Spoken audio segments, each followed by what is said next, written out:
ಶ್ರೀಗುರುಭ್ಯೋ ನಮಃ ಹರಿ ಓಂ. ಸುಮತಿಭಿರನುಮೇಯಂ ಶುಭ್ರಕಾಯಂ ಸಖಾಯಂ ಸುಖಮಯಮನಪಾಯಂ ಮುಕ್ತ್ಯುಪಾಯಂ ವಿಮಾಯಂ ನೃಹಯಮಹಮಮೇಯಂ ಧ್ಯೇಯಮಾಮ್ನಾಯಗೇಯಂ ಸದಯಮಸದಜೇಯಂ ಶ್ರೀಸಹಾಯಂ ಭಜೇಯಂ ಅಭ್ರಮಂ ಭಂಗರಹಿತಂ ಅಜಡಂ ವಿಮಲಂ ಸದಾ ಆನಂದತೀರ್ಥಮತುಲಂ ಭಜೆ ತಾಪತ್ರಯಾಪಹಂ ಚಿತ್ರೈಃ ಪದೈಶ್ಚ ಗಂಭೀರೈರ್ವಾಕ್ಯೈರ್ಮಾನೈರಖಂಡಿತೈಃ ಗುರುಭಾವಂ ವ್ಯಂಜಯಂತಿ ಭಾತಿ ಶ್ರೀಜಯತೀರ್ಥವಾಕ್. ಅರ್ಥಿಕಲ್ಪಿತಕಲ್ಪೋऽಯಂ ಪ್ರತ್ಯರ್ಥಿಗಜಕೇಸರಿ ವ್ಯಾಸತೀರ್ಥಗುರುರ್ಭೂಯಾದಸ್ಮದಿಷ್ಟಾರ್ಥಸಿದ್ಧಯೇ ತಪೋ ವಿದ್ಯಾ ವಿರಕ್ತ್ಯಾದಿ ಸದ್ಗುಣೌಘಾಕರಾನಹಂ ವಾದಿರಾಜಗುರೂನ್ ವಂದೇ ಹಯಗ್ರೀವಪದಾಶ್ರಯಾನ್. ದುರ್ವಾದಿಧ್ವಾಂತರಭಯೇ ವೈಷ್ಣವೇಂದೀವರೇಂದವೇ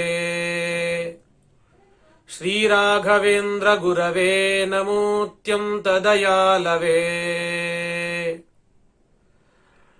ತಪಸ್ವಾಧ್ಯಾಯ ಶುಶ್ರೂಷಾ ಕೃಷ್ಣಪೂಜಾರತಂ ಮುನಿಂ ವಿಶ್ವೇಶಮಿಷ್ಟದಂ ವಂದೇ ಪರಿವ್ರಾಟ್ ಚಕ್ರವರ್ತಿನಂ. ಬುಧೈರಪಿ ಸುದುರ್ಬೋಧೆ ಗ್ರಂಥೇ ಯನ್ಮಮ ಸಾಹಸಂ ತತ್ಪಾರಯಂತು ನಿಪುಣಾ ಗುರುಪಾದರಜಃ ಕಣಾಃ. ಶ್ರೀಗುರುಭ್ಯೋ ನಮಃ ಹರಿ ಓಂ. ಜನ್ಮಾದ್ಯಸ್ಯ ಯತೋನ್ವಯಾದಿತರತಶ್ಚಾರ್ಥೇಷ್ವಭಿಜ್ಞಸ್ವರಾಟ್ ತೇನೇ ಬ್ರಹ್ಮಹೃದಾಯ ಆದಿಕವಯೇ ಮುಹ್ಯಂತಿ ಯಂ ಸೂರಯಃ. ತೇಜೋ ವಾರಿಮೃದಾಂ ಯಥಾ ವಿನಿಮಯೋ ಯತ್ರ ತ್ರಿಸರ್ಗೋ ಮೃಷಾ ಧಾಮ್ನಾ ಸ್ವೇನ ಸದಾ ನಿರಸ್ತಕುಹಕಂ ಸತ್ಯಂ ಪರಂ ಧೀಮಹಿ. ಧರ್ಮಃ ಪ್ರೋಜ್झितकैतवोऽत्र ಪರಮೋ ನಿರ್ಮತ್ಸರಾಣಾಂ ಸತಾಂ ವೇದ್ಯಂ ವಾಸ್ತವಮತ್ರ ವಸ್ತು ಶಿವದಂ ತಾಪತ್ರಯೋನ್ಮೂಲನಂ. ಶ್ರೀಮದ್ಭಾಗವತೆ ಮಹಾಮುನಿಕೃತೆ ಕಿಂ ವಾ ಪರೈರೀಶ್ವರಃ ಸದ್ಯೋ ಹೃದ್ಯವರುಧ್ಯತೆತ್ರ ಕೃತಿಭಿಃ ಶುಶ್ರೂಷುಭಿಸ್ತತ್ಕ್ಷಣಾತ್. ನಿಗಮಕಲ್ಪತರೋರ್ಗಲಿತಂ ಫಲಂ ಶುಕಮುಖಾದಮೃತದ್ರವ ಸಂಯುತಂ ಪಿಬತ ಭಾಗವತಂ ರಸಮಾಲಯಂ ಮುಹುರಹೋ ರಸಿಕಾ ಭುವಿ ಭಾವುಕಾಃ. ಯಂ ಪ್ರವ್ರಜಂತಮನುಪೇತಮಪೇತಕೃತ್ಯಂ ದ್ವೈಪಾಯನೋ ವಿರಹ ಕಾತರ ಆಜುಹಾವ. ಪುತ್ರೇತಿ ತನ್ಮಯತಯಾ ತರವೋಪಿ ನೇದುಸ್ತಂ ಸರ್ವಭೂತಹೃದಯಂ ಮುನಿಮಾನತೋಸ್ಮಿ. ಯಸ್ವಾನುಭಾವಮಖಿಲಶ್ರುತಿಸಾರಮೇಕಮಧ್ಯಾತ್ಮದೀಪಮತಿತಿತೀರ್ಷತಾಂ ತಮೋಂಧಂ. ಸಂಸಾರಿಣಾಂ ಕರುಣಯಾಃ ಪುರಾಣಗುಹ್ಯಂ ತಂ ವ್ಯಾಸಸೂನುಮುಪಯಾಮಿ ಗುರುಂ ಮುನೀನಾಂ. ನಾರಾಯಣಂ ನಮಸ್ಕೃತ್ಯ ನರಂ ಚೈವ ನರೋತ್ತಮಂ ದೇವೀಂ ಸರಸ್ವತೀಂ ವ್ಯಾಸಂ ತತೋ ಗ್ರಂಥಮುದೀರಯೇ. ಓಂ ಸ್ವಸ್ತ್ಯಸ್ತು ಸತಾಮಶೇಷ ಸನ್ಮಂಗಲಾನಿ ಭವಂತು. ಸಮ್ಯಕ್ ಶ್ಲೋಕೈಕಶ್ರವಣ ಪಠನ ಮಾತ್ರೇಣ ವಕ್ತುಶ್ಚ ಶ್ರೋತೃಣಾಂ ನಿಖಿಲ ಕಲಿಕೃತ ಕಲ್ಮಶಾಪನೋದನ ಪಟುತರೆ. ಶ್ರೀಮದ್ಭಾಗವತೆ ಮಹಾಪುರಾಣೆ ನವಮಸ್ಕಂದೆ ಅದ್ಯ ಕಥಾನುವಾದಃ.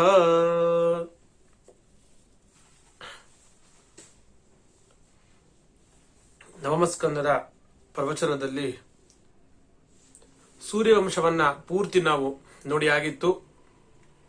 ಸೂರ್ಯವಂಶ ಆದ್ಮೇಲೆ ಮುಂದೆ ಚಂದ್ರವಂಶವನ್ನ ನಿರೂಪಣೆ ಮಾಡ್ತಾ ಹೋಗ್ತಾರೆ. ಹಿಂದೆನೆ ನೋಡಿದಂತೆ ಒಬ್ಬನೇ ವ್ಯಕ್ತಿ ಸೂರ್ಯವಂಶ ಮತ್ತು ಚಂದ್ರವಂಶ ಎರಡಕ್ಕೂ ಕೂಡ ಪ್ರವರ್ತಕ ಆಗ್ತಾನೆ. ಅದೇ ಸುದ್ಯುಮ್ನ ಅಥವಾ ಇಲ. ಇಲ ಆಗಿ ಸ್ತ್ರೀಯಾಗಿ ಚಂದ್ರವಂಶಕ್ಕೆ ಪ್ರವರ್ತಕನಾದ್ರೆ, ಸುದ್ಯುಮ್ನಾಗಿ ಗಂಡಾಗಿದ್ದಾಗ ಸೂರ್ಯವಂಶಕ್ಕೆ ಪ್ರವರ್ತಕನಾಗಿರುತ್ತಾನೆ. ಬುಧ ಆ ಇಳ ಆಗಿದ್ದಾಗ, ಸ್ತ್ರೀ ಆಗಿದ್ದಾಗ ಬುಧ ಪ್ರೀತಿಯಿಂದ ಸ್ವೀಕಾರ ಮಾಡಿದಾಗ ಅಲ್ಲಿ ಹುಟ್ಟುವಂತವನು ಚಂದ್ರ ಅಂತ ಹೇಳಿ ಈ ವಿಚಾರ ನಾವು ನೋಡಿದ್ವಿ. ಅದನ್ನ ಈಗ ಮೊದಲಿಂದ ಆರಂಭ ಮಾಡಿ ನಿರೂಪಣೆ ಮಾಡ್ತಾರೆ. ಚಂದ್ರವಂಶವನ್ನ ಮೊದಲಿಂದ ಆರಂಭ ಮಾಡ್ತಾರೆ. ಬ್ರಹ್ಮದೇವರಿಂದ ಆರಂಭ ಮಾಡಿ, ಬ್ರಹ್ಮದೇವರ ಸೃಷ್ಟಿಯಾದರು ಅಂತ ಹೇಳಿ ಅಲ್ಲಿಂದ ಆರಂಭ ಮಾಡಿ ಚಂದ್ರವಂಶವನ್ನ ನಿರೂಪಣೆ ಮಾಡ್ತಾರೆ. ಶೀರ್ಷಿಕೋವಾಚ ಅಥಾತ ಶ್ರೂಯತಾಮರಾಜನು ವಂಶ ಸೋಮಸ್ಯ ಪಾವನಃ. ಅತ್ಯಂತ ಪವಿತ್ರಕರವಾಗಿರುವ ಸೋಮನ ವಂಶವನ್ನ ಹೇಳ್ತೀನಿ. ಯಸ್ಮಿನ್ ನೈಲಾದಯೋ ಭೂಪಾಹ ಕೀರ್ತ್ಯಂತೆ ಪುಣ್ಯಕೀರ್ತಯ. ಪುಣ್ಯಕೀರ್ತನರು ಯಾರ ಹೆಸರನ್ನೇ ಹೇಳಿದಾಗ ನಮಗೆ ಪುಣ್ಯ ಪ್ರಾಪ್ತಿಯಾಗುತ್ತೋ ಅಂತಹ ಹೆಸರನ್ನು ಹೇಳೋದ್ರಿಂದಲೇನೆ ಪುಣ್ಯ ಕೊಡುವಷ್ಟು ತಪಸ್ವಿಗಳಾಗಿರುವಂತಹ ಮಹಾನುಭಾವರು, ಪುರೂರವ ಮೊದಲಾದಂತಹ ಮಹಾನುಭಾವರೆಲ್ಲರೂ ಕೂಡ ಆ ವಂಶದಲ್ಲಿದ್ದಾರೆ ಅಂತ ಹೇಳಿ, ಪುರುಷನಾಮಕನಾದಂತಹ ಭಗವಂತ, ಆ ಪುರುಷನಾಮಕನಾದ ಸಹಸ್ರಶೀರ್ಷ ಪುರುಷ ಇತ್ಯಾದಿಯಾಗಿ ಪುರುಷ ಸೂಕ್ತದಿಂದ ಸ್ತುತ್ಯನಾಗಿರುವಂತಹ ಭಗವಂತ, ಅವನ ನಾಭಿ ಹೃದಯದಿಂದ ಒಂದು ಕಮಲ ಹುಟ್ಟುತ್ತೆ. ಆ ಕಮಲದಲ್ಲೇನೆ ಚತುರ್ಮುಖ ಬ್ರಹ್ಮದೇವರು ಅಭಿವ್ಯಕ್ತರಾಗ್ತಾರೆ. ಆ ಚತುರ್ಮುಖ ಬ್ರಹ್ಮದೇವರಿಂದಾಗಿ ಅತ್ರಿ ಋಷಿಗಳು ಹುಟ್ಟುತ್ತಾರೆ. ಆನಂತರ ಅತ್ರಿ ಋಷಿಗಳ ಕಣ್ಣಿನಿಂದಾಗಿ ಹುಟ್ಟುವಂಥವನೇ ಚಂದ್ರ. ತಸ್ಯ ದೃಗ್ಭ್ಯೋತ ಅಭವತ್ ಪುತ್ರ ಸೋಮೋ ಅಮೃತಮಯ ಕಿಲ. ಅಮೃತಮಯನಾಗಿರುವಂತಹ ಅಂದ್ರೆ ಅಮೃತಮಯವಾದ ಕಿರಣಗಳು, ಯಾವನ ಕಿರಣಗಳು ಅದು ಸಸ್ಯಗಳೆಲ್ಲದಕ್ಕೂ ಜೀವವನ್ನ ತುಂಬುತ್ತೆ, ಅಂತಹ ಅಮೃತ ಕಳೆಯುಳ್ಳಂಥವನು ಚಂದ್ರ. ಅಂತಹ ಅಮೃತಮಯನಾದಂತಹ ಚಂದ್ರ ಕಣ್ಣಿನಿಂದಾಗಿ, ಅತ್ತಿ ಋಷಿಗಳ ಕಣ್ಣಿನಿಂದಾಗಿ ಹುಟ್ಟುತ್ತಾನೆ. ಆ ಚಂದ್ರ ವಿಪ್ರೌಷಧ್ಯಂಬುಗರ್ಭಾಣಾಂ ಬ್ರಹ್ಮಣ ಕಲ್ಪಿತಃ ಪತಿ. ಚಂದ್ರ ಹುಟ್ಟಿದಾಗ ಬ್ರಹ್ಮದೇವರು ವ್ಯವಸ್ಥೆ ಮಾಡ್ತಾರೆ, ಬ್ರಾಹ್ಮಣರಲ್ಲಿ ಅಭಿಮಾನಿಯಾಗಿ ಚಂದ್ರ ಇರಬೇಕು, ಎಲ್ಲ ಸಸ್ಯಗಳಲ್ಲಿ ಮತ್ತು ಕುಮುದ ಪುಷ್ಪ, ರಾತ್ರಿಯಲ್ಲಿ ಅರಳುವಂತಹ ನೈದೆಲೆ ಅಂತ ಹೇಳಿ ಕರೀತಾರೆ, ಕುಮುದ ಅಂತನೂ ಕೂಡ ಕರೀತಾರೆ ಅದನ್ನ. ಸೂರ್ಯ ಕಿರಣದಿಂದ ತಾವರೆ ಅರಳುವಂತೆ ರಾತ್ರಿ ಕಾಲದಲ್ಲಿ ಚಂದ್ರನ ಕಿರಣದಿಂದ ಮಾತ್ರ ಅರಳುವಂತಹ ಪುಷ್ಪ ಇದೆ, ಕುಮುದ ಪುಷ್ಪ. ಇದೆಲ್ಲದಕ್ಕೂ ಅಧಿಪತಿಯಾಗಿ ಇರುವಂತೆ ಬ್ರಹ್ಮದೇವರು ಚಂದ್ರನನ್ನ ವ್ಯವಸ್ಥೆ ಮಾಡ್ತಾರೆ. ಅಂತಹ ಚಂದ್ರ ಅವನು ಒಂದು ರಾಜಸೂಯ ಯಾಗವನ್ನು ಮಾಡ್ತಾನಂತೆ. ಸೋಯಜದ್ ರಾಜಸೂಯೇನ ವಿಜಿತ್ಯ ಭುವನತ್ರಯಂ. 3 ಲೋಕವನ್ನು ಕೂಡ ಗೆದ್ದು ಒಂದು ರಾಜಸೂಯ ಯಾಗ ಮಾಡ್ತಾನೆ. ರಾಜಸೂಯ ಯಾಗ ಮಾಡ್ದ. ಅಲ್ಲಿ ರಾಜಸೂಯ ಯಾಗದಲ್ಲಿ ಎಲ್ಲರೂ ಇರ್ತಾರೆ. ದೇವಗುರುವಾಗಿರುವಂತಹ ಬೃಹಸ್ಪತ್ಯಾಚಾರ್ಯರು ಇದ್ರು. ಬೃಹಸ್ಪತ್ಯಾಚಾರ್ಯರ ಪತ್ನಿಯಾದ ತಾರೆಯನ್ನ ನೋಡಿ ಮೋಹಿತನಾಗ್ತಾನೆ. ಹೇಳದೆ ಕೇಳದೆ ಅಪಹಾರ ಮಾಡಿಬಿಡ್ತಾನೆ. ತಾರೆಯನ್ನ ಅಪಹಾರ ಮಾಡಿ ಕರ್ಕೊಂಡು ಹೋಗ್ಬಿಡ್ತಾನೆ. ಆಗ ಬೃಹಸ್ಪತ್ಯಾಚಾರ್ಯರು ಬಂದು ಬೇಡ್ತಾರಂತೆ, ನಿಧಾನಕ್ಕಾಗಿ ಬೇಡ್ತಾರೆ, ಇಲ್ಲಪ್ಪ ಹಾಗೆ ಮಾಡಬೇಡ ಬಿಡು ಅಂತ ಹೇಳಿ ಬೇಡ್ತಾರಂತೆ. ಯದಾಸ ದೇವಗುರುಣ ಯಾಚಿತಃ ಅಭೀಕ್ಷ್ಣಶಃ. ಮತ್ತೆ ಮತ್ತೆ ಪುನಃ ಪುನಃ, ಒಮ್ಮೆ ಅಲ್ಲ ಮತ್ತೆ ಮತ್ತೆ ಕೇಳ್ತಾರಂತೆ, ನನ್ನ ಪತ್ನಿಯನ್ನು ಬಿಟ್ಟು ಬಿಡು, ಇದು ತಪ್ಪು ಅಂತ ಹೇಳಿ. ಆದ್ರೂ ಮದಾತ್, ಅವನಿಗೆ ರಾಜಸೂಯ ಯಾಗ ಬೇರೆ ಮಾಡಿದಾನೆ, 3 ಲೋಕ ಗೆದ್ದಿರುವಂತವನು ನಾನು ಅಂತ ಹೇಳಿ ಆ ಮದ ಬರುತ್ತೆ. ಮದದಿಂದಾಗಿ ಅವರು ಎಷ್ಟು ಪ್ರಾರ್ಥನೆ ಮಾಡಿದ್ರು ಕೂಡ ನಾತ್ಯ ಜತ ಆ ಹೆಂಡತಿಯನ್ನು ಬಿಟ್ಟು ಕೊಡೋದೇ ಇಲ್ಲ. ಕೊನೆಗೆ ಏನಾಗುತ್ತೆ, ಅದರ ಪರಿಣಾಮ ಏನಾಗುತ್ತೆ ಅಂತಂದ್ರೆ ದೇವದಾನವ ಯುದ್ಧ ನಡೆದು ಬಿಡುತ್ತಂತೆ. ದೇವದಾನವ ಯುದ್ಧ ನಡೆದು ಬಿಡುತ್ತೆ. ಯಾಕೆ ಅಂತಂದ್ರೆ ಈಗ ಒಬ್ಬ ಬೃಹಸ್ಪತ್ಯಾಚಾರ್ಯರು ದೇವತಾ ಗುರು, ಒಬ್ಬ ದೇವತೆಯೇ ಆಗಿರುವಂತಹ ಸೋಮ ದೇವಗುರುವ ವಿರುದ್ಧವಾಗಿ ನಡ್ಕೊಂಡಾಗ ಅವರಲ್ಲೇ 2 ಭಾಗ ಆಗ್ಬಿಡುತ್ತೆ. ಶುಕ್ರಾಚಾರ್ಯರು, ದೈತ್ಯ ಗುರುವಾಗಿರುವಂತಹ ಶುಕ್ರಾಚಾರ್ಯರು ಇದನ್ನ ತಿಳ್ಕೊಳ್ತಾರೆ, ಒಳ್ಳೆ ಸಂದರ್ಭ ಇದು ಅಂತ ಹೇಳಿ. ಬೃಹಸ್ಪತ್ಯಾಚಾರ್ಯರು ಅವ್ರಿಗೂ ಪರಸ್ಪರ ವಿರೋಧ ಯಾವತ್ತೂ ಕೂಡ. ಹಾಗಾಗಿ ಇದೇ ಸೂಕ್ತವಾಗಿರುವಂತಹ ಸಮಯ, ದೇವತೆಗಳಲ್ಲೇ ಇರುವಂತಹ ಸೋಮನನ್ನ ನಮ್ಮ ಪರವಾಗಿ ಮಾಡಿಕೊಂಡ್ರೆ ಯುದ್ಧ ಮಾಡಿ ಗೆಲ್ಲಬಹುದು ಅಂತ ಹೇಳಿ ಅವರು ತೀರ್ಮಾನ ಮಾಡ್ತಾರಂತೆ. ತತ್ಕೃತೆ ಜಜ್ಞೆ ಸುರದಾನವ ವಿಗ್ರಹ. ದೇವದಾನವ ಯುದ್ಧವೇ ಆಗತ್ತೆ ಅಂತ. ಶುಕ್ರೋ ಬೃಹಸ್ಪತಿರ್ದ್ವೇಷಾದ ಅಗ್ರಹೀತ್ ಸಾಸುರೋಡುಪಂ. ಎಲ್ಲ ನಕ್ಷತ್ರಾಧಿಪತಿಯಾಗಿರುವಂತಹ ಚಂದ್ರನನ್ನ ಶುಕ್ರಾಚಾರ್ಯರು ತಮ್ಮ ಪರವಾಗಿ ಕರ್ಕೊಳ್ತಾರೆ, ದಾನವರ ಪರವಾಗಿ ಅವನನ್ನ ಹೇಳ್ಕೊಳ್ತಾರೆ. ರುದ್ರದೇವರು ಅವರು ಬೃಹಸ್ಪತ್ಯಾಚಾರ್ಯರ ಪರವಾಗಿ ನಿಲ್ಲುತ್ತಾರೆ. ಅವರು ತಮ್ಮೆಲ್ಲ ಭೂತಗಣಗಳೇನಿದೆ ಅದೆಲ್ಲವನ್ನ ತೆಗೆದುಕೊಂಡು ಬೃಹಸ್ಪತ್ಯಾಚಾರ್ಯರ ಪಕ್ಷದಲ್ಲಿ ನಿಂತ್ಕೊಳ್ತಾರೆ. ಹೀಗೆ ಸರ್ವ ದೇವಗಣೋಪೇತ ಮಹೇಂದ್ರೋ ಗುರುಮನ್ವಗಾತ್. ಇಂದ್ರದೇವರು ಎಲ್ಲಾ ದೇವತೆಗಳನ್ನೆಲ್ಲ ಕರೆದುಕೊಂಡು ಬೃಹಸ್ಪತ್ಯಾಚಾರ್ಯರ ಪರವಾಗಿ ನಿಂತ್ಕೊಳ್ತಾರೆ, ಅವರು ದೇವತಾ ಗುರು ಅನ್ನೋ ಕಾರಣಕ್ಕಾಗಿ. ಹೀಗೆ ದೊಡ್ಡ ಯುದ್ಧ ಅನ್ನೋದು ನಡೆದುಬಿಡುತ್ತೆ. ಸುರಾಸುರ ವಿನಾಶೋಭೂತ್ ಸಮರಸ್ತಾರಕಾಮಯ. ಹೀಗೆ ಭಯಾನಕವಾಗಿರುವಂತಹ ಯುದ್ಧ ಅನ್ನುವಂಥದ್ದು ಅಲ್ಲಿ ನಡೆಯುತ್ತೆ. ಅದರ ಸತ್ಯಧರ್ಮ ತೀರ್ಥರು ತುಂಬಾ ಚೆನ್ನಾಗಿ ವ್ಯಾಖ್ಯಾನ ಮಾಡ್ತಾರೆ. ತಾರಕಾಮಯ ಅಂತಂದ್ರೆ ತಾರ ತಾರ ತಾರ ಅಂತಂದ್ರೆ ಬೃಹಸ್ಪತ್ಯಾಚಾರ್ಯರ ಪತ್ನಿ, ಅವಳಲ್ಲಿ ಆಸಕ್ತನಾಗಿದ್ದಂತಹ ಕಾಮ ಉಳ್ಳಂತಹ ಯಾವ ಚಂದ್ರ ಇದ್ದಾನೆ, ಆ ನಿಮಿತ್ತದಿಂದಾಗಿ ಒಂದು ದೊಡ್ಡ ಯುದ್ಧ ಇಲ್ಲಿ ನಡೆಯುತ್ತೆ ಅಂತ ಹೇಳಿ. ಹೀಗೆ ಯುದ್ಧ ಅನ್ನೋದು ನಡೆಯುತ್ತೆ. ಕೊನೆಗೆ ಅಂಗಿರಸರು ಹೋಗಿ ಬ್ರಹ್ಮದೇವರಿಗೆ ಹೇಳ್ತಾರಂತೆ. ಈ ಅಂಗಿರಸರು ಬೇರೆ ಯಾರು ಅಲ್ಲ, ಅಂಗಿರಸರು ಬೃಹಸ್ಪತ್ಯಾಚಾರ್ಯರ ತಂದೆ. ಹಾಗಾಗಿ ತಾವೇ ಹೋಗಿ ಬ್ರಹ್ಮದೇವರಿಗೆ ಹೇಳ್ತಾರೆ, ಈ ತರ ಧರ್ಮ ವಿರುದ್ಧವಾಗಿ ಅವನು ಬೃಹಸ್ಪತಿಯ ಪತ್ನಿಯನ್ನು ಅಪಹಾರ ಮಾಡಿದ್ದಾನೆ, ಎಷ್ಟು ವಿನಯವಾಗಿ ಕೇಳಿದ್ರು ಕೂಡ ಕೊಡ್ತಾ ಇಲ್ಲ, ಅವನದೇ ತಪ್ಪಿರುವುದು ಅಂತ ಹೇಳಿ ಬ್ರಹ್ಮದೇವರಲ್ಲಿ ಹೋಗಿ ಅಂಗಿರಸರು ನಿವೇದನೆ ಮಾಡ್ತಾರೆ. ಆಗ ಬ್ರಹ್ಮದೇವರು ಬಂದು ಸೋಮನನ್ನ ಬೈದು ಹೆಂಡತಿಯನ್ನು ವಾಪಸ್ ಕೊಡಿಸ್ತಾರಂತೆ. ಬೈದು ಸ್ಪಷ್ಟವಾಗಿ ಹೇಳ್ತಾರೆ, ನಿರ್ಭತ್ಸ್ಯ ಸೋಮಂ ನಿರ್ಭತ್ಸ್ಯ ವಿಶ್ವಕೃತ ತಾರಾಂ ಸ್ವಭರ್ತೆ ಪ್ರಾಯಚ್ಛತ ಅಂತ. ಅಂದ್ರೆ ತಪ್ಪಿತ್ತು ಅಂತ ಹೇಳಿ ಅದರಿಂದ ಗೊತ್ತಾಗುತ್ತೆ ನಮಗೆ. ಸರಿ, ತಾರೆಯನ್ನು ಕೊಡಿಸ್ತಾರೆ. ತಾರೆಯನ್ನು ಸ್ವೀಕಾರ ಮಾಡಬೇಕು ಬೃಹಸ್ಪತ್ಯಾಚಾರ್ಯರು. ವಾಪಸ್ಸು ಸ್ವೀಕಾರ ಮಾಡುವಾಗ ಅವರು ಗಮನಿಸ್ತಾರೆ, ಅವಳು ಗರ್ಭಿಣಿ ಆಗಿರ್ತಾಳೆ. ಹಾಗಿದ್ರೆ ಅವಳು ಗರ್ಭಿಣಿ ಆಗಿದ್ದಾಳೆ ಅಂತ ಬೃಹಸ್ಪತ್ಯಾಚಾರ್ಯ ಗೊತ್ತಾಗುತ್ತೆ. ಆಗ ಬೈದು ಹೆಂಡತಿಗೆ ಬುದ್ಧಿ ಹೇಳ್ತಾರಂತೆ, ಈ ಗರ್ಭವನ್ನ ನೀನು ಪರಿತ್ಯಾಗ ಮಾಡು, ಯಾಕೆ ನನ್ನಿಂದಾಗಿ ನೀನು ಪಡೆದುಕೊಂಡಂತದ್ದಲ್ಲ, ನೀನು ನನ್ನ ಕ್ಷೇತ್ರ. ಹೆಂಡತಿಯನ್ನ ಕ್ಷೇತ್ರ ಅಂತ ಯಾಕೆ ಕರೀತಾರೆ? ವಸ್ತುತಃ ಕ್ಷೇತ್ರ ಅಂತಂದ್ರೆ ಭೂಮಿ. ನಾವು ಬೆಳೆಯಲಿಕ್ಕೆ ಉಪಯೋಗಿಸುವಂತಹ ಭೂಮಿ ಏನಿದೆ ಅದನ್ನ ಕ್ಷೇತ್ರ ಅಂತ ಹೇಳಿ ಕರೀತಾರೆ. ಪತ್ನಿಯನ್ನು ಕೂಡ ಕ್ಷೇತ್ರ ಅಂತ ಹೇಳಿ ಹೇಳ್ತಾರೆ. ಯಾಕೆ ಅಂತಂದ್ರೆ ಸಂತಾನ ಉತ್ಪತ್ತಿಗಾಗಿ ಯಾರನ್ನ ಪತ್ನಿಯನ್ನಾಗಿ ಸ್ವೀಕಾರ ಮಾಡಿರ್ತಾನೆ ಅದು ಕ್ಷೇತ್ರ. ಪತಿ ಪತ್ನಿಯರಿಬ್ಬರೂ ಕೂಡ ಸೇರಿ ಪ್ರಪಂಚಕ್ಕೆ ಪ್ರಜೆಗಳನ್ನ ಕೊಡ್ತಾರೆ. ಹಾಗಾಗಿ ನನ್ನ ಕ್ಷೇತ್ರ ಆಗಿರುವಂತಹ ನಿನ್ನಲ್ಲಿ ಇನ್ನೊಬ್ಬರಿಂದ ಉಂಟಾಗಿರುವ ಈ ಗರ್ಭ ಅನ್ನೋದು ಸ್ವೀಕಾರ ಮಾಡೋದು ಸರಿಯಲ್ಲ, ಅದು ನೀನು ಪರಿತ್ಯಾಗ ಮಾಡು ಅಂತ ಹೇಳಿ ಬೃಹಸ್ಪತ್ಯಾಚಾರ್ಯ ಹೇಳ್ತಾರೆ. ನಾಹಂ ತ್ವಾಂ ಭಸ್ಮಸಾತ್ ಕುರಿಯಾಂ.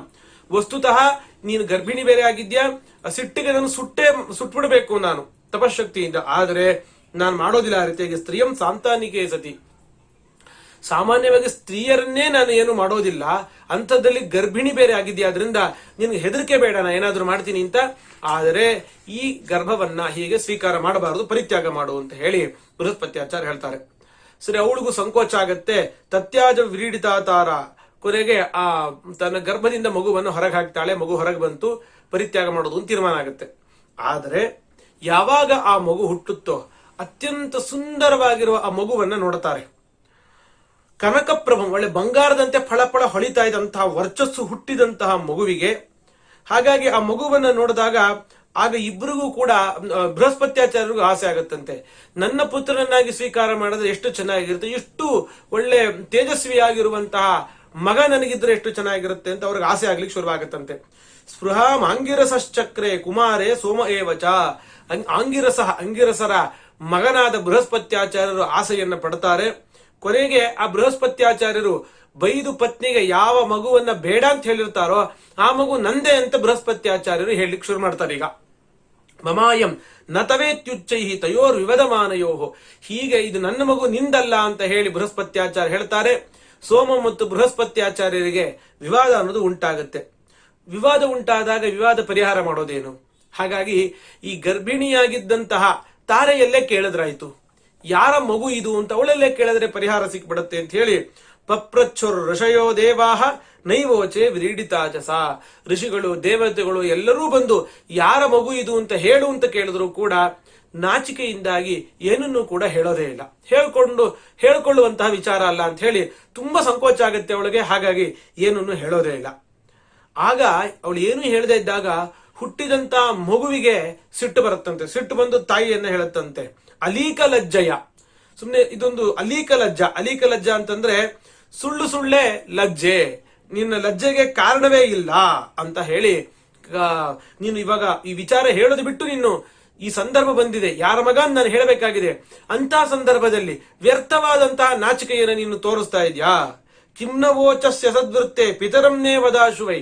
ನನ್ನ ತಂದೆ ಯಾರು ಅಂತ ನೀನು ಬೇಗ ಹೇಳು, ಯಾಕೆ ಹೇಳ್ತಾ ಇಲ್ಲ ನೀನು? ಒಂದ್ ವೇಳೆ ನೀನು ಹೇಳಿಲ್ಲ ಅಂದ್ರೆ ನಿನ್ನನ್ನ ಸುಟ್ಟು ಬೂದಿ ಮಾಡ್ತೀನಿ ಅಂತ ಹೇಳಿ ಹೀಗೆ ಆತ್ಮಾವದ್ಯ ವಿಗೂಹಿನಿ, ತನ್ನ ತಪ್ಪನ್ನು ಮುಚ್ಕೊಳ್ಳಿಕ್ ನೀನು ಪ್ರಯತ್ನ ಪಡ್ತಾ ಇದೀಯ ನೀನು.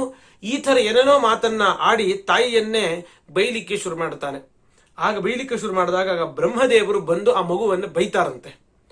ಯಾಕೆ ಅಂತಂದ್ರೆ ತಾಯಿಯನ್ನ ನೀನು ಹೀಗೆಲ್ಲ ಬೈತಾ ಇದೆಯಲ್ಲ ಅಂತ ಬೈದು, ಸಾಮಾನ್ಯವಾಗಿ ಹೆಣ್ಣು ಮಕ್ಕಳಿಗೆ ಹೇಳ್ಕೊಳ್ಲಿಕ್ಕೆ ಸಂಕೋಚ ಆಗೋ ವಿಚಾರವನ್ನ ಬೈದು ಎಲ್ಲರ ಮುಂದೆ ಕೇಳಿದ್ರೆ ಹೇಗೆ ತಾನೇ ಹೇಳ್ಕೊಳ್ತಾರವರು?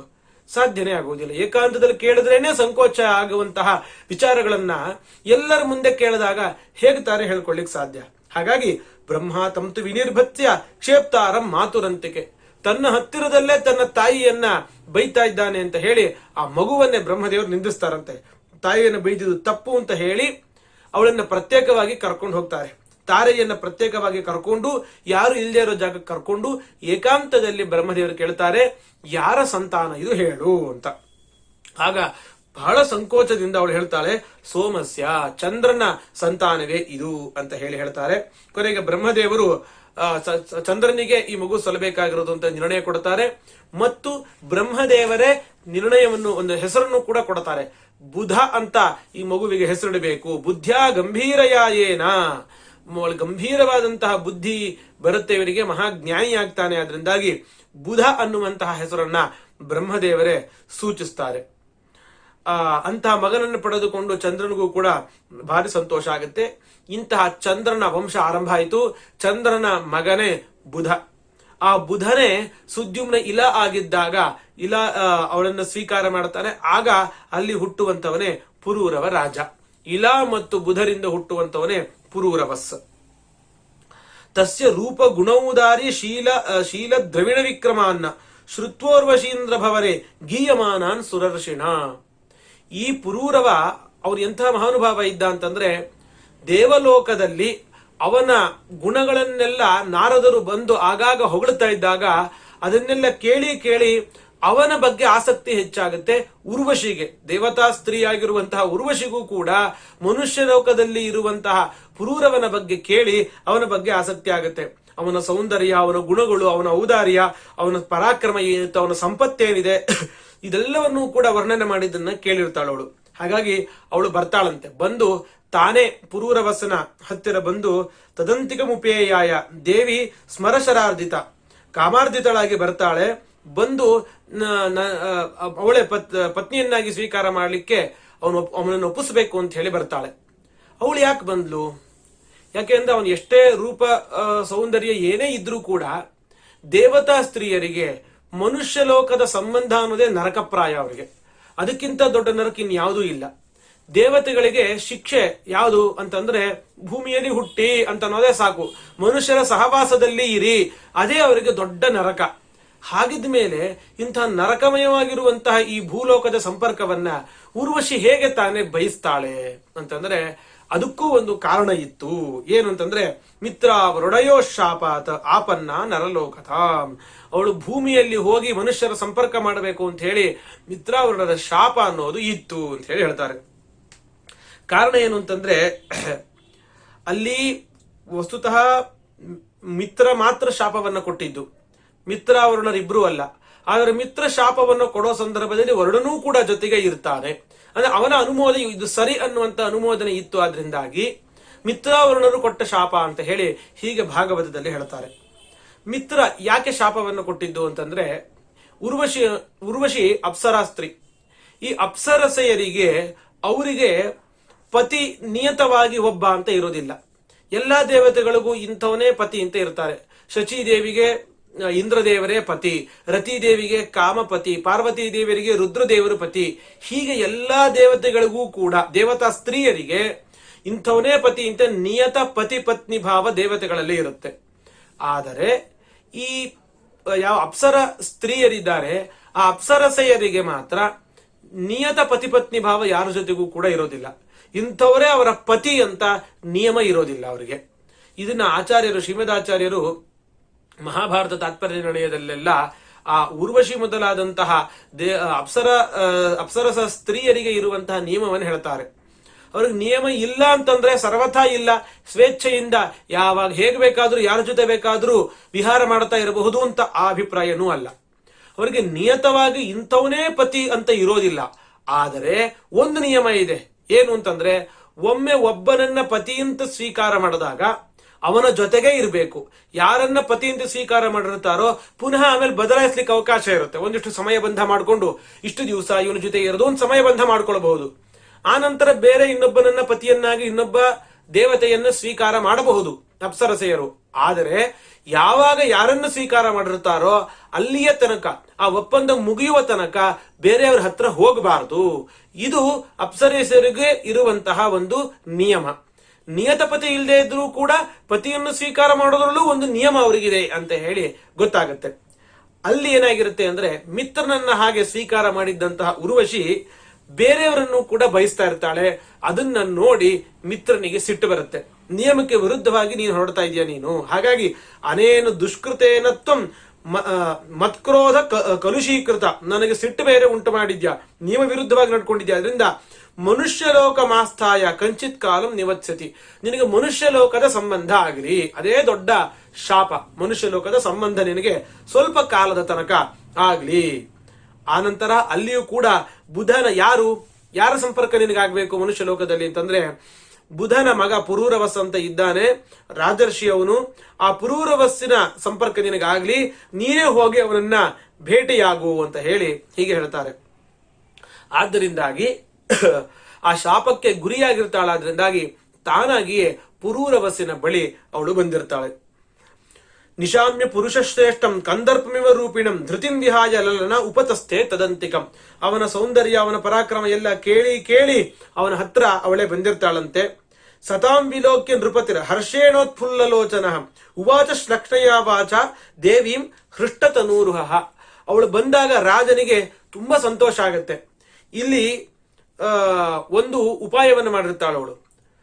ಅವಳಿಗೆ ಶಾಪ ಇದೆ, ತಾನೇ ಮನುಷ್ಯ ಸಂಪರ್ಕವನ್ನು ಮಾಡಬೇಕಾಗಿದೆ.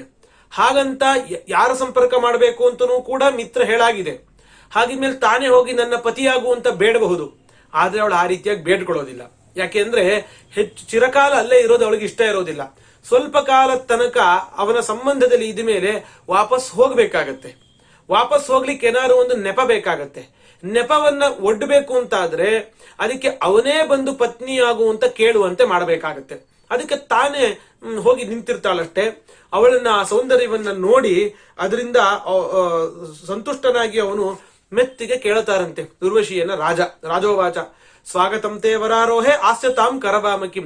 ಸ್ವಾಗತ, ಬಾ ಇಲ್ಲಿ ಕೂತ್ಕೊ ಅಂತ ಹೇಳಿ ಸತ್ಕಾರ ಮಾಡಿ, ನಿನ್ನ ಮೇಲೆ ನನಗೆ ಭಾರಿ ಆಸಕ್ತಿ ಇದೆ, ಹಾಗಾಗಿ ನಿನ್ನನ್ನು ಪ್ರೀತಿಸ್ತಾ ಇದ್ದೀನಿ, ನೀನು ನನ್ನ ಜೊತೆ ಇರು, ನನ್ನ ಪತ್ನಿಯಾಗು ಅಂತ ಹೇಳಿ ಅವನು ಬೇಡತಾನಂತೆ. ಆಗ ಊರ್ವಶಿ ಹೇಳ್ತಾಳಂತೆ, ನೀನು ಮಹಾನುಭಾವನಪ್ಪ, ನಿನ್ನನ್ನ ಪತಿಯನ್ನಾಗಿ ಪಡಿಲಿಕ್ಕೆ ಯಾರಿಗ ತಾನು ಇಷ್ಟ ಆಗೋದಿಲ್ಲ, ಎಲ್ಲರೂ ಬಯಸ್ತಾರೆ. ಕಸ್ಯಾಸ್ತ್ವೈನ ಸಜ್ಜೇತ ಮನೋದೃಷ್ಟಿಶ್ಚ ಸುಂದರ. ಮನಸ್ಸು ಕಣ್ಣು ಎರಡನ್ನೂ ಅಪಹಾರ ಮಾಡೋಷ್ಟು ಸೌಂದರ್ಯ ನಿನ್ನಲ್ಲಿ ಇದೆ. ಆ ಸೌಂದರ್ಯ ಯಾಕಾದ್ರೂ ಬಂತು ಅವನಿಗೆ, ಪುರೂರವಸ್ಸಿಗೆ? ಯಾಕೆಂದ್ರೆ ದೇವಲೋಕದಲ್ಲಿ ವರ್ಣನೆ ಮಾಡೋದು, ಆ ಸೌಂದರ್ಯವನ್ನು ಕೇಳಿ ಅಥವಾ ನೋಡಿ ಇವಳು ಕೂಡ ಆಸಕ್ತಳಾಗೋದು, ಅವನ ಬಗ್ಗೆ ಆಸಕ್ತಿ ಉಂಟಾಗೋದು ಅಂತಂದ್ರೆ ಹೇಗೆ ಸಾಧ್ಯ ಆಯಿತು ಅಂತಂದ್ರೆ ಅದು ಉರ್ವಶಿನೇ ಹೇಳ್ತಾಳೆ, ಯದಂಗಾತ್ ನ ರಮಾಯಾತಿ ಸದೃಷ್ಟೋ ಹರಿರಾಶ್ರಯ. ನಿನ್ನಲ್ಲಿ ಭಗವಂತ ಇದ್ದಾನೆ, ಭಗವಂತನ ಸಾನ್ನಿಧ್ಯದಿಂದಾಗಿ ನಿನ್ನಲ್ಲಿ ಇಷ್ಟೆಲ್ಲ ಸೌಂದರ್ಯ, ಎಲ್ಲರನ್ನು ಮೋಹಿಸುವಂತಹ, ಎಲ್ಲರಿಗೂ ಮೋಹಗೊಳಿಸುವಂತಹ ಒಂದು ರೂಪ ನಿನ್ನಲ್ಲಿ ಇರೋದು. ಆ ಭಗವಂತನ ಸಾನ್ನಿಧ್ಯದಿಂದ ಬಂದಿರೋದು. ಆ ಭಗವಂತನ ಸಾನ್ನಿಧ್ಯದಿಂದ ಇದ್ಯಾಕೆ ಬಂತು ಅಂತಂದ್ರೆ ಭಗವಂತನ ಅದ್ಭುತ ಸೌಂದರ್ಯ, ಆ ಗುಣಗಳು ಎಷ್ಟು ಅಂತಂದ್ರೆ ಲಕ್ಷ್ಮೀದೇವಿ ಭಗವಂತನ ಅಂಗದಲ್ಲಿ ವಕ್ಷಸ್ಥಳದಲ್ಲಿ ಇರುವಂತವಳು ಭಗವಂತನ ವಕ್ಷಸ್ಥಳವನ್ನು ಬಿಟ್ಟು ಹೋಗಲಿಕ್ಕೆ ಇಷ್ಟಪಡ್ತಾ ಇಲ್ಲ. ಅಷ್ಟು ಸೌಂದರ್ಯ ಭಗವಂತನಲ್ಲಿ ಇದೆ. ಲಕ್ಷ್ಮೀದೇವಿಗೆ ಮೋಹಕವಾದ ಸೌಂದರ್ಯ. ಅಂತಹ ಸೌಂದರ್ಯ ಇರುವ ಭಗವಂತನ ಸನ್ನಿಧಾನ ಇರೋದ್ರಿಂದ ನೀನು ಇಂತಹ ಮೋಹಕವಾದ ಒಂದು ರೂಪವನ್ನ ಹೊಂದಲಿಕ್ಕೆ ಸಾಧ್ಯ ಆಗಿದೆ ಅಂತ ಹೇಳಿ ಕೊನೆಗೆ ಒಂದಿಷ್ಟು ನಿಬಂಧನೆಗಳನ್ನ ಅವಳು ಹಾಕ್ತಾಳಂತೆ. ಈ ನಿಬಂಧನೆಗಳನ್ನ ನೀನು ಒಪ್ಕೊಂಡ್ರೆ ನಾನು ನಿನ್ ಜೊತೆ ಇರ್ತೀನಿ. ಏನು ಅಂತಂದ್ರೆ, ಏತಾ ಉರಣಕೌರಾಜನ್ ನ್ಯಸ್ತೌ ರಕ್ಷಸ್ವ ಮಾನದ. ನಾನು ನಿನಗೆ 2 ಮೇಷಗಳನ್ನ ಕೊಡ್ತೀನಿ, ಇದನ್ನ ನೀನು ಇಟ್ಕೊಳ್ಬೇಕು. ಇಟ್ಟುಕೊಂಡು ಇದನ್ನ ಕಾಪಾಡ್ತಾ ಇರಬೇಕು. ಇದು ನನ್ನ ಮಕ್ಕಳಿದ್ದಂತೆ, ಇದನ್ನ ನೀನು ಕಾಪಾಡಬೇಕು. ಇದನ್ನ ಕಳ್ಕೊಂಡ್ರೆ ನಾನು ನಿನ್ ಬಿಟ್ಟು ಹೋಗ್ತೀನಿ. ಹಾಗಿದ್ರೆ ಇದನ್ನ ಕಾಪಾಡೋದು ನಿನ್ನ ಜವಾಬ್ದಾರಿ. ಸಂಭ್ರಂಸೆ ಭವತಾ ಸಾಕಂ ಶ್ಲಾಘ್ಯ ಸ್ತ್ರೀಣಾಂ ವರಸ್ಮೃತ. ಅಲ್ಲಿ ತನಕ ಎಲ್ಲಿ ತನಕ ಇದಿರುತ್ತೋ ಅಲ್ಲಿ ತನಕ ನಾನು ನಿನ್ ಜೊತೆ ರಮಿಸ್ತಾ ನಿನ್ ಜೊತೆ ಸಂತೋಷವಾಗಿ ಇರ್ತೀನಿ. ಇದು ಒಂದು. ಜೊತೆಗೆ ನನಗೆ ಆಹಾರವಾಗಿ ತುಪ್ಪವನ್ನ ಕೊಡಬೇಕು. ಘೃತಮ್ಮೆ ವೀರಭಕ್ಷಂ ಸ್ಯಾತ್. ಅಲ್ಲಿ ತುಪ್ಪವನ್ನ ಯಾಕೆ ಅವಳು ಕೇಳಿದ್ಲು ಅಂತಂದ್ರೆ ಅದನ್ನ ಅದು ಅಮೃತಂಬ ಆಜ್ಯಂ ಅಂತ ಹೇಳಿ ವ್ಯಾಖ್ಯಾನಕಾರರು ಉದಾಹರಿಸ್ತಾರೆ. ಅದನ್ನ ಅಮೃತವನ್ನ ಪಾನ ಮಾಡುವಂತವರು ದೇವತೆಗಳು, ಅಮೃತ ಸಮಾನ ಈ ಆಜ್ಯ ತುಪ್ಪ ಅಂತ ಹೇಳಿ ಶ್ರುತಿ ಪ್ರಮಾಣಗಳಿರೋದ್ರಿಂದಾಗಿ ಅವಳು ಅದನ್ನೇ ಕೇಳುತ್ತಾಳೆ. ಘೃತವೇ ನನಗೆ ಆಹಾರ ಆಗಿರಬೇಕು. ನೇಕ್ಷೇತ್ವಾನ್ಯತ್ರ ಮೈಥುನಾತ್ ವಿವಾಸಸಂ ತತ್ತಥೇತಿ ಪ್ರತಿಪೇದೆ ಮಹಾಮನಃ. ಮೈಥುನದ ಸಂದರ್ಭದಲ್ಲಿ, ಆ ಏಕಾಂತದ ಒಂದು ಸಂದರ್ಭದಲ್ಲಿ ಬಿಟ್ಟು ಬೇರೆ ಯಾವ ಸಂದರ್ಭದಲ್ಲೂ ನೀನು ನಗ್ನನಾಗಿ ನನಗೆ ಕಾಣಿಸ್ಕೊಳ್ಬಾರದು. ಈ ಮೂರಲ್ಲಿ ಯಾವುದು ಒಂದು ನಿಬಂಧನೆಗೆ ನೀನು ತಪ್ಪಿದ್ರೂ ಕೂಡ ಆಗ ನಾನು ನಿನ್ನನ್ನು ಬಿಟ್ಟು ಹೋಗ್ತೀನಿ ಅಂತ ಹೇಳಿ ಹೀಗೆ ನಿಬಂಧನೆ ಹಾಕ್ತಾಳೆ. ಅದಕ್ಕೆ ರಾಜನು ಕೂಡ ಒಪ್ಕೊಳ್ತಾನೆ. ಅವರಿಬ್ಬರು ಸಂತೋಷವಾಗಿ ಜೊತೆಯಲ್ಲಿ ಇರ್ತಾರೆ. ತಯಾಸ ಪುರುಷ ಶ್ರೇಷ್ಠ ರಮಯಂತ ಯಥಾರ್ಹತಃ ರೇಮೆ ಸುರವಿಹಾರೇಶು ಕಾವಂ ಚೈತ್ರರಥಾದಿಶ. ಚೈತ್ರರಥ ಮೊದಲಾದಂತಹ ಉಪವನಗಳಲ್ಲಿ ದೇವತೆಗಳ ಬಂದು ವಿಹಾರ ಮಾಡುವಂತಹ ಆ ಜಾಗದಲ್ಲಿ ಈ ಉರ್ವಶಿಯೊಂದಿಗೆ ಪುರೂರವಸ್ ಬೇಕಾದಷ್ಟು ವಿಹಾರವನ್ನ ಮಾಡ್ತಾನೆ. ಹೀಗೆ ಅವಳೊಂದಿಗೆ ಬೇಕಾದಷ್ಟು ವರ್ಷಗಳು ವಿಹಾರವನ್ನ ಮಾಡಿರ್ತಾನೆ. ಅದೆಲ್ಲ ಆದ್ಮೇಲೆ ಅವಳಿಗೆ ಪುನಃ ದೇವಲೋಕಕ್ಕೆ ಹೋಗುವಂತಹ ಸಮಯ ಬರುತ್ತೆ. ಆಗ ಇಂದ್ರ ದೇವರು ವಿಚಾರ ಮಾಡ್ತಾರೆ, ಈ ಲೋಕದಲ್ಲಿ ಇಂದ್ರಲೋಕದಲ್ಲಿ ಉರ್ವಶಿ ಇಲ್ಲ. ಉರ್ವಶಿ ಇಲ್ಲದೆ ಈ ಇಂದ್ರಲೋಕ ಚೆನ್ನಾಗಿ ಕಾಣಿಸ್ತಾ ಇಲ್ಲ. ಉರ್ವಶಿ ರಹಿತಂ ಮಖ್ಯಂ ಆಸ್ಥಾನಂ ನಾತಿ ಶೋಭತೆ. ಹಾಗಾಗಿ ಅವರೊಂದು ಉಪಾಯ ಮಾಡ್ತಾರೆ. ಇಂದ್ರದೇವರು ಗಂಧರ್ವರನ್ನ ಕಳಿಸ್ತಾರೆ. ಒಂದಿಷ್ಟು ಉಪಾಯಗಳನ್ನು ಹೇಳಿ ಕಳಿಸ್ತಾರೆ. ಗಂಧರ್ವರು ಬರ್ತಾರೆ. ಗಂಧರ್ವರು ಬಂದು ಏನ್ ಮಾಡ್ತಾರೆ, ಆ ಎರಡೂ ಆ ಮೇಷಗಳನ್ನ, ಆ ಕುರಿಗಳನ್ನ, ಇದನ್ನ ಮೇಕೆಗಳನ್ನ ಅಪಹಾರ ಮಾಡಿಬಿಡ್ತಾರೆ. ಆ ಎರಡೂ ಮೇಕೆಗಳನ್ನ ಅಪಹಾರ ಮಾಡ್ಕೊಂಡು ಹೋಗ್ಬಿಟ್ಟಾಗ ಆಗ ರಾತ್ರಿ ಸಮಯದಲ್ಲಿ, ಮಧ್ಯರಾತ್ರಿ ಸಮಯದಲ್ಲಿ ಅಪಹಾರ ಮಾಡ್ಕೊಂಡು ಹೋಗ್ತಾರೆ. ತತ್ಕ್ಷಣ ಇವಳು ಪುರೂರವಸ್ಸನ್ನ ಜೋರಾಗಿ ಬೈಲಿಕ್ಕೆ ಶುರು ಮಾಡ್ತಾಳಂತೆ. ಎಂಥವನಿಗಾದರೂ ಕೂಡ ಹೃದಯಕ್ಕೆ ಚುಚ್ಚಬೇಕು ಅಂತಹ ತೀಕ್ಷ್ಣವಾದ ಕಠೋರವಾಗಿರುವಂತಹ ಮಾತುಗಳನ್ನ ಊರ್ವಶಿ ಅವನ ಬಗ್ಗೆ ಆಡ್ತಾಳೆ. ಹತಾಸ್ಮ್ಯಹಂ ಕುನಾಥೇನ ನಪುಂಸ ವೀರಮಾನಿನ. ಇವನು ನಪುಂಸಕ, ವೀರ ಅಂತ ಹೇಳ್ಕೊಳ್ತಾ ಇದ್ದಾನೆ. ಅದಷ್ಟೇ, ಇವನು ನಪುಂಸಕ, ಇವನನ್ನು ಕಟ್ಕೊಂಡು ನಾನು ನಾಶ ಹೊಂದಿದೆ. ಯದ್ವಿಸ್ರಂಭಾದಹಂ ನಷ್ಟ ಹೃತಾಪತ್ಯಾಚ ದಸ್ಯುಭಿಹಿ. ಇವನ ಮೇಲೆ ನಂಬಿಕೆ ಇಟ್ಟು ಮಗುವಿನಂತೆ ಸಾಕಿದಂತಹ ಎರಡು ಮೇಷಗಳನ್ನ ಇವನಿಗೆ ಕೊಟ್ಟಿದ್ದೆ, ಅದರ ಅಪಹಾರ ಆಗೋಯ್ತು. ಯಶ್ಯೇತೆ ನಿಶಿ ಸಂತ್ರಸ್ತ ಯಥಾ ನಾರಿ. ರಾತ್ರಿ ಕಾಲದಲ್ಲಿ ಇವನು ಹೆದರಿ ಹೆಣ್ಣಂತೆ ಮಳ್ಕೊಂಡಿರ್ತಾನೆ. ಬೆಳಗ್ಗೆ ಹಗಲಿನ ಹೊತ್ತಿಗೆ ಮಾತ್ರ ಇವನು ಗಂಡಸು. ದಿವಾಪುಮಾನ್, ಹಗಲಿನಲ್ಲಿ ಗಂಡಸು, ರಾತ್ರಿ ಕತ್ತಲಾಯ್ತು ಅಂದ್ರೆ ಹೆಣ್ಣು ಮಕ್ಕಳು ಕತ್ತಲಾಯ್ತು ಮನೆ ಒಳಗೆ ಸೇರ್ಕೊಳ್ಬೇಕು ಅಂತ ಹೇಳದಂತೆ, ಕತ್ತಲಾದ್ರೆ ಸಾಕು ಹೆಣ್ಣಂತೆ ಆಗ್ಬಿಡ್ತಾನೆ ಇವನು ಅಂತ ಹೇಳಿ ಇಷ್ಟು ಚುಚ್ಚು ಮಾತುಗಳನ್ನೆಲ್ಲ ಅವಳು ಆಡಿದಾಗ ಅವನಿಗೆ ತುಂಬಾ ದುಃಖ ಆಗತ್ತೆ. ತತ್ಕ್ಷಣ ಏನ್ ಮಾಡ್ತಾನೆ, ಅಂಕುಶದಿಂದ ಆನೆಗೆ ಚುಚ್ಚಿದ್ರೆ ಹೇಗಾಗಬೇಕೋ ಆ ರೀತಿಯಾಗಿ ಆಗತ್ತೆ. ಆ ರೀತಿಯಾಗಿ ಅವನು ತಕ್ಷಣ ಬಿಲ್ಲು ಬಾಣವನ್ನ ತೆಗೆದುಕೊಳ್ತಾನೆ. ಬಿಲ್ಲು ಬಾಣ ಎರಡೂ ಕೂಡ ತೆಗೆದುಕೊಂಡು ಅದನ್ನ ವಾಪಸ್ ತೆಗೆದುಕೊಂಡು ಬರಬೇಕು ಅಂತ ಹೇಳಿ ಹೊರಡ್ತಾನೆ. ಇಲ್ಲಿ ವ್ಯಾಖ್ಯಾನಕಾರರು ಬೇರೆ ಪುರಾಣದ ವಚನಗಳನ್ನು ಕೂಡ, ಹರಿವಂಶದ ವಚನವನ್ನು ಉದಾಹರಿಸಿ ಹೇಳ್ತಾರೆ. ಅಲ್ಲಿ ಏಕಕಾಲದಲ್ಲಿ ಎರಡೂ ಮೇಷಗಳನ್ನ ಅವರು ಅಪಹಾರ ಮಾಡೋದಲ್ಲಂತೆ. ಮೊದಲಿಗೆ ಒಂದು ಮೇಷವನ್ನ ಅಪಹಾರ ಮಾಡ್ತಾರೆ. ಒಂದು ಮೇಷವನ್ನ ಅಪಹಾರ ಮಾಡಿದ ಮೇಲೆ ಮತ್ತೊಂದು ಮೇಷವನ್ನ ಆ ನಂತರ ಅಪಹಾರ ಮಾಡೋದು. ಯಾಕೆಂದ್ರೆ ಒಂದು ಮೇಷವನ್ನ ಅಪಹಾರ ಮಾಡಿದಾಗ ಅವನು ಇನ್ನೂ ಕೂಡ ಹಾಗೆ ಇದ್ಬಿಟ್ಟಿರ್ತಾನಂತೆ, ಎದ್ದು ಹೋಗೋದಿಲ್ಲ. ಒಂದು ಮೇಷವನ್ನ ಎತ್ಕೊಂಡ್ ಬರ್ತಾರೆ. ಎತ್ಕೊಂಡ್ ಬಂದ ತಕ್ಷಣ ಹಾಗೆ ಬರೋದಿಲ್ಲ. ಯಾಕೆ ಅಂದ್ರೆ ಅವನು ನಗ್ನನಾಗಿ ಇರ್ತಾನೆ. ನಾನು ನಗ್ನನಾಗಿ ಇದ್ದದ್ದನ್ನು ಅವಳನ್ನು ನೋಡಿದ್ರೆ ಅವಳು ಮತ್ತೆ ಅವಳನ್ನು ಬಿಟ್ಟು ಹೋಗ್ತಾಳೆ ಅನ್ನೋ ಚಿಂತೆಗೆ ಅವನು ಹಾಗೆ ಇದ್ಬಿಟ್ಟಿರ್ತಾನೆ. ಅವನು ಅವಳೆಲ್ಲ ಅಷ್ಟೆಲ್ಲ ಬೈದ ಮೇಲೆ ಇನ್ನೊಂದನ್ನು ಆ ನಂತರ ಅಪಹಾರ ಮಾಡ್ತಾರೆ. ಇನ್ನೊಂದನ್ನು ಅಪಹಾರ ಮಾಡಿದಾಗ ಈಗ ಅವನಿಗೆ ಅನಿವಾರ್ಯ ಎದ್ದು ಹೊರಗಡೆ ಬರುವಂತದ್ದು. ಹಾಗಾಗಿ ಒಂದಾದ ಮೇಲೆ ಒಂದು ಮೇಷಗಳನ್ನ ಅಪಹಾರ ಮಾಡ್ತಾರೆ ಅಂತ ಹೇಳಿ ಹರಿವಂಶದ ವಚನವನ್ನ ಅವರು ಪ್ರಮಾಣವನ್ನಾಗಿ ವ್ಯಾಖ್ಯಾನಕಾರರು ಕೊಡ್ತಾರೆ. ಹೀಗೆ ಅಪಹಾರ ಮಾಡ್ತಾರೆ. ಅಪಹಾರ ಮಾಡಿ ತೆಗೆದುಕೊಂಡು ಹೋಗ್ತಾ ಇರ್ತಾರೆ. ಯಾವಾಗ ಇವನು ಬಿಲ್ಲು ಬಾಣ ತೆಗೆದುಕೊಂಡು ಅಟ್ಟಿಸ್ಕೊಂಡು ಬರ್ತಾ ಇರ್ತಾನೋ ತತ್ಕ್ಷಣ ಎರಡೂ ಮೇಷಗಳನ್ನ ಅಲ್ಲೇ ಬಿಟ್ಟು ಗಂಧರ್ವರು ಹೋಗ್ಬಿಡ್ತಾರೆ, ಹಿಂದೆ ಸರಿತಾರೆ. ತಕ್ಷಣ ಏನ್ ಮಾಡ್ತಾನೆ, ಎರಡು ಮೇಷಗಳನ್ನ ತೆಗೆದುಕೊಂಡು ಬರ್ತಾನೆ. ರಾತ್ರಿ ಕತ್ತಲಿರುತ್ತೆ. ಆದರೆ ಬಂದಂತಹ ಗಂಧರ್ವರ ಅವರು ತಮ್ಮ ದೇಹದಿಂದ ಒಳ್ಳೆ ಬೆಳಕು ಬರುವಂತೆ ಮಾಡ್ತಾರೆ. ಆ ಗಂಧರ್ವರ ದೇಹದಿಂದ ಬಂದಂತಹ ಬೆಳಕಿನಿಂದ ಅವನು ನಗ್ನನಾಗಿ ಕಾಣಿಸಿಕೊಂಡು ಬಿಡುತ್ತಾನೆ ಊರ್ವಶಿಗೆ. ಹಾಗಾಗಿ ನಿಬಂಧನಕ್ಕೆ ತಪ್ಪುದ ಅವನು, ಆದ್ರಿಂದಾಗಿ ಅವಳು ಅವನನ್ನ ಬಿಟ್ಟು ಅಂತರ್ಧಾನ ಹೊಂದ್ಬಿಡ್ತಾಳೆ, ಬಿಟ್ಟು ಹೋಗ್ಬಿಡ್ತಾಳೆ. ಹೀಗೆ ಒಟ್ಟು 59 ವರ್ಷ ಜೊತೆಗೆ ಇರ್ತಾರಂತವ್ರು. ಮೊದಲಿಗೆ 59 ವರ್ಷಗಳ ಕಾಲ ಅವರು ಜೊತೆಗೆ ಇರ್ತಾರೆ ಅಂತ ಹೇಳಿ ಪ್ರಮಾಣವನ್ನ ಕೊಟ್ಟು ಹೇಳ್ತಾರೆ. ಪಂಚಷಟ್ ಸಪ್ತಚಾಷ್ಟೌಚ ದಶಚಾಷ್ಟೌಚ ಭಾರತ ಅಂತ ಹೇಳಿ ಪ್ರಮಾಣ ಕೊಟ್ಟು ಲೆಕ್ಕವನ್ನೆಲ್ಲ ಕೊಟ್ಟು 59 ವರ್ಷ ಒಟ್ಟಿಗೆ ಇರ್ತಾರೆ ಅಂತ ಹೇಳಿ ಹೇಳ್ತಾರೆ. ಯಾವಾಗ ಅವಳು ಹಾಸಿಗೆಯಲ್ಲಿ ಇರೋದಿಲ್ವೋ, ಕಾಣೋದಿಲ್ವೋ, ಅವನು ಹುಚ್ಚನಂತ ಆಗ್ಬಿಡ್ತಾರಂತೆ. ಹುಚ್ಚನಂತಾಗಿ ಅವಳು ಎಲ್ಲಿದ್ದಾಳೆ ಅಂತ ಅವಳನ್ನು ಹುಡುಕ್ತಾ ಹುಡುಕ್ತಾ ಎಲ್ಲಾ ಕಡೆ ತಿರುಗಾಡ್ಲಿಕ್ಕೆ ಶುರು ಮಾಡ್ತಾನಂತೆ. ಭೂಮಿಯಲ್ಲಿ ಎಲ್ಲಾ ಕಡೆಯೂ ಕೂಡ ತಿರುಗಾಡ್ಲಿಕ್ಕೆ ಶುರು ಮಾಡ್ತಾನೆ. ಸತಾಂ ವೀಕ್ಷ ಕುರುಕ್ಷೇತ್ರ, ಎಲ್ಲೂ ಕಾಣದೇ ಇದ್ದಾಗ ಕೊನೆಗೆ ಕುರುಕ್ಷೇತ್ರಕ್ಕೆ ಬರ್ತಾನೆ. ಸರಸ್ವತಿ ನದಿ ತೀರದಲ್ಲಿ ತನ್ನ ಎಲ್ಲಾ ಸಖಿಯರೊಂದಿಗೆ ಊರ್ವಶಿ ಇರುವಂತದ್ದನ್ನ ನೋಡ್ತಾನೆ. ಬಹಳ ಸಂತೋಷ ಆಗತ್ತೆ. ಸಂತೋಷ ಆಗಿ ಅವಳ ಹತ್ರ ಬಂದು ತಾನು ಕೇಳ್ಕೊಳ್ತಾನಂತೆ, ನೀನು ವಾಪಸ್ಸು ಬರಬೇಕು ನನ್ನ ಜೊತೆ ಅಂತ ಹೇಳಿ ಅವಳನ್ನ ಬೇಡ್ಕೊಳ್ತಾನಂತೆ ಪುರೂರವ.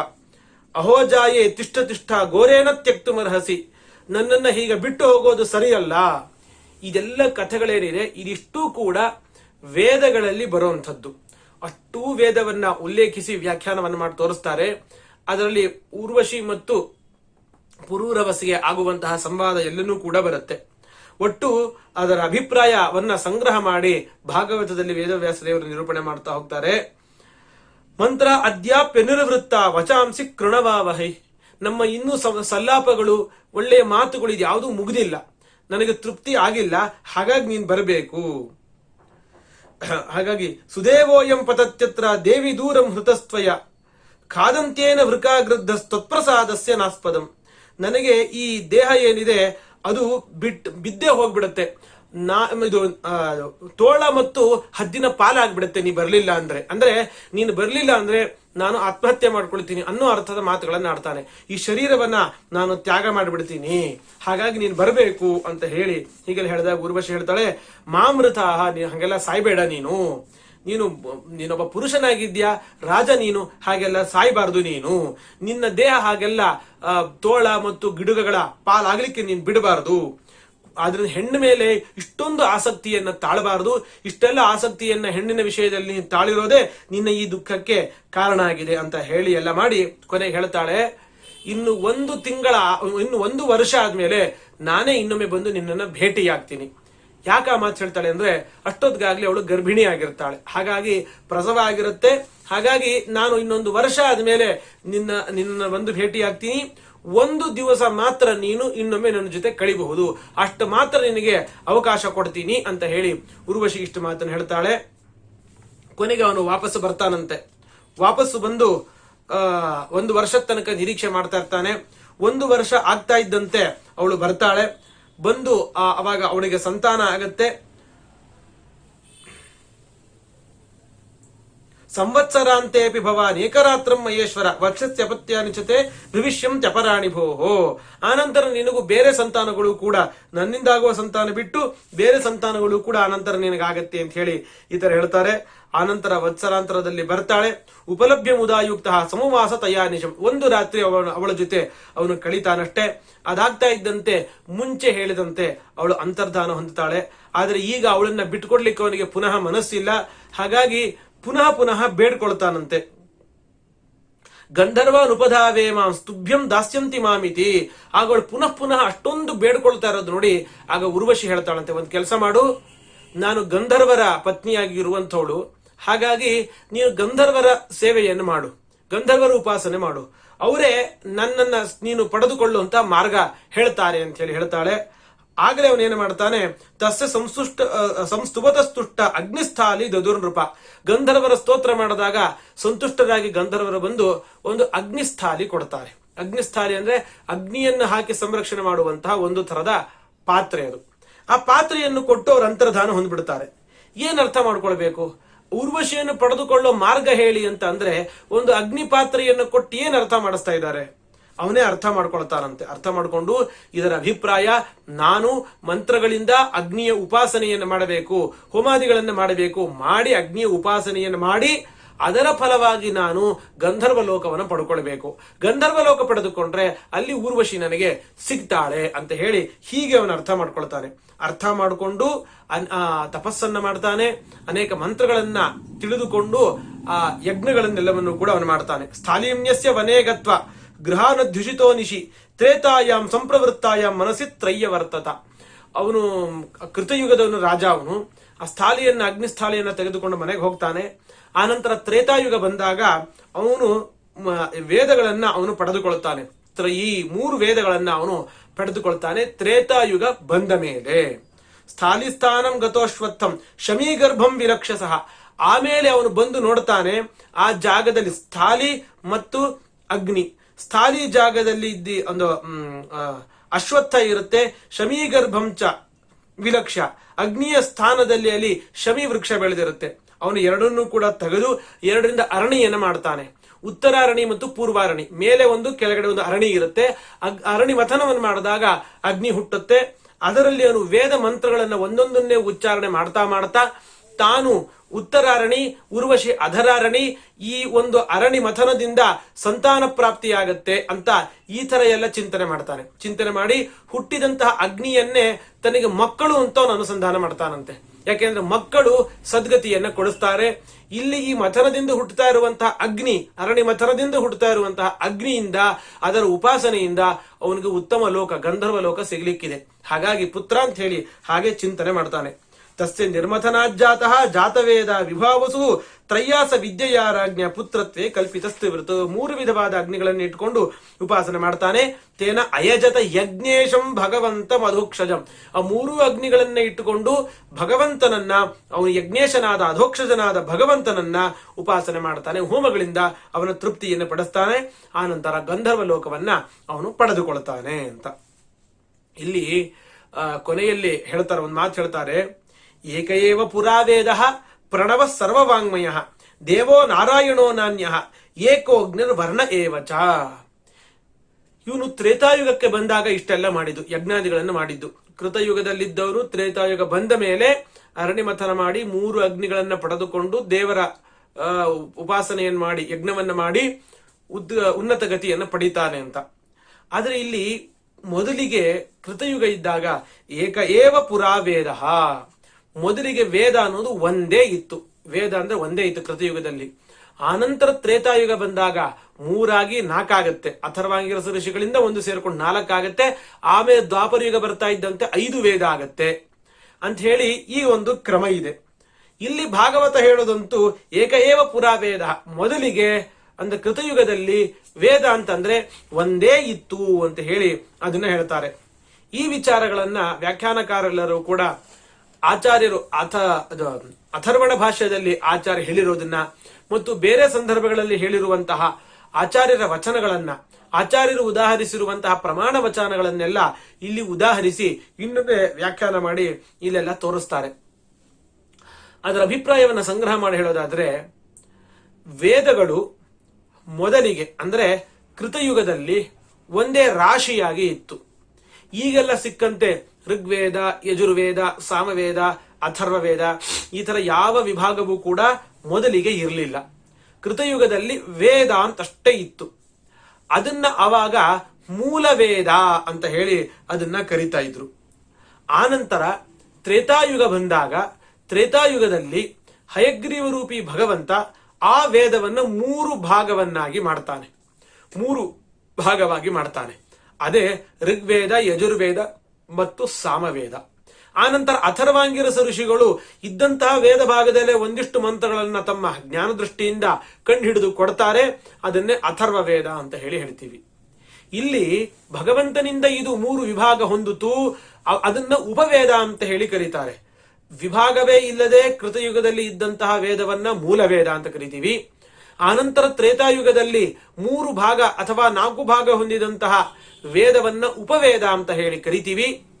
ಅಂದ್ರೆ ದ್ವಾಪರ ಯುಗದಲ್ಲಿ ವೇದವ್ಯಾಸ ದೇವರು ಅವತಾರ ಮಾಡಕ್ಕಿಂತ ಮುಂಚೆಯೇ ಋಗ್ವೇದ, ಯಜುರ್ವೇದ ಅನ್ನುವಂತಹ ವಿಭಾಗ ಇತ್ತು, ಮೊದಲೇ ಇತ್ತು ಅಂತ ಹೇಳಿ ಗೊತ್ತಾಗತ್ತೆ. ಇಲ್ಲಿ ಈ ಭಾಗವತ ಪುರಾಣದ ಈ ಶ್ಲೋಕವನ್ನು ನೋಡಿದಾಗ ಏನನ್ಸುತ್ತೆ ಅಂತಂದ್ರೆ, ಈ ರಾಜ ಪುರೂರವಸ್ ರಾಜ ವೇದವನ್ನು ಮೂರಾಗಿ ವಿಭಾಗ ಮಾಡ್ದ ಅನ್ನುವಂತ ಅರ್ಥದ ಕಾಣುತ್ತೆ. ಆದ್ರೆ ಅದಕ್ಕೆ ವ್ಯಾಖ್ಯಾನಕರು ಹೀಗೆ ಹೇಳ್ತಾರೆ, ಮುಖ್ಯವಾಗಿ ಮಾಡಿದ್ದದೆಲ್ಲವನ್ನು ಭಗವಂತನೇ, ಅವಾಂತರ ವಿಭಾಗ ಕರ್ತೃ ಇವರು ಒಂದಿಷ್ಟು ಮಾಡಿದ್ದ ಭಗವಂತನ ಅಧೀನವಾಗಿಯೋ ಯಾವುದೋ ಒಂದು ರೀತಿ ಅಂತ ಅರ್ಥ ಮಾಡ್ಕೊಳ್ಬೇಕು ಅಂತ ಹೇಳಿ ವ್ಯಾಖ್ಯಾನಕಾರ ಹೇಳ್ತಾರೆ. ಈ 3 ವೇದ ಇದ್ದಿದ್ದು ಅಥವಾ ಅಥರ್ವಾಂಗಿರಸರು ಕೊಟ್ಟಂತಹ ಅಥರ್ವಣ ವೇದವನ್ನೂ ಇಟ್ಟುಕೊಂಡಾಗ 4 ವೇದ ಆಯಿತು. ಅದು ದ್ವಾಪರ ಯುಗ ಬಂದಾಗ ಅದನ್ನ ಅವಾಂತರ ವೇದ ಅಂತ ಹೇಳಿ ಮಾಡ್ತಾರೆ. ಅದನ್ನ ವೇದವ್ಯಾಸ ದೇವರು ಮಾಡೋದು. ನಾವೆಲ್ಲರೂ ಏನಂತ ಭಾವಿಸ್ತೀವಿ, ಅವ್ರ ಹೆಸರು ವೇದವ್ಯಾಸ, ವೇದವನ್ನ ವಿಭಾಗ ಮಾಡಿದವರು. ಹಾಗಾಗಿ ಆ ವೇದವ್ಯಾಸ ದೇವರು ಬರಕ್ಕಿಂತ ಮುಂಚೆ ಈ ವಿಭಾಗನೇ ಇರಲಿಲ್ಲ, ಎಲ್ಲ ವೇದ ಅಂತಂದ್ರೆ ಒಂದೇ ರಾಶಿಯಾಗಿ ಇತ್ತು. ವೇದವ್ಯಾಸ ದೇವರು ಬಂದು ಈ ಒಂದು ವಿಭಾಗ ಮಾಡಿಕೊಟ್ರು ಅಂತ. ಅದು ಹಾಗಲ್ಲ. ವೇದವ್ಯಾಸ ದೇವರು ವಿಭಾಗ ಮಾಡಿದ್ದು ಹೌದು, ಆದರೆ ಋಗ್ವೇದ ಯಜುರ್ವೇದ ಈ ತರದ ವಿಭಾಗವನ್ನ ವೇದವ್ಯಾಸ ದೇವರು ಮಾಡಿದ್ದಲ್ಲ. ದ್ವಾಪರ ಯುಗಕ್ಕೆ ಬಂದಾಗ 5 ವೇದ ಇತ್ತು ಅಂತ ಹೇಳ್ತಾರೆ. ಅದು ಹೇಗೆ ಅಂತ ವಿವರಣೆ ಕೊಡ್ತೀನಿ, ಅದನ್ನ ಹೇಗೆ ವಿಭಾಗ ಮಾಡಿದ್ರು ಅವರು ಅಂತ. 5 ವೇದ ಆಯ್ತು ಅಂತ ಹೇಳಿ ಹೇಳ್ತಾರೆ. ಅದನ್ನ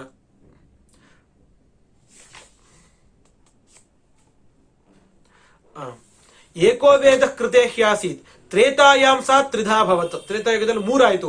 ಸ ಏವ ಪಂಚದಾ ಜಾತಃ ದ್ವಾಪರಂ ಪ್ರಾಪ್ಯ ವೈಯುಗಂ. 5 ಆಗ್ಲಿಕ್ಕೆ ಹೇಗೆ ಸಾಧ್ಯ? ಇದ್ 4 ವೇದ ಗೊತ್ತಿದೆ ನಮಗೆ. ಹೊಸದೊಂದು ವೇದ ಯಾವುದು ಅಂತಂದ್ರೆ ಅದೇ ಮಹಾಭಾರತ. ಮಹಾಭಾರತವನ್ನ ವೇದವ್ಯಾಸ ದೇವರೇ ರಚನೆ ಮಾಡಿದ್ದು. ಸ್ವತಃ ವೇದವ್ಯಾಸ ದೇವರೇ ಮಹಾಭಾರತವನ್ನ ರಚನೆ ಮಾಡಿದ್ದಾದ್ರೂ ಕೂಡ ಅದು ವೇದ ಅಂತ ವೇದವೇ ಸ್ವೀಕಾರ ಮಾಡಿದೆ. ಇತಿಹಾಸ ಪುರಾಣ ಪಂಚಮೋ ವೇದಾನಾಂ ವೇದ ಅಂತ ವೇದದ ಮಾತಿದು. ವೇದವೇ ಮಹಾಭಾರತವನ್ನ ವೇದ ಅಂತ ಸ್ವೀಕಾರ ಮಾಡಿರೋದ್ರಿಂದ ಆ ಮಹಾಭಾರತವನ್ನು ಸೇರಿಸಿಕೊಂಡು ಒಟ್ಟು 5 ವೇದ ಆಯ್ತು ಅಂತ ಹೇಳಿ ಹೀಗೆ ಹೇಳ್ತಾರೆ. ಹಾಗಿದ್ರೆ ವೇದ ಅನ್ನೋದು 5 ಆಯ್ತು. ಮಹಾಭಾರತ ಒಂದು ಪೌರುಷೇಯ, ಅದು ಬಿಟ್ರೆ ವೇದವ್ಯಾಸ ದೇವರಿಂದ ವೇದವ್ಯಾಸ ದೇವರು ಅದನ್ನ ವಿಭಾಗ ಮಾಡಿದ್ರು ಅಂತ. ಏನು ವಿಭಾಗ ಮಾಡಿದ್ರು ವೇದವ್ಯಾಸ ದೇವರು ಅಂತಂದ್ರೆ ಇದ್ದದ್ದನ್ನೇ ಸಂಕ್ಷೇಪ ಮಾಡಿದ್ರು ಅಂತ ಹೇಳಿ ಆತರ ಅರ್ಥ ಮಾಡ್ಕೊಳ್ಬೇಕು. ಸಂಕ್ಷೇಪ ಮಾಡೋದು ಅಂದ್ರೆ ಅಭಿಪ್ರಾಯ ಏನು ಅಂತಂದ್ರೆ, ಒಂದೊಂದು ವೇದವನ್ನ ಆಲ್ರೆಡಿ ಈಗಾಗಲೇ ಒಂದು ಋಗ್ವೇದ ಇತ್ತು, ಋಗ್ವೇದವನ್ನು ತೆಗೆದುಕೊಳ್ತಾರೆ. ಇಷ್ಟು ಋಗ್ವೇದವನ್ನ ಓದುವಷ್ಟು ಸಾಮರ್ಥ್ಯ ದ್ವಾಪರ ಯುಗದ ಜನಗಳಿಗೆ ಇಲ್ಲ ಅಂತ ಅವ್ರಿಗೆ ಗೊತ್ತಾಗುತ್ತೆ. ಅದಕ್ಕೇನು ಮಾಡ್ತಾರೆ, ಅದನ್ನ 100 ವಿಭಾಗ ಮಾಡ್ತಾರೆ. ಶತದ ಚೈಕದ ಚೈವ ತಥೈವಚ ಸಹಸ್ರದ ಅಂತ ಹೇಳಿ ಆಚಾರ್ಯರು ಭಾಷ್ಯದಲ್ಲಿ, ಬ್ರಹ್ಮಸೂತ್ರ ಭಾಷ್ಯದಲ್ಲಿ ಪ್ರಮಾಣಗಳನ್ನ ಕೊಡ್ತಾರೆ. ಅದನ್ನ ಅಂದ್ರೆ ಎಲ್ಲಾ ವೇದಗಳನ್ನ ತೆಗೆದುಕೊಂಡು ಮತ್ತಷ್ಟು ತುಂಡು ಮಾಡ್ತಾರೆ, ಶಾಖೆಗಳನ್ನ ಮಾಡ್ತಾರೆ. ಅದನ್ನ ಶಾಖೆಗಳನ್ನ ಮಾಡಿ ಅದರಲ್ಲಿ ಒಂದು ಶಾಖೆಯನ್ನ ನೀವು ಓದಿ ಸಾಕು, ಇನ್ನೊಂದು ಶಾಖೆಯನ್ನ ಇನ್ನೊಂದಿಷ್ಟು ಜನ ಓದಲಿ ಅಂತ ಹೇಳಿ ಋಗ್ವೇದದಲ್ಲಿ ಒಂದೊಂದು ಶಾಖೆಯನ್ನ ಒಂದೊಂದು ಪರಂಪರೆಗೆ ಕೊಡ್ತಾ ಬರ್ತಾರೆ. ಅದನ್ನ ಹಾಗೆ ಶಾಖೆಯನ್ನ ನಾವು ಇವತ್ತಿಗೆ ಋಗ್ವೇದ ಸಂಹಿತ ಅಂತ ಅಧ್ಯಯನ ಮಾಡ್ತಾ ಇರೋದು. ಅದು ಸಮಗ್ರ ಋಗ್ವೇದ ಅಂತ ನಾವು ಅರ್ಥ ಮಾಡ್ಕೊಳ್ಬಾರ್ದು. ಈಗೇನು ಋಗ್ವೇದ ಸಂಹಿತ ಅಂತ ಒಂದು ಪುಸ್ತಕ ಸಿಗುತ್ತೆ, ಅದು ಕೇವಲ ಋಗ್ವೇದದ ಒಂದು ಶಾಖೆ ಮಾತ್ರ. ಅದು ಇಷ್ಟು ರಾಶಿ ಇದೆ ಅಂತ ಹೇಳಿ ಗೊತ್ತಾಗುತ್ತೆ. ಅದಕ್ಕೆ ಪ್ರಮಾಣವನ್ನ ಆಚಾರ ಕೊಟ್ಟಿರೋದನ್ನ ಟೀಕಾಚಾರ ಉದಾಹರಿಸಿರೋದನ್ನ ಇಲ್ಲಿ ಹೇಳ್ತಾರೆ. ಋಚ ಉದ್ಧೃತ್ಯ ಋಗ್ವೇದಂ ಕೃತವಾನ್ ಪ್ರಭು ಯಜೂಂಷಿ ನಿಗದಾಚೈವ ತಥಾ ಸಾಮಾನಿ ಸಾಮತಃ. ಋಗ್ವೇದದಿಂದಲೇನೆ ಋಗ್ವೇದವನ್ನು ಮಾಡಿಕೊಟ್ರು, ಯಜುರ್ವೇದದಿಂದಲೇನೆ ಯಜುರ್ವೇದ, ಸಾಮವೇದದಿಂದಲೇನೆ ಸಾಮವೇದವನ್ನು ಮಾಡಿದ್ದು. ವೇದವ್ಯಾಸ ದೇವರು ಮಾಡಿದ್ದೇನು, ವಿಭಾಗ ಮಾಡಿ ಇನ್ನಷ್ಟು ಸಂಕ್ಷೇಪ ಮಾಡಿ ಕೊಟ್ಟರು ನಮಗೆ ಅಂತ ಹೇಳಿ ಅರ್ಥ ಮಾಡ್ಕೊಳ್ಬೇಕು. ಹಾಗಾಗಿ ಅವರು ಕೂಡ ವೇದವ್ಯಾಸರು ವೇದ ವಿಭಾಗ ಮಾಡಿದ್ರು. ಋಗ್ವೇದ ಯಜುರ್ವೇದ ಅನ್ನೋ ವಿಭಾಗವನ್ನು ಅವರು ಮಾಡಿದ್ದಲ್ಲ, ಅದರ ಶಾಖೆಗಳನ್ನು ಕೂಡ ಬಿಡಿಸಿಕೊಟ್ಟಂಥವರು ವೇದವ್ಯಾಸ ದೇವರು ಅಂತ ಅರ್ಥ ಮಾಡ್ಕೊಳ್ಬೇಕು. ಆದ್ರೆ ಮುಂದೇನಾಯ್ತು, ಕಲಿಯುಗ ಬಂತು ಅಂತ ಆದ್ಮೇಲೆ, ಕಲಿಯುಗ ಬಂದಾಗ ಅಷ್ಟು ವೇದವನ್ನ ತುಂಡು ಮಾಡಿ ಕೊಟ್ಟರು ಕೂಡ ಅಷ್ಟು ಸಣ್ಣದೊಂದು ತುಂಡವನ್ನು, ವೇದದ ಒಂದು ಸಣ್ಣ ತುಂಡನ್ನು ಕೂಡ ಒಂದು ಶಾಖೆಯನ್ನು ಅಧ್ಯಯನ ಮಾಡಿ ಜೀರ್ಣ ಮಾಡಿಕೊಳ್ಳೋ ಸಾಮರ್ಥ್ಯ ಜನರಿಗೆ ಬರೋದೇ ಇಲ್ಲ. ಅಷ್ಟು ಸಾಮರ್ಥ್ಯವನ್ನ ಕಲಿಯುಗದಲ್ಲಿ ಜನರು ಕಳ್ಕೊಳ್ತಾರೆ ಅಂತ ಹೇಳ್ತಾರೆ. ಉತ್ಸನ್ನಸ್ಸ ಕಲಿಂ ಪ್ರಾಪ್ಯ. ಕಲಿಯುಗದಲ್ಲಿ ಉತ್ಸನ್ನ ಆಗ್ಬಿಡುತ್ತೆ. ಉತ್ಸನ್ನ ಅಂದ್ರೆ ಓದೋ ಸಾಮರ್ಥ್ಯ ಇಲ್ಲದೆ ಜನಗಳು ಬಿಡ್ತಾರೆ, ಅಪಪಾಠಗಳೆಲ್ಲ ಬಂದ್ಬಿಡುತ್ತೆ, ತಪ್ಪೆಲ್ಲ ಸೇರ್ಕೊಂಡ್ಬಿಡುತ್ತೆ, ಒಂದಿಷ್ಟು ಇರೋದನ್ನ ಕಾಣದೇ ಇರುವಂತೆ ಮಾಡೋದು, ಹೀಗೆಲ್ಲ ಹೋಗ್ಬಿಡುತ್ತೆ. ಕಲಿಯುಗದಲ್ಲಿ ಇಂತಹ ಸ್ಥಿತಿಗೆ ಬಂದ್ಬಿಡುತ್ತೆ. ಇಷ್ಟು ವೇದದ ವಿಭಾಗದ ಕಥೆಯನ್ನ ಹೇಳಿ, ಮತ್ತು ಅಥರ್ವಣ ಭಾಷ್ಯದಲ್ಲಿ ಇಲ್ಲಿ ಒಂದು ಮಾತು ಬರುತ್ತೆ. ಹಿಂದೆ ಇದು ಭಾಗವತದ ವಚನ, ಏಕಏವ ವೇದ ಒಂದೇ ಇತ್ತು ಅಂದ್ರೆ ವಿಭಾಗ ಇರಲಿಲ್ಲ ಅಂತ ಅರ್ಥ ಆಯ್ತು. ಪ್ರಣವ ಸರ್ವವಾಂಗ್ಮಯ, ಸರ್ವ ವೇದಗಳ ಮೂಲ ಯಾವುದು ಅಂತಂದ್ರೆ ಪ್ರಣವ. ಓಂಕಾರಾತ್ ಸರ್ವವಾಗ್ ಸಂತೃಣ್ಣ, ಓಂಕಾರದಿಂದನೇ ಸಮಗ್ರ ವೇದ ಅಭಿವ್ಯಕ್ತಿಯನ್ನ ಹೊಂದುತ್ತೆ. ಹಾಗಾಗಿ ಅಂತಹ ಪ್ರಣವ ಇತ್ತು. ದೇವೋ ನಾರಾಯಣ ನ ಅನ್ಯ, ಆಗ ದೇವತೆ ಅಂತ ಇದ್ರೆ ಅದು ನಾರಾಯಣ ಮಾತ್ರ, ಬೇರೆ ಯಾರೂ ದೇವತೆ ಅಂತ ಕೃತಯುಗದಲ್ಲಿ ಇರ್ಲಿಲ್ಲ ಅಂತ. ಏನ್ ಬೇರೆ ಯಾವ ದೇವತೆಗಳು ಕೂಡ ಇರ್ಲಿಲ್ಲ ಅಂತಂದ್ರೆ ಇದರ ಅಭಿಪ್ರಾಯ ಏನು? ಇಂದ್ರ, ಚಂದ್ರ, ಅಗ್ನಿ ಯಾವ ದೇವತೆಗಳೇ ಇರಲಿಲ್ವಾ ಅಂದ್ರೆ ಆ ಅರ್ಥ ಅಲ್ಲ. ಇಲ್ಲಿ ದೇವ ಅನ್ನೋ, ದೇವತೆ ಅನ್ನೋ ಶಬ್ದ ಒಂದು ಪಾರಿಭಾಷಿಕ ಶಬ್ದವನ್ನಾಗಿ ನೋಡಬೇಕು ನಾವು. ಅಂದ್ರೆ ದೇವತೆ ಅಂತ ಯಾರನ್ನು ಕರಿತೀವಿ ಅಂದ್ರೆ, ನಾವು ಮಾಡುವಂತಹ ಯಜ್ಞಾದಿ ಸತ್ಕರ್ಮಗಳಲ್ಲಿ ನಾವು ಕೊಡುವಂತಹ ಹವಿಸ್ಸು ಮೊದಲಾದನ್ನ ಯಾರು ಸ್ವೀಕಾರ ಮಾಡ್ತಾರೋ, ಯಾರನ್ನ ಉದ್ದೇಶಿಸಿಕೊಂಡು ನಾವು ಹವಿಸ್ಸನ್ನು ತ್ಯಾಗ ಮಾಡ್ತೀವೋ ಅವರನ್ನ ದೇವತೆ ಅಂತ ಹೇಳಿ ಕರಿತೀವಿ ನಾವು. ಅದನ್ನ ನಮ್ಮ ಪೂಜೆಯನ್ನ ಯಾರ ಉದ್ದೇಶವನ್ನು ಇಟ್ಕೊಂಡು ಈ ಪೂಜೆ ಇಂಥವ್ರಿಗೆ ಸಮರ್ಪಿತ ಆಗಬೇಕು ಅಂತ ಮಾಡ್ತೀವಲ್ವಾ, ಅವರನ್ನ ದೇವತೆ ಅಂತ ಶಾಸ್ತ್ರೀಯವಾಗಿ ನಾವು ಕರೆಯೋದು. ಕೃತಯುಗದಲ್ಲಿ ಆಗ ಎಲ್ಲರೂ ಕೂಡ ನಾರಾಯಣನನ್ನು ಉದ್ದೇಶಿಸಿಕೊಂಡ ಎಲ್ಲ ಕರ್ಮಗಳನ್ನು ಕೂಡ ಮಾಡ್ತಾ ಇದ್ದಿದ್ದು. ಈಗೆಲ್ಲ ಇದ್ದಂತೆ ಗಣಪತಿ ಪೂಜೆನೂ ಇದೆ, ಆಮೇಲೆ ಸ್ಕಂದ ಷಷ್ಠಿ ಬಂತು ಅಂದ್ರೆ ಅದನ್ನು ಕೂಡ ಪೂಜೆ ಮಾಡ್ತೀವಿ, ಗೌರಿ ಪೂಜೆ, ಈ ತರ ವರಮಹಾಲಕ್ಷ್ಮಿ ಪೂಜೆ, ಬೇರೆ ಅನೇಕ ಪೂಜೆಗಳನ್ನು ಮಾಡ್ತೀವಿ. ಈ ತರ ಪೂಜೆಗಳೆಲ್ಲ ಆಗ ಕೃತಯುಗದಲ್ಲಿ ಇರಲಿಲ್ಲ. ಕೇವಲ ನಾರಾಯಣನನ್ನ ಉದ್ದೇಶಿಸಿಕೊಂಡೇ ಎಲ್ಲನೂ ಮಾಡ್ತಾ ಇದ್ರು. ಏನೇ ಮಾಡಿದ್ರು ಕೂಡ ಎಲ್ಲವೂ ನಾರಾಯಣನನ್ನ ಉದ್ದೇಶಿಸಿಕೊಂಡೇ ಮಾಡ್ತಾ ಇದ್ದಿದ್ದು. ಹಾಗಾಗಿ ಈ ಅರ್ಥದಲ್ಲಿ ದೇವತೆ ಅಂದ್ರೆ ನಾರಾಯಣ ಒಬ್ಬನೇ ಆಗಿರ್ತಿದ್ದ, ಬೇರೆ ಯಾವ ದೇವತೆಗಳು ಕೂಡ ಆಗ ಇರ್ತಿರ್ಲಿಲ್ಲ ಅಂತ ಹೇಳಿ. ಹಾಗಿದ್ರೆ ಬೇರೆ ಯಾವ ದೇವತೆಗಳು ಕೂಡ ಅವರು ಅಂದ್ರೆ ಬೇರೆ ದೇವತೆಗಳ ಪೂಜೆಯನ್ನ ಮಾಡ್ತಾ ಇರಲಿಲ್ಲ ಅಂದ್ರೆ ಅವ್ರ ಉಪಾಸನೆನೇ ಇರ್ಲಿಲ್ವಾ? ದೇವತೆಗಳ ಸ್ತೋತ್ರ ಮಾಡೋದು, ನಮಸ್ಕಾರ ಮಾಡೋದು, ದೇವತಾ ಉಪಾಸನೆ ಅನ್ನೋದೇ ಇರ್ಲಿಲ್ವಾ ಅಂತಂದ್ರೆ, ಅದಕ್ಕೆ ಬೇರೆ ದೇವತೆಗಳ ಸ್ತೋತ್ರಾದಿಗಳನ್ನು ಕೂಡ ಮಾಡ್ತಾ ಇದ್ರು. ಅವರೆಲ್ಲರೂ ದೇವತಾತ್ವೇನ ಪೂಜ್ಯರಾಗ್ತಾ ಇರಲಿಲ್ಲ, ಬೇರೆ ಕ್ರಮದಿಂದ ಅವರು ಪೂಜ್ಯರಾಗ್ತಾ ಇದ್ರು ಅಂತ ಹೇಳಿ ಹೇಳ್ತಾರೆ. ಆ ಕಾಲದಲ್ಲಿ ಏನಾಗಿತ್ತು ಅಂತಂದ್ರೆ, ಕೃತಯುಗದ ಜನಗಳ ಪ್ರಕಾರ ಎಲ್ಲ ಶಬ್ದಗಳಿಗೂ ಕೂಡ ಭಗವಂತನೇ ಅರ್ಥ. ಇವತ್ತಿಗೆ ನಾವು ಎಲ್ಲಾ ಶಬ್ದಗಳು ಭಗವಂತನನ್ನೇ ಪ್ರತಿಪಾದನೆ ಮಾಡುತ್ತೆ ಅಂತ ಹೇಳ್ತೀವಿ. ನಾವು ಎಲ್ಲಾ ಶಬ್ದಗಳು ಭಗವಂತನನ್ನೇ ಪ್ರತಿಪಾದನೆ ಮಾಡುತ್ತೆ ಅಂತ ಹೇಳಿದ ಮೇಲೆ ಹೇಗೆ ತೋರಿಸ್ಕೊಡಿ ಅಂತಂದ್ರೆ ನಾವೇನ್ ಮಾಡಬೇಕು? ಬ್ರಹ್ಮಸೂತ್ರವನ್ನು ಆಶ್ರಯಿಸಬೇಕು. ಬ್ರಹ್ಮಸೂತ್ರದಲ್ಲಿ ವೇದವ್ಯಾಸ ದೇವರು ಭಗವಂತನ ಸರ್ವಗುಣ ಪೂರ್ಣತ್ವವನ್ನು ತಿಳಿಸ್ಲಿಕ್ಕಾಗಿ ಎಲ್ಲ ಶಬ್ದಗಳು ಪರಮ ಮುಖ್ಯವಾಗಿ ಭಗವಂತನನ್ನೇ ಹೇಳ್ತಾ ಇದೆ, ಒಂದೊಂದು ಗುಣಗಳನ್ನ ಭಗವಂತನಲ್ಲಿ ತಿಳಿಸ್ಕೊಡುತ್ತೆ ಅಂತ ಹೇಳಿ ಸಕಲ ಶಬ್ದ ವಾಚ್ಯತ್ವವನ್ನ ಭಗವಂತನಿಗೆ ಪ್ರಥಮಾಧ್ಯಾಯದಲ್ಲಿ ಸಮರ್ಥನೆ ಮಾಡ್ತಾರೆ. ಅಲ್ಲಿ ಬರುವ ವಿರೋಧ ಪರಿಹಾರ ಮಾಡಲಿಕ್ಕೆ 2ನೇ ಅಧ್ಯಾಯ ಇತ್ಯಾದಿ ವಿಚಾರಗಳಿದೆ. ಅಂದ್ರೆ ನಮಗೆ ಇವತ್ತಿಗೇನಾದ್ರೂ ಸರ್ವಶಬ್ದ ವಾಚ್ಯತ್ವವನ್ನ ಅರ್ಥ ಮಾಡ್ಕೊಳ್ಬೇಕು ಅಂದ್ರೆ ಎಷ್ಟೆಲ್ಲ ಗ್ರಂಥಗಳ ಅವಶ್ಯಕತೆ ಇದೆ. ಬ್ರಹ್ಮಸೂತ್ರಗಳು ಬೇಕು, ಮತ್ತು ಅದಕ್ಕೆ ಭಾಷ್ಯ ಬೇಕು, ಅದಕ್ಕೆ ಟೀಕಾ ಬೇಕು, ಟಿಪ್ಪಣಿಗಳು ಬೇಕು. ಇಷ್ಟೆಲ್ಲ ಇದ್ರೂ ನಮ್ಮ ಯೋಗ್ಯತೆಗೆ ಅನುಗುಣವಾಗಿ ನಾವು ಭಗವಂತ ಇಷ್ಟಿಷ್ಟು ಶಬ್ದಗಳಿಂದ ವಾಚ್ಯ ಅಂತ ಅರ್ಥ ಮಾಡ್ಕೊಳ್ತೀವಿ. ಅಂದ್ರೆ ಭಗವಂತನ ಸರ್ವಶಬ್ದ ವಾಚ್ಯತ್ವ, ಈ ಪ್ರತ್ಯೇಕವಾಗಿ ಒಂದೊಂದು ಶಬ್ದ ತಗೊಂಡ್ರು ಈ ಶಬ್ದದಿಂದ ಇವನು ವಾಚ್ಯ ಆಗಿದ್ದಾನೆ ಅಂತ ಅರ್ಥ ಮಾಡಿ ತಿಳಿಸ್ಬೇಕಂದ್ರೆ ನಾವು ಬಹಳ ಕಷ್ಟಪಡಬೇಕಾಗತ್ತೆ. ಆದರೆ ಕೃತಯುಗದಲ್ಲಿ ಜನರಿಗೆ ತುಂಬಾ ಸಹಜವಾಗಿತ್ತು ಇದೊಂದು. ಇದೆಲ್ಲ ಶಬ್ದಗಳಿಗೂ ದೇವರೇ ಅರ್ಥ, ಮುಗಿದೋಯ್ತು. ಬ್ರಹ್ಮ, ಅಗ್ನಿ, ಇಂದ್ರ, ವರುಣ, ಯಮ, ವೇದದಲ್ಲಿ ಇಂಥ ಯಾವ ಇವತ್ತೇನ್ ಬೇರೆ ದೇವತೆಗಳ ಬೇರೆ ಬೇರೆ ಹೆಸರುಗಳು ಅಂತ ಕರಿತೀವಿ ನಾವು, ಇಂತಹ ಯಾವುದೇ ಶಬ್ದ ಬಂದ್ರು ಕೃತಯುಗದ ಜನರ ಪ್ರಕಾರ ಇದು ದೇವರದೇ ಹೆಸರು. ಅಕಸ್ಮಾತ್ ನಾವೇನಾದ್ರೂ ಕೂಡ ಕೃತಯುಗದ ಜನದ ಹತ್ರ ಹೋಗಿ ಹೀಗಲ್ಲ ಇದು ಬೇರೆ ದೇವತೆ ಅಂದ್ರೆ ಹೆಂಗ್ ಸಾಧ್ಯ, ಇದು ದೇವರ ಹೆಸರಲ್ವಾ ಅಂತ ಕೇಳ್ತಾರ ಅವರು. ಅಷ್ಟು ಸರಳವಾಗಿ ಎಲ್ಲವೂ ಕೂಡ ಭಗವಂತನಲ್ಲೇ ಸಮನ್ವಯ ಮಾಡಿ ಅವರು ತಿಳ್ಕೊಳ್ತಾ ಇದ್ರು. ಹಾಗಿದ್ರು ಕೃತಯುಗದ ಜನರು.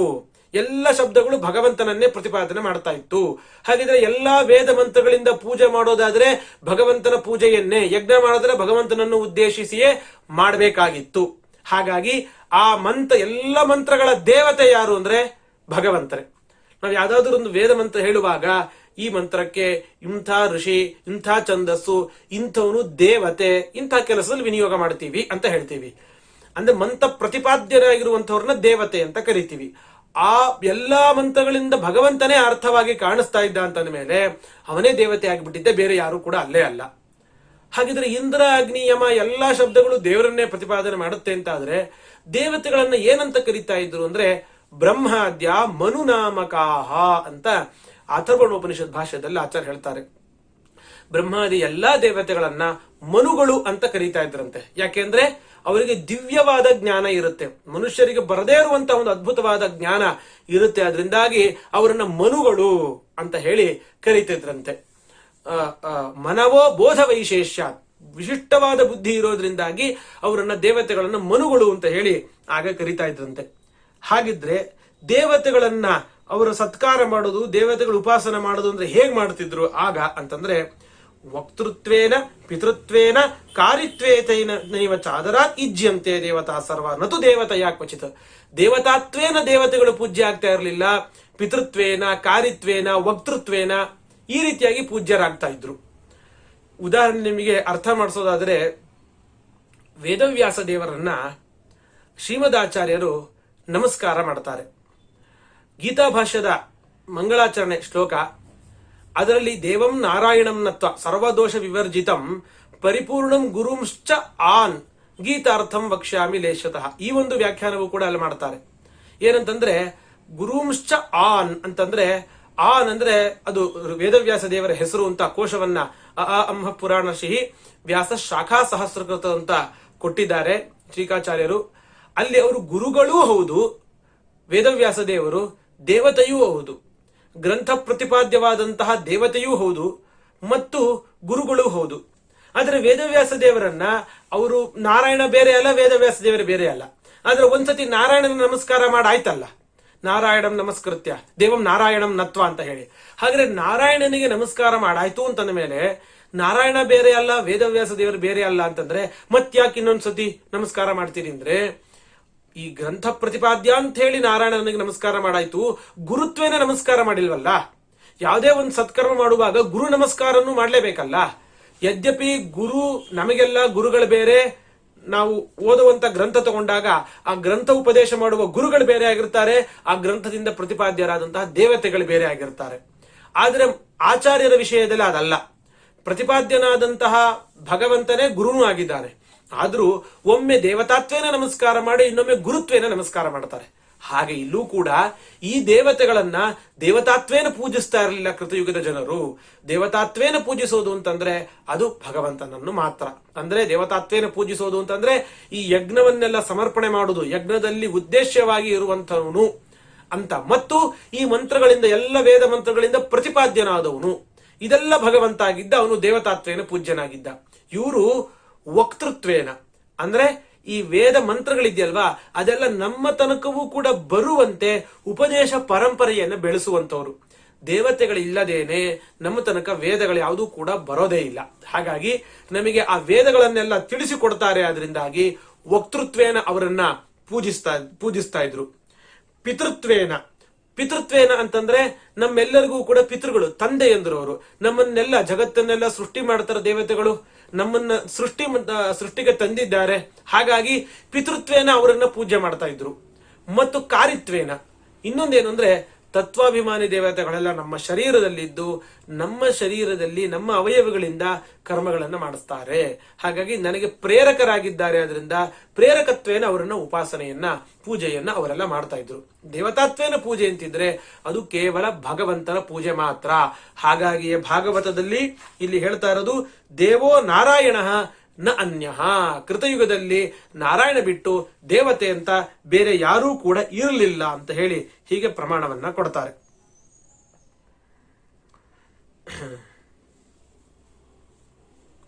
ಅದಕ್ಕೆ ಒಂದು ಪ್ರಮಾಣವನ್ನು ಕೂಡ ಆಚಾರ ಹೇಳಿರುವ ಪ್ರಮಾಣವನ್ನು ಇಲ್ಲಿ ವ್ಯಾಖ್ಯಾನದಲ್ಲಿ ಹೇಳ್ತಾರೆ. ಬ್ರಹ್ಮರುದ್ರೇಂದ್ರ ಪೂರ್ವೈಸ್ತು ನಾಮಭಿ ಪ್ರೋಚ್ಯತೆ ಹರಿಹಿ. ಬ್ರಹ್ಮರುದ್ರಾದಿ ಎಲ್ಲಾ ಶಬ್ದಗಳಿಂದ ಅವನೇ ಪ್ರತಿಪಾದ್ಯನಾಗಿದ್ದಾನೆ ಭಗವಂತ ಅಂತ ಹೇಳಿ. ಅದಾದ ಮೇಲೆ ಏಕೋಗ್ನಿ, ಇಲ್ಲಿ ಅಗ್ನಿ ಅನ್ನೋ ಶಬ್ದವು ಸಪ್ತಮ್ಯರ್ಥೆ ಪ್ರಥಮ ಅಂತ ಹೇಳಿ, ಸಪ್ತಸು ಪ್ರಥಮ ಅಂತ ಹೇಳಿ ಅಗ್ನೌ ಅಂತ ಹೇಳ್ತಾರೆ. ಅಗ್ನಿಯಲ್ಲೇ ಅವರು ಎಲ್ಲಾ ಉಪಾಸನೆಗಳನ್ನು ಕೂಡ ಮಾಡ್ತಾ ಇದ್ರು ಅಂತ ಹೇಳಿ ಹೇಳ್ತಾರೆ. ಆ ಅಗ್ನಿಯಲ್ಲಿ ಎಲ್ಲ ನಾಮಗಳಿಂದ ಪೂಜ್ಯನಾದವನು ಭಗವಂತ ಒಬ್ಬನೇ. ಅಗ್ನಿಯಲ್ಲಿ ಇಂದ್ರಾಯ ಸ್ವಾಹ, ಚಂದ್ರಾಯ ಸ್ವಾಹ, ನೀವ್ ಏನೇ ಹೆಸರು ಹೇಳಿ ಸ್ವಾಹ ಅಂತ ಹಾಕಿದ್ರು ಅದು ಭಗವಂತನಿಗೆ ಹೋಗಿ ತಲುಪ್ತಾ ಇತ್ತು. ಅಗ್ನಿಯಲ್ಲಿ ಒಬ್ಬನೇ ಭಗವಂತನನ್ನ ಪೂಜೆಯನ್ನ ಮಾಡ್ತಾ ಇದ್ರು. ಮತ್ತು ಒಂದೇ ವರ್ಣ ಇತ್ತು ಅಂತ ಹೇಳಿ ಇನ್ನೊಂದು ಮಾತಿದೆ. ಒಂದೇ ವರ್ಣ ಇತ್ತು ಅಂದ್ರೆ ಅರ್ಥ ಏನು? ವರ್ಣಶ್ಚ ಏಕಏವ ಅಂದ್ರೆ ಬ್ರಾಹ್ಮಣಾದಿ ವರ್ಣ ಅಂದ್ರೆ ಎಲ್ಲಾ ವರ್ಣಗಳೂ ಕೂಡ ಭಗವನ್ನಿಷ್ಠರಾಗಿ ಇರ್ತಿದ್ರು ಅಂತ ಅರ್ಥ ಮಾಡಬೇಕು. ಒಂದೇ ವರ್ಣ ಇತ್ತು, ಬ್ರಾಹ್ಮಣರು ಮಾತ್ರ ಇರ್ತಿದ್ರು ಅಂತನೋ, ಶೂದ್ರರು ಇನ್ಯಾರೋ ಒಂದೇ ಒಂದು ಜಾತಿ ಪ್ರಪಂಚದಲ್ಲಿ ಇತ್ತು ಅಂತ ಆ ಅಭಿಪ್ರಾಯ ಅಲ್ಲ. ಯಾಕೆ ಆ ತರ ಅರ್ಥ ಮಾಡಬಾರ್ದು? ಸುಮ್ನೆ ಯಾಕೆ ಅರ್ಥ ಬದಲಾಯಿಸ್ತೀರಿ ನೀವು ಅಂದ್ರೆ, ಹಾಗೆ ಅರ್ಥ ಮಾಡ್ಲಿಲ್ಲ ಅಂದ್ರೆ ರಾಶಿ ರಾಶಿ ಪುರಾಣ ವಚನಗಳ ವಿರೋಧ ಬರುತ್ತೆ. ಕೃತಯುಗದ ಕಥೆಗಳನ್ನೆಲ್ಲ ಬೇಕಾದಷ್ಟು ನೋಡ್ತೀವಿ ನಾವು. ಕೃತಯುಗದ ಕಥೆಗಳನ್ನೆಲ್ಲ ಕೇಳಿದಾಗ ರಾಜ ಇದ್ದ, ಅವನಿಗೊಬ್ಬ ರಾಜಗುರು ಇದ್ರು, ಬ್ರಾಹ್ಮಣ, ಕ್ಷತ್ರಿಯ, ವೈಶ್ಯ, ಶೂದ್ರ, ಈ ಎಲ್ಲಾ ವರ್ಣ ವ್ಯವಸ್ಥೆ ಕೃತಯುಗದಲ್ಲೂ ಇತ್ತು ಅಂತ ಬೇಕಾದಷ್ಟು ಕಡೆ ನಮಗೆ ಪುರಾಣಗಳಲ್ಲಿ ಸಿಗುತ್ತೆ, ಹೆಜ್ಜೆ ಹೆಜ್ಜೆಗೆ ಸಿಗುತ್ತೆ. ಹಾಗಾಗಿ ಏಕಃ ವರ್ಣ ಅಂತಂದ್ರೆ ಮೇಲ್ನೋಟ ಕಾಣೋ ಅರ್ಥವನ್ನು ಸ್ವೀಕಾರ ಮಾಡ್ಲಿಕ್ಕೆ ಬರೋದಿಲ್ಲ. ಯಾವತ್ತು ಶಾಸ್ತ್ರದ ವಚನಗಳಿಗೆ ಅರ್ಥ ಮಾಡುವಾಗ ಮಥಿತವಾದ ಅರ್ಥವನ್ನ ವಿಮರ್ಶೆ ಮಾಡಿ ಅರ್ಥವನ್ನ ಹೇಳಬೇಕೆ ಹೊರತು ಮೇಲ್ನೋಟಕ್ಕೆ ಏನೋ ಒಂದು ಅರ್ಥ ಕಾಣುತ್ತೋ ಅದನ್ನು ಹೇಳ್ತಾ ಹೋಗುವಂತದ್ದಲ್ಲ. ಇಲ್ಲೇನೋ ಅರ್ಥ ಹೇಳಿ ಮುಗಿಸ್ತೀವಿ, ಆದ್ರೆ ಮಿಕ್ಕೆಲ್ಲಾ ಕಡೆಯೂ ಕೂಡ ಕೃತಯುಗದಲ್ಲೂ ವರ್ಣ ವ್ಯವಸ್ಥೆಯನ್ನು ಹೇಳೋ ಮಾತುಗಳು ಬಂದಾಗ ಏನ್ ಹೇಳಕ್ಕಾಗತ್ತ ಅವಾಗ? ಹಾಗಾಗಿ ಅದೆಲ್ಲದರ ವಿರೋಧ ಬರದೇ ಇರುವಂತೆ ವ್ಯಾಖ್ಯಾನ ಮಾಡೋ ಜವಾಬ್ದಾರಿ ಇರುತ್ತೆ. ಹಾಗಾಗಿ ವ್ಯಾಖ್ಯಾನಕಾರ ತಿಳಿಸ್ಕೊಡ್ತಾರೆ, ಎಲ್ಲರೂ ಒಂದೇ ವರ್ಣದಂತೆ ಇದ್ರು ಅಂತಂದ್ರೆ ಬ್ರಾಹ್ಮಣ ವರ್ಣದವರಂತೆ ಸ್ವಭಾವ ಎಲ್ಲರಿಗೂ ಕೂಡ ಇರ್ತಿತ್ತು. ವರ್ಣಗಳಿತ್ತು, ವರ್ಣ ವ್ಯವಸ್ಥೆಗಳಿತ್ತು. ಆದರೆ ಹೇಗೆ ಬ್ರಾಹ್ಮಣರು ಬ್ರಹ್ಮನಿಷ್ಠರಾಗ್ತಾ ಇದ್ರು, ಭಗವಂತನಲ್ಲಿ ಆಸಕ್ತಿಯನ್ನ ತಾಳ್ತಾ ಇದ್ರು, ಭಗವಂತ ಬಿಟ್ಟು ಬೇರೆಯವ್ರ ಹತ್ರ ಹೋಗ್ತಾ ಇರಲಿಲ್ಲ, ಅದೇ ರೀತಿಯಾಗಿ ಎಲ್ಲ ವರ್ಣದವರು ಕೂಡ ಭಗವಂತನಲ್ಲಿ ಭಕ್ತಿಯನ್ನ ತಾಳ್ತಾ ಇದ್ರು. ಭಗವಂತನನ್ನು ಬಿಟ್ಟು ಬೇರೆ ದೇವತೆಗಳ ಉಪಾಸನೆಯನ್ನು ಮಾಡೋದು ಹೀಗೆಲ್ಲ ಮಾಡ್ತಾ ಇರಲಿಲ್ಲ. ಇವತ್ತಿಗೆ ನಾವು ಕಾಣ್ತೀವಿ ನಾವು ಒಂದೊಂದು ವರ್ಣದಲ್ಲಿ ಒಂದೊಂದು ದೇವತೆಗಳನ್ನ, ಆ ಒಂದೊಂದು ವರ್ಣದಲ್ಲೂ ಉಪಪಂಗಡಗಳು ಬೇಕಾದಷ್ಟಿರುತ್ತೆ, ಅವ್ರಿಗೆ ಒಂದೊಂದು ದೇವತೆಗಳು ಅಂತೆಲ್ಲ ಇರುತ್ತೆ. ಹೀಗೆ ವರ್ಣ ವ್ಯವಸ್ಥೆಯ ವರ್ಣದಲ್ಲಿ ಇರುವ ಅವಾಂತರ ವಿಭಾಗಗಳಂತೆ ಅವರು ಪೂಜಿಸುವ ದೇವರುಗಳಲ್ಲೂ ವ್ಯತ್ಯಾಸಗಳೆಲ್ಲ ಇದೆ. ಆದ್ರೆ ಕೃತಯುಗದಲ್ಲಿ ಆ ಥರ ಇರಲಿಲ್ಲ. ಎಲ್ಲರೂ ಒಂದೇ ರೀತಿಯಾಗಿ ಉಪಾಸನೆಯನ್ನು, ಒಂದೇ ದೇವರನ್ನು ಉಪಾಸನೆ ಮಾಡ್ತಾ ಇದ್ರು. ಅದರಿಂದಾಗಿ ಏಕೋ ವರ್ಣ ಅಂತ ಹೇಳಿ ಹೀಗೆ ಹೇಳ್ತಾರೆ. ಈ ಅಭಿಪ್ರಾಯದಲ್ಲಿ ಭಾಗವತದಲ್ಲಿ ಈ ಮಾತನ್ನ ಹೇಳಿರುವಂತದ್ದು. ಹೀಗೆ ದೇವರ ಉಪಾಸನೆಯನ್ನ ಮಾಡ್ತಿದ್ರು ಅಂತ ಹೇಳಿ ಪುರೂರವನ ಕಥೆಯನ್ನ ಹೇಳಿ, ಆ ನಂತರ ಆ ಪುರೂರವ ಆ ಅಗ್ನಿಯಲ್ಲಿ ಭಗವಂತನ ಉಪಾಸನೆಯನ್ನ ಮಾಡಿ ಗಂಧರ್ವ ಲೋಕವನ್ನ ಪಡೆದುಕೊಳ್ತಾನೆ. ಜ್ಞಾನಿಯಾದಂತಹ ಆ ಪುರೂರವಸ್ ಕೇವಲ ಹೆಣ್ಣು ಮರುಳನಾಗಿ ಅವನು ಇಷ್ಟು ದೊಡ್ಡ ಹೋಮವನ್ನು ಮಾಡಿ ಗಂಧರ್ವ ಲೋಕ ಪಡೆದ ಅಂತ, ಅವಳ ಆಸೆಯಿಂದ ಅವನು ಪಡೆದ ಅಂತ ಅಷ್ಟೇ ಅಂತ ನಾವು ಭಾವಿಸಬಾರದು. ಅದೆಲ್ಲ ಜ್ಞಾನಿಗಳು, ಮಹಾನುಭಾವರು, ಅವರು ಹೆಣ್ಣು ಮರುಳರಾಗಿರೋದಿಲ್ಲ. ಅದ್ರ ಹಿಂದೆನೂ ಒಂದು ಪ್ರಾರಬ್ಧನೋ ಏನೋ ಒಂದು ಇರುತ್ತೆ. ಆದ್ರೆ ಅದನ್ನ ಸಾರ್ಥಕವನ್ನಾಗಿ ಅವರು ಮಾಡ್ಕೊಳ್ತಾ ಇರ್ತಾರೆ. ಗಂಧರ್ವ ಲೋಕವನ್ನು ಪಡೆದುಕೊಳ್ಳೋದು ಅಂದ್ರೆ ತಾನು ಒಂದು ಹಂತ ಸಾಧನೆಯಲ್ಲಿ ಮೇಲ್ ಹೋಗೋದು ಅಂತ ಅರ್ಥ. ಆ ಗಂಧರ್ವ ಲೋಕದಲ್ಲೇ ಇರ್ತಾನ, ಅವನು ಇರೋದಿಲ್ಲ, ಅಲ್ಲೂ ದೇವರು ಉಪಾಸನೆ ಮಾಡಿ ಮುಂದೆ ಸದ್ಗತಿಯನ್ನ ಅವನು ಪಡೆದುಕೊಳ್ಳುವಂಥವನು. ಅಗ್ನಿನ ಪ್ರಜೆಯ ರಾಜ ಲೋಕಂ ಗಾಂಧರ್ವಮೇವಾನ್, ಅಗ್ನಿಯನ್ನೇ ತನ್ನ ಮಕ್ಕಳನ್ನಾಗಿ ಮಾಡಿಕೊಂಡು ಅವನು ಗಂಧರ್ವ ಲೋಕವನ್ನ ಅವನು ಪಡೆದುಕೊಳ್ಳುತ್ತಾನೆ ಅಂತ ಹೇಳಿ ಆ ಚಂದ್ರನ ಮಗ ಬುಧನ ಮಗನಾಗಿರುವಂತಹ ಪುರೂರವಸ್ಸನ ಕಥೆಯನ್ನ ಹೇಳ್ತಾರೆ. ಆನಂತರ ಆ ಪುರೂರವಸ್ಸಿಗೆ ಮುಂದೆ ಏನ್ ಸಂತಾನ ಆಗಿತ್ತು ಅಂತ ಹೇಳ್ತಾರೆ. ಪುರೂರವಸ್ಸಿಗೆ ಉರ್ವಶಿಯಲ್ಲಿ ಒಟ್ಟು 6 ಜನ ಮಕ್ಕಳಾಗಿರ್ತಾರಂತ. ಐಲಸ್ಯ ಚೋರ್ವಶಿ ಗರ್ಭಾತ್ ಷಡಾಸನ್ ಆತ್ಮಜ ನೃಪ, 6 ಜನ ಮಕ್ಕಳಾಗಿರ್ತಾರೆ. ಆಯು, ಶ್ರುತಾಯು, ಸತ್ಯಾಯು, ರಯ, ವಿಜಯ, ಜಯ, ಹೀಗೆ 6 ಜನ ಮಕ್ಕಳು ಉರ್ವಶಿಯಿಂದ ಅವನಿಗೆ ಹುಟ್ಟಿರ್ತಾರೆ. ಅದರಲ್ಲಿ ಶ್ರುತಾಯುವಿನ ಮಗ ವಸುಮಾನ್, ಸತ್ಯಾಯುವಿನ ಮಗ ಶ್ರುತಂಜಯ, ರಯನ ಮಗ ಅದ್ಭುತ, ಜಯನ ಮಗ ಅಮಿತ, ವಿಜಯನ ಮಗ ಭೀಮ. ಆ ಭೀಮ ಅನ್ನುವ ಮಗ ಏನಿದ್ದಾನೆ, ಆ ವಿಜಯನ ಮಗ, ಅವನ ಸಂತತಿಯನ್ನ ಇಲ್ಲಿ ಹೇಳ್ತಾ ಹೋಗ್ತಾರೆ. ಆ ವಿಜಯನ ಮಗ ಭೀಮ, ಭೀಮನ ಮಗ ಕಾಂಚನ, ಕಾಂಚನ ಮಗ ಹೋತ್ರಕ, ಆ ಹೋತ್ರಕನ ಮಗನೇ ರಾಜರ್ಷಿಯಾದಂತಹ ಜನ್ಹು ಮಹಾರಾಜ, ಮಹಾಜ್ಞಾನಿ, ಮಹಾ ತಪಸ್ವಿ ಆಗಿರ್ತಾನೆ. ಅವನೇ ಇಡೀ ಒಂದು ಜಾಹ್ನವಿ ಜಲವನ್ನೇ ಆಚಮನವನ್ನು ಮಾಡಿಬಿಡ್ತಾನವನು. ಅಷ್ಟು ರಭಸದಿಂದ ಬರ್ತಾ ಇರುತ್ತೆ, ದೇವಲೋಕದಿಂದ ಹರಿದು ಬರುವಂತಹ ಅಷ್ಟು ರಭಸದಿಂದ ಬರುವ ಅಷ್ಟು ದೊಡ್ಡ ಪ್ರಮಾಣದ ನೀರನ್ನ ಅದನ್ನು ಆಚಮನದಂತೆ ಮಾಡಿಕೊಳ್ತಾನೆ. ಅಲ್ಲ, ಅದನ್ನು ಕುಡಿತಾನೆ ಅಂದ್ರೆ ಹೊಟ್ಟೆನಷ್ಟು ಜಾಗ ಎಲ್ಲಿದೆ ಅದು ಬೇರೆ ವಿಚಾರ. ಆಚಮನದಂತೆ ಅಂತ ಬೇರೆ ಹೇಳ್ತೀವಿ. ಆಚಮನ ಅಂದ್ರೆ ಕೈ ಒಳಗೆ, ನಮ್ಮ ಅಂಗೈ ಒಳಗೆ ನಿಲ್ಲಬೇಕಾ ನೀರು. ಅಷ್ಟು ದೊಡ್ಡ ನೀರನ್ನು ಅಂಗೈಗೆ ಹೆಂಗ್ ಹಾಕೊಂಡ ಅವನು ಅಂತಂದ್ರೆ, ಅವನು ಮಹಾ ಯೋಗ ಸಿದ್ಧನಾಗಿದ್ದ, ಮಹಾ ತಪಸ್ವಿಯಾಗಿದ್ದ, ಯೋಗಿಯಾಗಿದ್ದ. ಅನೇಕ ಸಿದ್ಧಿಗಳು ಅವನಿಗೆ ಇತ್ತು. ಆ ಸಿದ್ಧಿಯ ಪ್ರಭಾವದಿಂದಾಗಿ ಅವನು ಗಂಗೆಯ ನೀರನ್ನ ಸಂಕ್ಷೇಪ ಮಾಡಿ ತನ್ನ ಕೈಗೆ ಹಾಕೊಂಡು ಅದನ್ನ ಆಪೋಷಣೆ ತಗೊಳ್ತಾನಂತೆ. ಯಾಕೆ ಹಾಗೆ ಮಾಡ್ತಾನೆ ಅಂತಂದ್ರೆ, ಜಾಹ್ನವಿ ಹರಿದು ಬರ್ತಾ ಇರುವ, ಗಂಗಾದೇವಿ ಹರಿದು ಬರ್ತಾ ಇರುವಂತಾಗ ಜನ್ಹು ಮಹಾರಾಜನನ್ನ ನೋಡಿ ನನ್ನನ್ನ ಪತ್ನಿಯನ್ನಾಗಿ ನೀನು ಸ್ವೀಕಾರ ಮಾಡುವಂತ ಅಪೇಕ್ಷೆ ಪಡ್ತಾಳೆ. ಹರಿವಂಶದ ಅಲ್ಲಿ ಬರುವಂತಹ ಕಥಾನಕವನ್ನ, ಆ ಶ್ಲೋಕಗಳನ್ನ ಟಿಪ್ಪಣಿಕಾರರು ಉಲ್ಲೇಖಿಸ್ತಾರೆ ಇಲ್ಲಿ. ಬಂದು ಕೇಳಿದಾಗ ಪತಿಲೋಭೇನ ಯಂ ಗಂಗಾ ಪತಿತ್ವೇಭಿಸಸಾರ ನೇಚತಃ ಪ್ಲಾವಯಾಮಾಸ ತಸ್ಯ ಗಂಗಾ ಮತತ್ಸದಃ. ಅವನು ಒಪ್ಕೊಳ್ಳೋದಿಲ್ಲಂತೆ. ಯಾವಾಗ ಅವನು ಒಪ್ಕೊಳ್ಳೋದಿಲ್ಲೋ ಅವಾಗ ಗಂಗೆಗೆ ಸಿಟ್ಟು ಬಂದು ಅವನು ಒಂದು ಯಜ್ಞ ಮಾಡ್ತಾ ಇರ್ತಾನೆ, ಸತ್ರ ಮಾಡ್ತಾ ಇರ್ತಾನೆ. ಆ ಸತ್ರದ ಸಂದರ್ಭದಲ್ಲಿ ಬಂದು ಇವಳು ಕೇಳಿರ್ತಾಳೆ, ಇಲ್ಲ ಅಂದಿರ್ತಾನೆ ಅವನು. ಹಾಗಾಗಿ ಆ ಯಜ್ಞ ವಾಟವನ್ನು ಪೂರ್ತಿ ನೀರಲ್ಲಿ ಮುಳುಗಿಸಿ ಅದೆಲ್ಲ ನಾಶ ಆಗುವಂತೆ ಮಾಡಿಬಿಡ್ತಾಳೆ.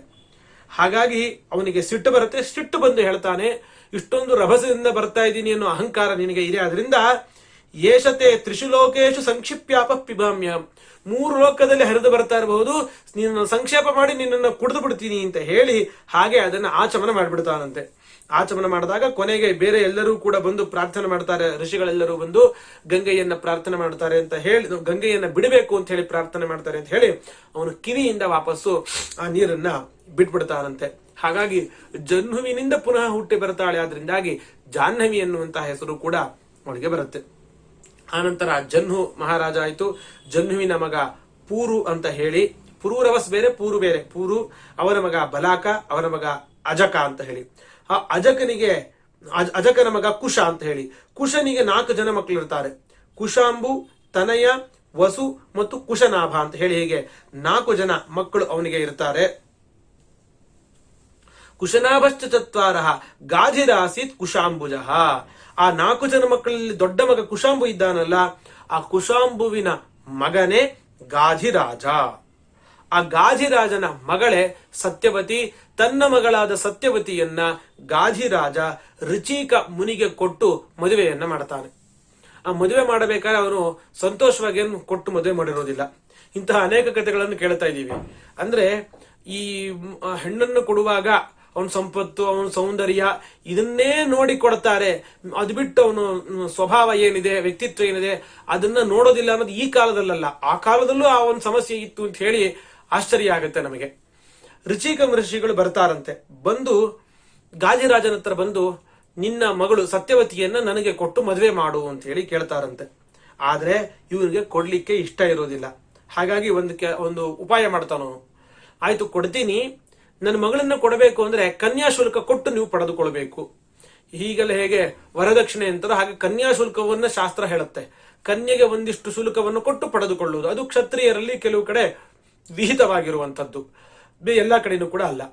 ಈ ಕನ್ಯಾಶುಲ್ಕವನ್ನು ನೀವು ಕೊಟ್ಟು ನನ್ನ ಮಗಳನ್ನ ಪಡೆದುಕೊಳ್ಳಬಹುದು. ಸರಿ, ಕನ್ಯಾಶುಲ್ಕ ಏನು ಕೊಟ್ಟು ಬಿಡ್ತಾರ ಅವರು. ಅದಕ್ಕೆ ಏನ್ ಮಾಡ್ತಾರೆ, ಏನಾದ್ರು ಇಷ್ಟು ದಕ್ಷಿಣೆ ಕೊಡಿ ಅಂದ್ರೆ ಇನ್ನೊಬ್ಬ ರಾಜನ ಹತ್ರ ಕೇಳ್ತಾರೆ, ತಂದು ಕೊಟ್ಬಿಡ್ತಾರೆ. ಅದಕ್ಕೆ ಅಸಾಧ್ಯವಾದದ್ದೇನಾದ್ರೂ ಕೂಡ ಕನ್ಯಾಶುಲ್ಕವಾಗಿ ಕೇಳಬೇಕು ಅಂತ ಉಪಾಯ ಮಾಡ್ತಾನೆ ಗಾಧಿರಾಜ. ಅವನು ಹೇಳ್ತಾನೆ, ಏಕತ ಶ್ಯಾಮಕರ್ಣಾನಾಂ ಹಯಾನಾಂ ಚಂದ್ರವರ್ಚಸಾಂ ಸಹಸ್ರಂ ದೀಯತಾಂ ಶುಲ್ಕಂ ಕನ್ಯಾಯ ಕುಶಿಕಾನ್ವಯ. ನಮ್ಮ ವಂಶದಲ್ಲಿರುವಂತಹ ಇವನನ್ನ ಪಡೆದುಕೊಳ್ಬೇಕು ಅಂತ ನಿನಗಿತ್ತು ಅಂತಂದ್ರೆ ಹಾಗಿದ್ರೆ ಒಂದು ಕೆಲಸ ಮಾಡು, ಕೆಲಸ ಮಾಡ್ಬೇಕು ನೀವು. ಏನು ಅಂತಂದ್ರೆ ಚಂದ್ರವರ್ಚಸಾಂ ಅಂದ್ರೆ ಒಳ್ಳೆ ಚಂದ್ರನಷ್ಟು ಶುಭ್ರವಾಗಿರ್ಬೇಕು ಮೈ. ಕುದುರೆಗಳಿಗೆ 1000 ಕುದುರೆ ಕೊಡಬೇಕು ನೀವು. ಆ 1000 ಕುದುರೆಗಳಿಗೂ ಕೂಡ ಚಂದ್ರನಂತೆ ಶುಭ್ರವಾಗಿ ಬಿಳಿಯಾಗಿರ್ಬೇಕು. ಆದರೆ ಬಲಗಿವಿ ಒಂದು ಮಾತ್ರ ಕಪ್ಪಿರಬೇಕು. ಆ ತರ ಯಾವುದು ಎಲ್ಲಾ ಕುದುರೆಗಳಿಗೂ 1000 ಕುದುರೆಗಳಿಗೂ ಮೈ ಪೂರ್ತಿ ಬಿಳಿ, ಬಲಗಿವಿ ಮಾತ್ರ, ಯಾವ್ದೋ ಎಡಗಿವಿ ಅಲ್ಲ, ಬಲಗಿವಿ ಮಾತ್ರ ಕಪ್ಪಿರಬೇಕು. ಅಂತಹ 1000 ಕುದುರೆಗಳನ್ನ ಕನ್ಯಾ ದಕ್ಷಿಣೆಯನ್ನಾಗಿ ಕೊಟ್ಟು ನೀವು ಪಡೆದುಕೊಳ್ಳಬಹುದು ಅಂತ ಹೇಳಿದಾಗ ಆಗ ಅವರು ವಿಚಾರ ಮಾಡ್ತಾರೆ, ನನ್ನ ವೃದ್ಧ ಅಂತನೋ ಅದು ಕೃಶವಾಗಿದ್ದೀನಿ ಅಂತ ಹೇಳಿ ನನ್ನ ಕೈಲಿ ಆಗಲ್ಲ ಅಂತ ಇಂಥ ಏನೋ ಒಂದು ವಿಚಾರ ಹೇಳ್ತಾ ಇದ್ದಾನೆ ಅಂತ ಹೇಳಿ ವರುಣನ ಹತ್ರ ಹೋಗಿ ವರುಣನಿಂದಾಗಿ ಆ ತರ ಕುದುರೆಗಳನ್ನ ಪಡೆದುಕೊಳ್ತಾರೆ. ಅಷ್ಟೂ ಕುದುರೆಗಳನ್ನ ಪಡೆದು ತಂದು ಕೊಡ್ತಾರೆ. ಕೊಟ್ಟಾಗ ಬೇರೆ ಇನ್ಯಾವ ಮಾತು ಕೂಡ ಆಡಕ್ಕಾಗೋದಿಲ್ಲ. ಸತ್ಯವತಿಯನ್ನ ಋಚೀಕ ಮಹರ್ಷಿಗಳಿಗೆ ಕೊಟ್ಟು ಮದುವೆ ಮಾಡ್ತಾನೆ. ಸರಿ ಆಯ್ತು, ಋಚೀಕ ಮಹರ್ಷಿಗಳೊಂದಿಗೆ ಮದುವೆ ಆಗತ್ತೆ ಸತ್ಯವತಿಗೆ. ಇಷ್ಟೆಲ್ಲ ಆದಾಗ ಅಲ್ಲಿ ಅವನಿಗೆ ಸಂತಾನ ಅಪೇಕ್ಷೆ ಇರುತ್ತೆ. ಪತ್ನಿ ಕೇಳಿರ್ತಾಳೆ, ನನಗೆ ಸಂತಾನ ಆಗ್ಬೇಕು ನಿಮ್ಮಿಂದ ಅಂತ. ಸತ್ಯವತಿ ಒಂದು ಒಳ್ಳೆ ಸಂತಾನಕ್ಕೆ ಅಪೇಕ್ಷೆ ಪಟ್ಟಿರ್ತಾಳೆ. ಜೊತೆಗೆ ಯಾವಾಗ ಅವಳು ಸಂತಾನಾಪೇಕ್ಷೆ ಆಗಿರ್ತಾಳೋ ಅದೇ ಸಮಯದಲ್ಲಿ ಅತ್ತೆ ಅಂತಂದ್ರೆ ಸತ್ಯವತಿಯ ತಾಯಿ ಗಾಜಿರಾಜನ ಹೆಂಡತಿ, ಅವಳು ಕೂಡ ಬಂದು ಕೇಳ್ತಾಳೆ, ನನಗೂ ಒಂದು ಗಂಡು ಸಂತಾನ ಬೇಕು, ಗಂಡು ಸಂತಾನ ಇಲ್ಲ ಅಂತ ಹೇಳಿ ಅವಳು ಪ್ರಾರ್ಥನೆ ಮಾಡ್ತಾಳೆ. ಸರಿ, ಇಬ್ರು ಸಲುವಾಗಿಯೂ ಕೂಡ ಒಂದು ಯಜ್ಞ ಮಾಡ್ತಾರೆ ಋಚೀಕ ಮಹರ್ಷಿಗಳು. ಯಜ್ಞ ಮಾಡ್ತಾರೆ, ಒಂದು ಚರು ಶ್ರಪಣ ಮಾಡ್ತಾರೆ, ಒಂದು ಚರುವನ್ನು ಮಾಡಿ ಆಹುತಿ ಕೊಟ್ಟು ಮಾಡಿ ಎಲ್ಲ ಮಾಡಿ ಮಂತ್ರಿಸಿ ಇಟ್ಟು ಹೋಗಿರ್ತಾರೆ. 2 ಬೇರೆ ಬೇರೆ ಚರು ಮಾಡಿರ್ತಾರೆ. ಒಂದು ಚರುವನ್ನ ತಮ್ಮ ಪತ್ನಿಗೆ ಕೊಡ್ಲಿಕ್ಕೋಸ್ಕರ, ಇನ್ನೊಂದು ಚರುವನ್ನ ತಮ್ಮ ಅತ್ತೆಗೆ ಕೊಡ್ಲಿಕ್ಕೋಸ್ಕರ. ಆದರೆ ಮಂತ್ರಿಸಿ ಇಟ್ಟಿದ್ರು ಕೂಡ ಬೇರೆ ಬೇರೆ ತರದ ಕ್ರಮದಲ್ಲಿ ಮಂತ್ರಿಸಿ ಇಟ್ಟಿರ್ತಾರೆ. ಯಾಕೆ ಅಂತಂದ್ರೆ ತನ್ನ ಹೆಂಡತಿಯ ಹೊಟ್ಟೆಯಲ್ಲಿ ಬ್ರಹ್ಮವರ್ಚಸ್ಸುಳ್ಳಂತಹ ಒಂದು ಸಂತಾನ ಬರಬೇಕು, ಬ್ರಹ್ಮವರ್ಚಸ್ಸಿರಬೇಕು. ತಪಸ್ಸು, ಅಧ್ಯಯನ, ಜ್ಞಾನ ಇದಕ್ಕೆ ಪ್ರಾಧಾನ್ಯ ಕೊಡುವಂತಹ ಬ್ರಹ್ಮವರ್ಚಸ್ಸಿರುವಂತಹ ಒಂದು ಸಂತಾನ ಹುಟ್ಟಬೇಕು. ಇನ್ನ ತನ್ನ ಅತ್ತೆ ಅವಳು ಕ್ಷತ್ರಿಯಳು, ಆದ್ರಿಂದಾಗಿ ಕ್ಷತ್ರಿಯನಾದಂತಹ ಮಗನನ್ನೇ ಪಡೆದುಕೊಳ್ಳಬೇಕು. ಕ್ಷಾತ್ರ ತೇಜಸ್ಸು ಇರುವಂತಹ ಮಹಾಪರಾಕ್ರಮಿಯಾಗಿರುವಂತಹ ಒಂದು ಸಂತಾನ ಹುಟ್ಟಬೇಕು. ಹಾಗಾಗಿ ಬೇರೆ ಬೇರೆ ರೀತಿಯಾಗಿ ಅಭಿಮಂತ್ರಿಸಿ ಎರಡೂ ಚರುಗಳನ್ನ ಇಟ್ಟಿರ್ತಾರೆ ಕೊಡಬೇಕು ಅಂತ. ಒಮ್ಮೆ ಹೋಗಿ ಸ್ನಾನ ಮಾಡ್ಕೊಂಡ್ ಬರಬೇಕು ಅಂತ ಹೇಳಿ ಅವರು ನದಿಗೆ ಅಂತ ಹೇಳಿ ಹೋಗ್ತಾರಂತೆ. ಯಾವಾಗ ನದಿಗೆ ಹೋಗ್ತಾರೋ ಆಗ ಆ ಅತ್ತೆಗೆ ಗೊತ್ತಾಗುತ್ತೆ, ಗಾಜಿರಾಜನ ಹೆಂಡತಿಗೆ ಈ ತರ ಬೇರೆ ಬೇರೆ ತರದ ಚರು ಇದೆ ಅಂತ ಹೇಳಿ ಗೊತ್ತಾಗುತ್ತೆ. ಅವರು ಗೊತ್ತಾಗದೆ ಅದ್ರ ಬದಲಾಗಿದ್ದಲ್ಲ, ಬುದ್ಧಿಪೂರ್ವಕವಾಗಿ ಮಾಡ್ಕೊಂಡಿದ್ದು. ಮಗಳನ್ನ ಕೇಳ್ತಾಳಂತೆ, ನನಗೆ ಒಂದು ಒಳ್ಳೆ ಬ್ರಹ್ಮವರ್ಚಸ್ವಿಯಾಗಿರುವಂತಹ ಮಗ ಹುಟ್ಟಬೇಕು ಅಂತ ನನಗೆ ಅಪೇಕ್ಷೆ ಇದೆ, ದಯವಿಟ್ಟು ಅದನ್ನ ನೀನು ನನಗೆ ಕೊಡು ಅಂತ ಹೇಳಿ ಕೇಳ್ತಾಳಂತೆ. ತಾಯಿ ಕೇಳ್ತಾ ಇದ್ದಾಳೆ, ಶ್ರೇಷ್ಠಮ್ಮತ್ವ ಅನಯ ಅಯಚ್ಛತ್ ಮಾತ್ರೆ ಮಾತು ರದಾತ್ ಸ್ವಯಂ. ಶ್ರೇಷ್ಠಮ್ಮತ್ವ ಅದು ಅವಳಿಗೇನ್ ಭಾವನೆ ಇರುತ್ತೋ ಏನೋ, ತುಂಬಾ ಶ್ರೇಷ್ಠ ಇದು. ಯಾಕೆಂದ್ರೆ ತನ್ನ ಹೆಂಡತಿಗೋಸ್ಕರ ತನಗ್ ಮಕ್ಕಳಾಗಬೇಕು ಅಂತ ಮಾಡಿದಾಗ ಸ್ವಲ್ಪ ಜಾಸ್ತಿ ಮಂತ್ರ ಹೇಳಿ ಇಟ್ಟಿರ್ತಾರೆ ಅಂತಾನೋ ಏನ್ ಭಾವನೆ ಇತ್ತೋ ಏನೋ, ಇದೇ ಶ್ರೇಷ್ಠ ಅಂತ ತಿಳಿದುಕೊಂಡು ಕೇಳ್ತಾಳೆ. ಅವಳು ತನ್ನ ಪಾಲಿನದ್ದನ್ನ ತನ್ನ ತಾಯಿಗೆ ಕೊಡ್ತಾಳೆ, ತಾಯಿ ತನ್ನಗಿದ್ದದ್ದನ್ನ ಮಗಳಿಗೆ ಕೊಟ್ಬಿಡ್ತಾಳೆ. ಅದಾತ್ ಸ್ವಯಂ ತಂದು ಅವಳ ಮಗಳಿಗೆ ಕೊಟ್ಬಿಡ್ತಾಳೆ. ಇಬ್ರು ಈ ರೀತಿಯಾಗಿ ಚರುವನ್ನ ಬದಲಾಯಿಸ್ಕೊಳ್ತಾರೆ. ಚರುವನ್ನ ಬದಲಾಯಿಸಿಕೊಂಡು ಇಬ್ರು ತಿಂತಾರೆ. ಋಚಿಕ ಮಹರ್ಷಿಗಳು ಬರ್ತಾರೆ, ವಿಚಾರ ಗೊತ್ತಾಗುತ್ತೆ. ಆವಾಗ ಅವ್ರು ಹೇಳ್ತಾರೆ, ಎಂಥ ದೊಡ್ಡ ತಪ್ಪು ನೀವು ಮಾಡಿದ್ದೀರಿ. ನಾನು ಕ್ಷಾತ್ರ ತೇಜಸ್ಸು ಮತ್ತು ಬ್ರಾಹ್ಮ ತೇಜಸ್ಸನ್ನು ಮನಸ್ಸಿನಲ್ಲಿ ಇಟ್ಟುಕೊಂಡು ಅಭಿಮಂತ್ರಿಸಿ ಕೊಟ್ಟಿದ್ದೆ, ನಾನು ಬದಲಾವಣೆ ಆಗ್ಬಿಟ್ಟಿದೆ. ಅದ್ರ ಪ್ರಭಾವ ಏನಾಗುತ್ತೆ ಅಂತಂದ್ರೆ, ಘೋರೋ ದಂಡಧರ ಪುತ್ರೋ ಭ್ರಾತಾತೆ ಬ್ರಹ್ಮವಿತ್ತಮಃ ಅಂತ ಹೇಳ್ತಾರೆ. ಅಂದ್ರೆ ತದ್ವಿಜ್ಞಾಯ ಮುನಿಪ್ರಹ ಪತ್ನಿಂ ಕಷ್ಟಮಕಾರಿಷಿ ಘೋರೋ ದಂಡಧರ ಪುತ್ರ.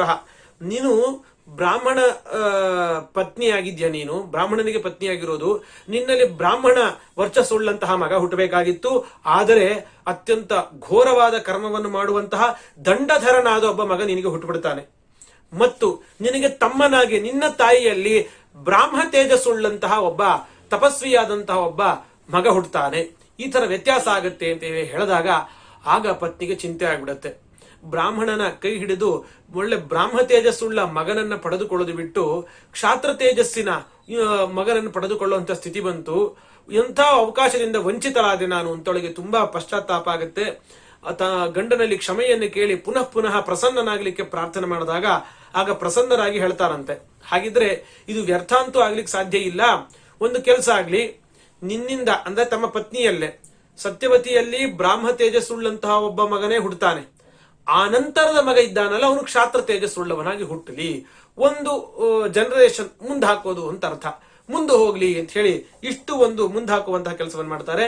ಆ ನಂತರ ಸತ್ಯವತಿಯಲ್ಲಿ ಹುಟ್ಟುವಂತವರೇ ಜಮದಗ್ನಿ ಮಹರ್ಷಿಗಳು. ಸಚಾಭೂತ್ ಸುಮಹಾಪುಣ್ಯ ಕೌಶಿಕಿ ಲೋಕಪಾವಿನಿ. ಆ ನಂತರ ಆ ಸತ್ಯವತಿ ಅವಳು ತಪಸ್ಸು ಮಾಡಿರ್ತಾಳೆ. ಅವಳು ಒಂದು ಕೌಶಿಕಿ ಎನ್ನುವಂತಹ ಲೋಕಪಾವನವಾದ ಜನರ ಪಾಪವನ್ನು ಪರಿಹಾರ ಮಾಡುವಂತಹ ನದಿಯಾಗಿ ಅವಳು ಹರಿತಾಳೆ. ಆ ಜಮದಗ್ನಿ ಮಹರ್ಷಿಗಳು ಹುಟ್ಟಿರ್ತಾರೆ ಸತ್ಯವತಿ ಮತ್ತು ರುಚಿಕ ದಂಪತಿಗಳ ಮಕ್ಕಳಾಗಿ. ಜಮದಗ್ನಿಗಳು ಮುಂದೆ ರೇಣು ಅನ್ನುವಂತಹ ಒಬ್ಬ ಇಕ್ಷ್ವಾಕು ಕುಲದ ಒಬ್ಬ ರಾಜ, ಅವನ ಮಗಳು ರೇಣುಕಾ ಅಂತ ಹೇಳಿ ರೇಣುಕಾ ಅನ್ನುವಂಥವಳನ್ನ ಮದುವೆ ಮಾಡಿಕೊಳ್ತಾರೆ ಜಮದಗ್ನಿಗಳು. ಆಗ ಅವರಲ್ಲಿ ಅನೇಕ ಜನ ಮಕ್ಕಳು ಹುಟ್ಟುತ್ತಾರೆ. ಜಮದಗ್ನಿಗಳಿಗೆ ರೇಣುಕಾದೇವಿಯಲ್ಲಿ ಬಹಳ ಜನ ಮಕ್ಕಳು ಹುಟ್ಟುತ್ತಾರೆ. ಆ ಎಲ್ಲಾ ಮಕ್ಕಳಲ್ಲೂ ಕೂಡ ಚಿಕ್ಕ ಮಗ, ಕೊನೆಯ ಮಗ ಯಾರು ಅಂತಂದ್ರೆ ರಾಮ. ಸ್ವತಃ ಭಗವಂತನೇ ಭಾರ್ಗವರಾಮನಾಗಿ, ಪರಶುರಾಮನ್ ನಾವ್ ಯಾರನ್ನು ಕರಿತೀವಿ ಆ ರಾಮನಾಗಿ ಭಗವಂತ ಅವತಾರ ಮಾಡಿರ್ತಾನೆ. ಯಮಾಹುರು ವಾಸುದೇವಾಂಶಂ ಹೈಹಯಾನಾಂ ಕುಲಾಂತಕಂ. ಹೈಹಯ ವಂಶವನ್ನೇ ನಾಶ ಮಾಡುವಂತಹ ಸ್ವತಃ ಭಗವಂತನ ಅವತಾರನಾಗಿರುವಂತಹ ಅವರು ತ್ರಿಸಪ್ತಕೃತ್ವೋಯ ಇಮಾಂ ಚಕ್ರೆ ನಿಹಿಕ್ಷತ್ರಿಯಾಂ ಮಹೀಂ. 21 ಬಾರಿ ಭೂಮಿಯನ್ನ ತಿರುಗಾಡಿ ಕ್ಷತ್ರಿಯ ಸಂತತಿಯೇ ಇಲ್ಲದೆ ಇರುವಂತೆ ಅವರು ಮಾಡಿರ್ತಾರೆ ಅಂತ ಹೇಳಿ. ದೃಪ್ತಂ ಕ್ಷತ್ರಂ ಭುವೋಭಾರಂ ಅಬ್ರಹ್ಮಣ್ಯಂ ಅಧಾರ್ಮಿಕಂ ರಾಜಸ್ತಮೋ ಧೃತಂ ಅಹನ್ ಫಲ್ಗುನ್ಯಪಿ ಕೃತೇಂ ಹಸಿ. ರಾಜರೆಲ್ಲರೂ ಕೂಡ ರಾಗದ್ವೇಷಕ್ಕೆ, ರಜಸ್ತಮೋಧೃತಂ, ರಜಸ್ಸು ತಮಸ್ಸು ಗುಣಗಳ ಪ್ರಭಾವಕ್ಕೆ, ರಾಗದ್ವೇಷಾದಿಗಳಿಗೆ ಒಳಗಾಗ್ಬಿಟ್ಟಿರ್ತಾರೆ. ಅಬ್ರಹ್ಮಣ್ಯಂ, ಬ್ರಾಹ್ಮಣರನ್ನ ತುಂಬಾ ದ್ವೇಷ ಮಾಡ್ತಾ ಇರ್ತಾರೆ, ಬಹಳ ದ್ವೇಷ ಮಾಡ್ತಾ ಇರ್ತಾರೆ ಬ್ರಾಹ್ಮಣರನ್ನ. ಅಧಾರ್ಮಿಕರು, ಧರ್ಮ ಮಾರ್ಗದಿಂದ ಚ್ಯುತರಾಗಿರ್ತಾರೆ. ಇದನ್ನೆಲ್ಲ ಮನಗಂಡು ಅವರು ಕ್ಷತ್ರಿಯ ಕುಲವನ್ನ ನಾಶ ಮಾಡ್ತಾರೆ. ಇಷ್ಟು ಹೇಳಿದ ಕೂಡಲೇನೆ ಪರೀಕ್ಷಿತ್ ರಾಜ ಪ್ರಶ್ನೆಯನ್ನ ಮಾಡ್ತಾನೆ. ಕಿಂ ತದಂಹೋ ಭಗವತೋ ರಾಜನ್ಯೇ ಅಜಿತಾತ್ಮಭಿ ಕೃತಂ ಏನ ಕುಲಂ ನಷ್ಟಂ ಕ್ಷತ್ರಿಯಾಣ ಅಭೀಕ್ಷ್ಣಶಃ. ಪುನಃ ಪುನಃ, ಒಮ್ಮೆ ಅಲ್ಲ ಮತ್ತೆ ಮತ್ತೆ 21 ಬಾರಿ ತಿರುಗಾಡಿ ಕ್ಷತ್ರಿಯ ಕುಲವನ್ನ ನಾಶ ಮಾಡಬೇಕು ಅಂತಂದ್ರೆ ಇನ್ನೆಂಥ ದೊಡ್ಡ ತಪ್ಪನ್ನ ಅವರು ಮಾಡಿರಬಹುದು. ಏನಂತ ದೊಡ್ಡ ತಪ್ಪನ್ನ ಈ ರಾಜರೆಲ್ಲರೂ ಕೂಡ ಮಾಡಿದ್ದಾರೆ ಅಂತ ಕೇಳಿದಾಗ, ಕುಲನಾಶ ಆಗುವಂತಹ ದೊಡ್ಡ ತಪ್ಪು ಏನ್ ಮಾಡಿದ್ರು ಅಂತ ಕೇಳಿದಾಗ, ಆಗ ಶುಕಾಚಾರ್ಯರು ಹೇಳ್ತಾರೆ, ಹೈಹಯರ ಅಧಿಪತಿಯಾಗಿದ್ದಂಥವನು ಅರ್ಜುನ, ಕೃತವೀರ್ಯನ ಮಗ, ಆದ್ದರಿಂದಾಗಿ ಕಾರ್ತವೀರ್ಯಾರ್ಜುನ ಅಂತ ಅವನನ್ನ ಕರೀತಾರೆ. ಮಹಾಪರಾಕ್ರಮಿ, ನಾರಾಯಣಾವತಾರನಾಗಿರುವಂತಹ ದತ್ತರೂಪಿ, ಅತ್ರಿ ಋಷಿಗಳ ಮಗನಾಗಿ ದತ್ತಾತ್ರೇಯ ಅಂತ ಏನು ಕರಿತೀವಿ, ಆ ದತ್ತರೂಪಿ ಭಗವಂತನ ಶಿಷ್ಯನಾಗಿರ್ತಾನೆ. ಅವನು ಉಪಾಸನೆಯನ್ನು ಮಾಡ್ತಾನೆ. ಅವನು ಉಪಾಸನೆ ಸೇವೆಯಿಂದಾಗಿ ವರವನ್ನ ಪಡೆದುಕೊಂಡಿರ್ತಾನೆ. ಅದರ ಪ್ರಭಾವದಿಂದ ಅವನು 1000 ಕೈಗಳನ್ನು ಹೊಂದಿರ್ತಾನೆ. 1000 ಕೈಗಳಿರುತ್ತೆ. ಯುದ್ಧದಲ್ಲಿ ಅವನ ಎದುರಾಗಿ ನಿಂತು ಯುದ್ಧ ಮಾಡ್ಲಿಕ್ಕೆ ಯಾರಿಗೂ ಕೂಡ ಆಗೋದೇ ಇಲ್ಲ. ಅಷ್ಟು ಪರಾಕ್ರಮವನ್ನ ವರವನ್ನಾಗಿ ಅವನು ಪಡೆದುಕೊಂಡಿರ್ತಾನೆ. ಇನ್ನೂ ಒಂದು ವರ ಇಲ್ಲಿ ಉಲ್ಲೇಖ ಇಲ್ಲ ಅದರದು. ಇನ್ನೂ ಒಂದು ವರವನ್ನ ಅವನು ಕೇಳಿರ್ತಾನೆ, ನಾನು ತಪ್ಪು ಮಾಡಿದಾಗ ಬಂದು ನನ್ನನ್ನು ದಂಡಿಸಬೇಕು. ಯಾಕಂದ್ರೆ ಇಷ್ಟೆಲ್ಲ ಪರಾಕ್ರಮ ಬಂತು, ಸಂಪತ್ತು ಬಂತು, ಎಲ್ಲ ಬಂತು ಅಂದ ಮೇಲೆ ಅಹಂಕಾರದಿಂದ ತಪ್ಪು ಮಾಡುವ ಸಾಧ್ಯತೆ ಇಲ್ಲ ಅಂತಿಲ್ಲ. ಸಾಧ್ಯತೆ ಇರುತ್ತೆ, ಮಾಡಲ್ಲ ಅಂತ ಯಾರು ತೀರ್ಮಾನ ಮಾಡಕ್ಕಾಗಲ್ಲ. ಹಾಗಾಗಿ ತಪ್ಪು ಮಾಡಿದ ಸಂದರ್ಭದಲ್ಲಿ ಬಂದು ನನ್ನನ್ನು ದಂಡಿಸಬೇಕು ಅಂತ ಹೇಳಿ ಯಾರಾದ್ರೂ ಬಂದು ದಂಡಿಸಬೇಕು ಅನ್ನೋ ವರವನ್ನು ಕೇಳಿರ್ತಾನೆ. ಅಂತ ಮಹಾಜ್ಞಾನಿ ಅವನು. ಯಾರು ಕೇಳ್ತಾರೆ ಈ ತರ? ಅಂತ ವರವನ್ನು ಕೂಡ ಕೇಳಿರ್ತಾನೆ. ಅವನು ಅಪರಾಧವನ್ನ ಮಾಡಿಬಿಡ್ತಾನೆ, ದೊಡ್ಡ ತಪ್ಪನ್ನು ಅವನು ಮಾಡ್ತಾನೆ. ಅವನ ತಪ್ಪಿನ ಪ್ರಭಾವವಾಗಿ ಕ್ಷತ್ರಿಯ ಕುಲವೇ ನಾಶ ಆಗುವಂತೆ ಆಗತ್ತೆ. ಯೋಗೇಶ್ವರತ್ವೈಶ್ವರ್ಯಂ ಗುಣ ಯತ್ರಾಣಿಮಾದಯ, ಅವನು ಮಹಾ ಯೋಗೇಶ್ವರನಾಗ್ಬಿಟ್ಟಿರ್ತಾನೆ, ಯೋಗ ಸಿದ್ಧಿ ಪಡ್ಕೊಂಡಿರ್ತಾನೆ. ಅಣಿಮಾದಿ, ಅಣಿಮಾ, ಮಹಿಮಾ, ಗರಿಮಾ ಎಲ್ಲ ತರದ ಸಿದ್ಧಿಯೂ ಕೂಡ ಅವನಿಗೆ ಇರುತ್ತೆ. ಅವನ ಪ್ರಭಾವ ಹೇಳ್ತಾರೆ, ಅವನು ಒಮ್ಮೆ ಅವನ ಸಾಮರ್ಥ್ಯ ಎಷ್ಟಿರುತ್ತೆ ಅಂತ, ನರ್ಮದಾ ನದಿಯಲ್ಲಿ ತನ್ನ ಸ್ತ್ರೀಯರೊಂದಿಗೆ ಅವನು ವಿಹಾರ ಮಾಡ್ತಾ ಇರ್ತಾನೆ, ಜಲಕ್ರೀಡೆ ಆಡ್ತಾ ಇರ್ತಾನಂತೆ. ಈ ಜಲಕ್ರೀಡೆ ಆಡುವಂತ ಸಂದರ್ಭದಲ್ಲಿ ರಾವಣ ಬರ್ತಾನೆ. ಈ ರಾವಣನಿಗೆ ಒಂದು ದುರಭ್ಯಾಸ ಇರುತ್ತೆ, ತಾನೊಬ್ಬನೇ ದೊಡ್ಡ ಪರಾಕ್ರಮಿ ಲೋಕದಲ್ಲಿ, ನನಗಿಂತ ಪರಾಕ್ರಮಿ ಯಾರೂ ಇಲ್ಲ ಅಂತ ಅನ್ನಿಸ್ಬೇಕು ಅಂತ. ಹಾಗಾಗಿ ಯಾರಾದ್ರೂ ಪರಾಕ್ರಮಿಗಳಿದ್ದಾರೆ ಅಂತ ಅವನ ಕಿವಿಗೆ ಸುದ್ದಿ ಬಿದ್ರೆ ಅವ್ರ ಹತ್ರ ಹೋಗೋದು, ತಂಟೆ ಮಾಡೋದು, ತಂಟೆ ಮಾಡಿ ಅವರನ್ನು ಸೋಲಿಸಿ, ನೋಡಿ ಅವರಿಗಿಂತ ನಾನೇ ಪರಾಕ್ರಮಿ ಅಂತ ಹೇಳ್ಕೊಳ್ಳೋದು. ಹೀಗೊಂದು ದುರಭ್ಯಾಸ ಇರುತ್ತೆ. ಹಾಗೆ ಮಾಡಕ್ ಹೋಗಿ ಅವನು ಅನೇಕ ಬಾರಿ ಸೋತು ಅವಮಾನ ಪಟ್ಟಿರ್ತಾನವನು. ವಾಲಿಯ ಹತ್ರ ಹೀಗೆ ಹೋಗಿ ಸೋತಿರ್ತಾನೆ, ವಾಲಿಯೊಂದಿಗೆ ಸಖ್ಯ ಮಾಡ್ಕೊಳ್ತಾನೆ. ಈ ತರ ಅನೇಕ ಕಡೆ ಈ ತರ ಮಾಡ್ತಾನೆ. ಬಲಿಚಕ್ರವರ್ತಿ ವಿರುದ್ಧ ಜಗಳ ಮಾಡ್ಲಿಕ್ಕೆ ಹೋಗ್ತಾನೆ. ಅಲ್ಲಿ ತ್ರಿವಿಕ್ರಮ ರೂಪಿ ಭಗವಂತ ಕಾಲಿನ ಬೆರಳಿನಿಂದ ಒದ್ದು ಅವನನ್ನ ಓಡಿಸಿರ್ತಾನೆ. ಕೇವಲ ಬೆರಳಿನಿಂದ ಹಿಂಗೆ ತಳ್ತಾನಂತ, ಅಷ್ಟೇ ತಳ್ಳಿ ರಾವಣನನ್ನ ಕಳಿಸಿರ್ತಾನೆ. ಹಾಗೆ ಕಾರ್ತವೀರ್ಯಾರ್ಜುನ 1000 ಕೈ ಇದೆ, ಮಹಾಪರಾಕ್ರಮಿ ಅಂತ ಹೇಳಿ ಗೊತ್ತಾದಾಗ ಅವನ ವಿರುದ್ಧ ತಂಟೆ ಮಾಡಬೇಕು ಅಂತ ಅನ್ನಿಸ್ತು. ತಂಟೆ ಮಾಡೋದು, ಯುದ್ಧಕ್ಕೆ ಕರೆಯೋದು, ಯುದ್ಧದಲ್ಲಿ ಸೋಲಿಸೋದು ಅಂತ ಹೀಗೆಲ್ಲ ವಿಚಾರ ಮಾಡಿರ್ತಾನೆ. ಆ ವಿಚಾರ ಮಾಡಿ ಅವನೇನ್ ಮಾಡ್ತಾನೆ ಅಂದ್ರೆ, ನರ್ಮದಾ ನದಿಗೆ ಅವನು ಸ್ನಾನ ಮಾಡ್ಲಿಕ್ಕೆ ಬರ್ತಾನೆ.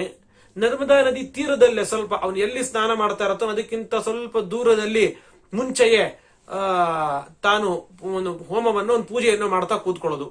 ಅವನಿಂದ ಹೆಂಗಾದ್ರೂ ಮಾಡಿ ನನಗೆ ಪೂಜೆ ಗಡ್ಡಿ ಆಗುತ್ತೆ. ಪೂಜೆ ಗಡ್ಡಿ ಆದಾಗ ಅದನ್ನೇ ನೆಪ ಮಾಡ್ಕೊಂಡು ಹೋಗಿ ಅವನ ವಿರುದ್ಧ ಹೋರಾಟ ಮಾಡೋದು ಅಂತ ತೀರ್ಮಾನ ಮಾಡಿರ್ತಾನೆ. ಹಾಗೆ ಎಲ್ಲ ವ್ಯವಸ್ಥೆ ಮಾಡ್ಕೊಂಡಿರ್ತಾನೆ ರಾವಣ. ಇಲ್ಲಿ ಇವನು ಕಾರ್ತವೀರ್ಯಾರ್ಜುನ ಅನೇಕ ಸ್ತ್ರೀಯರೊಂದಿಗೆ ನೀರಿಗೆ ಇಳಿತಾನೆ. 1000 ಕೈಗಳಿಂದ ನರ್ಮದಾ ನದಿ ಪ್ರವಾಹವನ್ನೇ ತಡೆದು ಬಿಡ್ತಾನಂತವನು. ಅಷ್ಟು ಸಾಮರ್ಥ್ಯ ಇರುತ್ತೆ.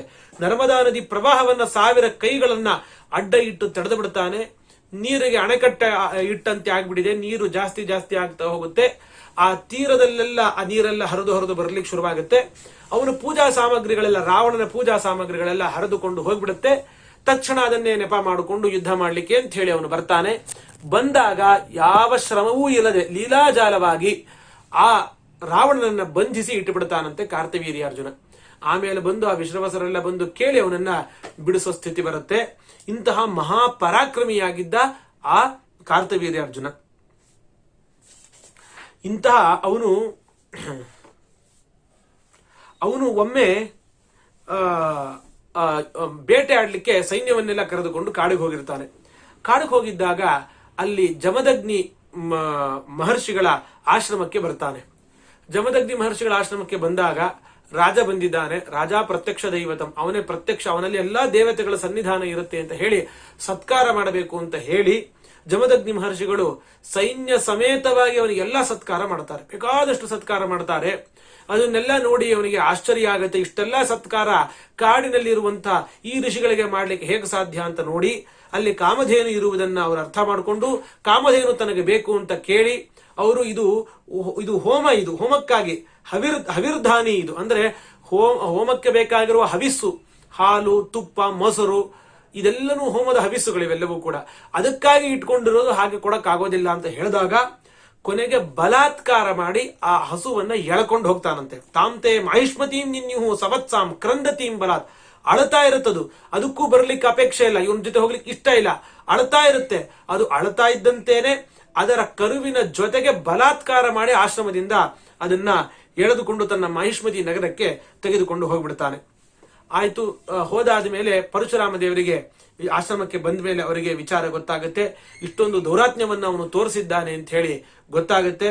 ಆಗ ಪರಶುವನ್ನ ಹಿಡಿತಾರೆ ಅವರು. ತಾವು ಪರಶುವನ್ನ ತೆಗೆದುಕೊಂಡು ಹೊರಡುತ್ತಾರೆ. ಅಂದ್ರೆ ಬ್ರಾಹ್ಮಣರು ದರ್ಭೆಯನ್ನ ಕುಯ್ಲಿಕ್ಕೆ, ಸಮಿತಿಗೆ ಕುಯ್ಲಿಕ್ಕೆ ಇತ್ಯಾದಿಯಾಗಿ ಉಪಯೋಗಿಸುವಂತದ್ದು ಅದನ್ನು ತೆಗೆದುಕೊಂಡು ಹೊರಡುತ್ತಾರಂತವ್ರು. ಮತ್ತು ಬಿಲ್ಲು ಬಾಣ ಅದನ್ನು ಕೂಡ ತಗೊಂಡು ಹೊರಡುತ್ತಾರೆ. ಒಂದು ಆನೆಯನ್ನ ಬೇಟೆಯಾಡಲಿಕ್ಕೆ ಸಿಂಹ ತಯಾರಾಗಿ ಹೋದ್ರೆ ಹೇಗಿರುತ್ತೋ ಹಾಗಿತ್ತು ಅಂತ ವರ್ಣನೆ ಮಾಡ್ತಾರೆ. ಅವರು ಬರ್ತಾರೆ, ಸಿಟ್ಟಿನಲ್ಲಿ ಅವರು ಬರ್ತಾ ಇರೋದನ್ನ ನೋಡ್ತಾನೆ ಕಾರ್ತಿವೀರ್ಯಾರ್ಜುನ. ತತ್ಕ್ಷಣ ತನ್ನ ಸೈನ್ಯವನ್ನ ಕೊಟ್ಟು ಕಳಿಸ್ತಾನಂತೆ. ಸೈನ್ಯವನ್ನು ಎಷ್ಟು ಕಳಿಸಿರ್ತಾನೆ ಅಂದ್ರೆ 17 ಅಕ್ಷೋಹಿಣಿ ಸಪ್ತದಶಾತಿ ಭೀಷಣ, 17 ಅಕ್ಷೋಹಿಣಿ ಸೈನ್ಯವನ್ನ ಕಳಿಸಿರ್ತಾರಂತೆ.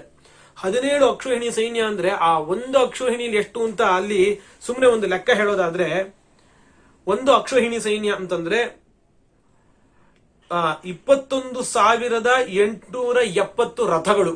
ಒಂದು ಅಕ್ಷೋಹಿಣಿ ಸೈನ್ಯದಲ್ಲಿ 21,870 ರಥಗಳು, ಅಷ್ಟೇ ಸಂಖ್ಯೆಯಲ್ಲಿ 21,870 ಆನೆಗಳು, ಆಮೇಲೆ 65,610 ಕುದುರೆಗಳು, 1,09,350 ಇದು ಪದಾತಿಗಳು. ಇಷ್ಟು ಜನ ಅದರಲ್ಲಿ ಇರ್ತಾರೆ ಒಂದು ಅಕ್ಷೋಹಿಣಿಯಲ್ಲಿ. ಅಂತಹ 17 ಅಕ್ಷೋಹಿಣಿ ಸೈನ್ಯವನ್ನು ಕೊಟ್ಟು ಕಳಿಸಿರ್ತಾರಂತೆ. ಎಲ್ಲ ಕಡೆಯಿಂದ ಪರಶುರಾಮ ದೇವರನ್ನ ಆಕ್ರಮಣ ಮಾಡ್ತಾರೆ. ಆದ್ರೆ ಪರಶುರಾಮ ದೇವರು ಎಲ್ಲಾ ದಿಕ್ಕಿನಲ್ಲೂ ಇದನ್ನ ಬೀಸಲಿಕ್ಕೆ ಶುರು ಮಾಡ್ತಾರಂತೆ. ಪರಶುವನ್ನ ಬೀಸಿ ಯಥೋಸೌ ಪ್ರಹರನ್, ಎಲ್ಲೆಲ್ಲಿ ಅವರು ಪರಶುವನ್ನ ಎಲ್ಲಿ ಬೀಸ್ತಾರೋ ಅಲ್ಲೆಲ್ಲಾ ಕಡೆಯೂ ಕೂಡ ದುಷ್ಟರಾದ ಕ್ಷತ್ರಿಯರು ಸತ್ತು ಬೀಳ್ತಾ ಇರ್ತಾರಂತೆ. ಹೀಗೆ ಕ್ಷತ್ರಿಯ ಕುಲವನ್ನ ಅವರು ನಾಶ ಮಾಡ್ತಾ ಬರ್ತಾರೆ. ದುಷ್ಟ್ವಾ ಸಸೈನ್ಯಂ, ತನ್ನ ಸೈನ್ಯ ಎಲ್ಲವೂ ಕೂಡ ರುಧಿರೌಘ ಕರ್ದಮೆ, ಎಲ್ಲ ರಕ್ತಗಳೆಲ್ಲ ಹರಿದು ಕೆಸರಾಗಿ ಹೋಗ್ಬಿಟ್ಟಿದೆ, ಅಲ್ಲೆಲ್ಲ ಬಿದ್ದು ಹೋಗ್ಬಿಟ್ಟಿದ್ದಾರೆ ಎಲ್ಲರೂ ಕೂಡ. ಅವರೆಲ್ಲ ಕೈ ಕಾಲು ಕತ್ತರಿಸಿಕೊಂಡು ಬಿದ್ದು ಹೋಗಿದ್ದಾರೆ, ಹೈಹಯರೆಲ್ಲರೂ ಕೂಡ. ಅದನ್ನ ನೋಡಿ ಸಿಟ್ಟು ಬಂದು ತಾನೇ ಬಿಲ್ಲು ಬಾಣವನ್ನು ತೆಗೆದುಕೊಂಡು ಬರ್ತಾನಂತೆ. ಅವನಿಗೆ 1000 ಕೈಗಳು, 500 ಕೈಗಳಲ್ಲಿ ಬಿಲ್ಲು ಹಿಡಿತಾನಂತೆ. ಇನ್ನು 500 ಕೈಗಳಲ್ಲಿ ಬಾಣವನ್ನ ಹಾಕಿ ಒಟ್ಟಿಗೆ ಅಷ್ಟು ಬಾಣಗಳನ್ನ ಪ್ರಯೋಗ ಮಾಡ್ತಾನಂತೆ. 500 ಬಾಣಗಳನ್ನ ಏಕಕಾಲದಲ್ಲಿ ಪ್ರಯೋಗ ಮಾಡ್ತಾನಂತೆ. ಅಷ್ಟು ಕೈ ಇದೆ ಅವನ ಹತ್ರ. ಆದ್ರೆ ಪರಶುರಾಮ ದೇವರು ತಾವು ಬಿಲ್ಲು ಬಾಣವನ್ನು ತೆಗೆದುಕೊಂಡು ಒಂದೇ ಒಂದು ಬಿಲ್ಲಿನಿಂದ ಒಂದೇ ಒಂದು ಬಾಣವನ್ನ ಪ್ರಯೋಗ ಮಾಡಿ ಆ ಎಲ್ಲಾ 500 ಬಾಣಗಳನ್ನ ಕತ್ತರಿಸಿ ಹಾಕ್ತಾರಂತೆ. ಯುದ್ಧ ನಡೆಯುತ್ತೆ. ಅವನ ಎಲ್ಲ ಕೈಗಳನ್ನ ಕತ್ತರಿಸಿ ಹಾಕ್ತಾರೆ. ಅವನ ಕೈಗಳನ್ನು ಕತ್ತರಿಸಿ ಕೃಂತಬಾಹೋ ಶಿರಸ್ತಸ್ಯ ಗಿರಿಶೃಂಗ ವಿವಾಹರತೋ, ಕೊನೆಗೆ ಅವನ ತಲೆಯನ್ನು ಕೂಡ ಪರಶುರಾಮ ದೇವರು ಕತ್ತರಿಸಿ ಬಿಡುತ್ತಾರೆ. ಕೊನೆಗೆ ಯಾವಾಗ ಅವನು ಸತ್ತು ಹೋಗ್ತಾನೋ ಅವನ ಮಕ್ಕಳೆಲ್ಲರೂ ಕೂಡ ಹೈಹಯರು, ಬೇರೆ ಎಲ್ಲರೂ ಕೂಡ 10,000 ಜನ ಮಕ್ಕಳಿರ್ತಾರೆ ಅವನಿಗೆ. ಎಲ್ಲರೂ ಹೆದರಿ ಎಲ್ಲರೂ ಕೂಡ ಹೋಗ್ಬಿಡ್ತಾರೆ. ಕೊನೆಗೆ ಕರು ಸಮೇತವಾಗಿ ಆ ಒಂದು ಕಾಮಧೇನುವನ್ನ ಆಶ್ರಮಕ್ಕೆ ವಾಪಸ್ಸು ತರ್ತಾರೆ. ತಾವು ತಂದಾಗ ಹೇಗೆ ತಂದ ಅಂತ ಕೇಳಿದ್ರೆ ಅವಾಗ ಅವರೇ ವರ್ಣನೆ ಮಾಡ್ತಾರಂತೆ ಪರಶುರಾಮ ದೇವರು.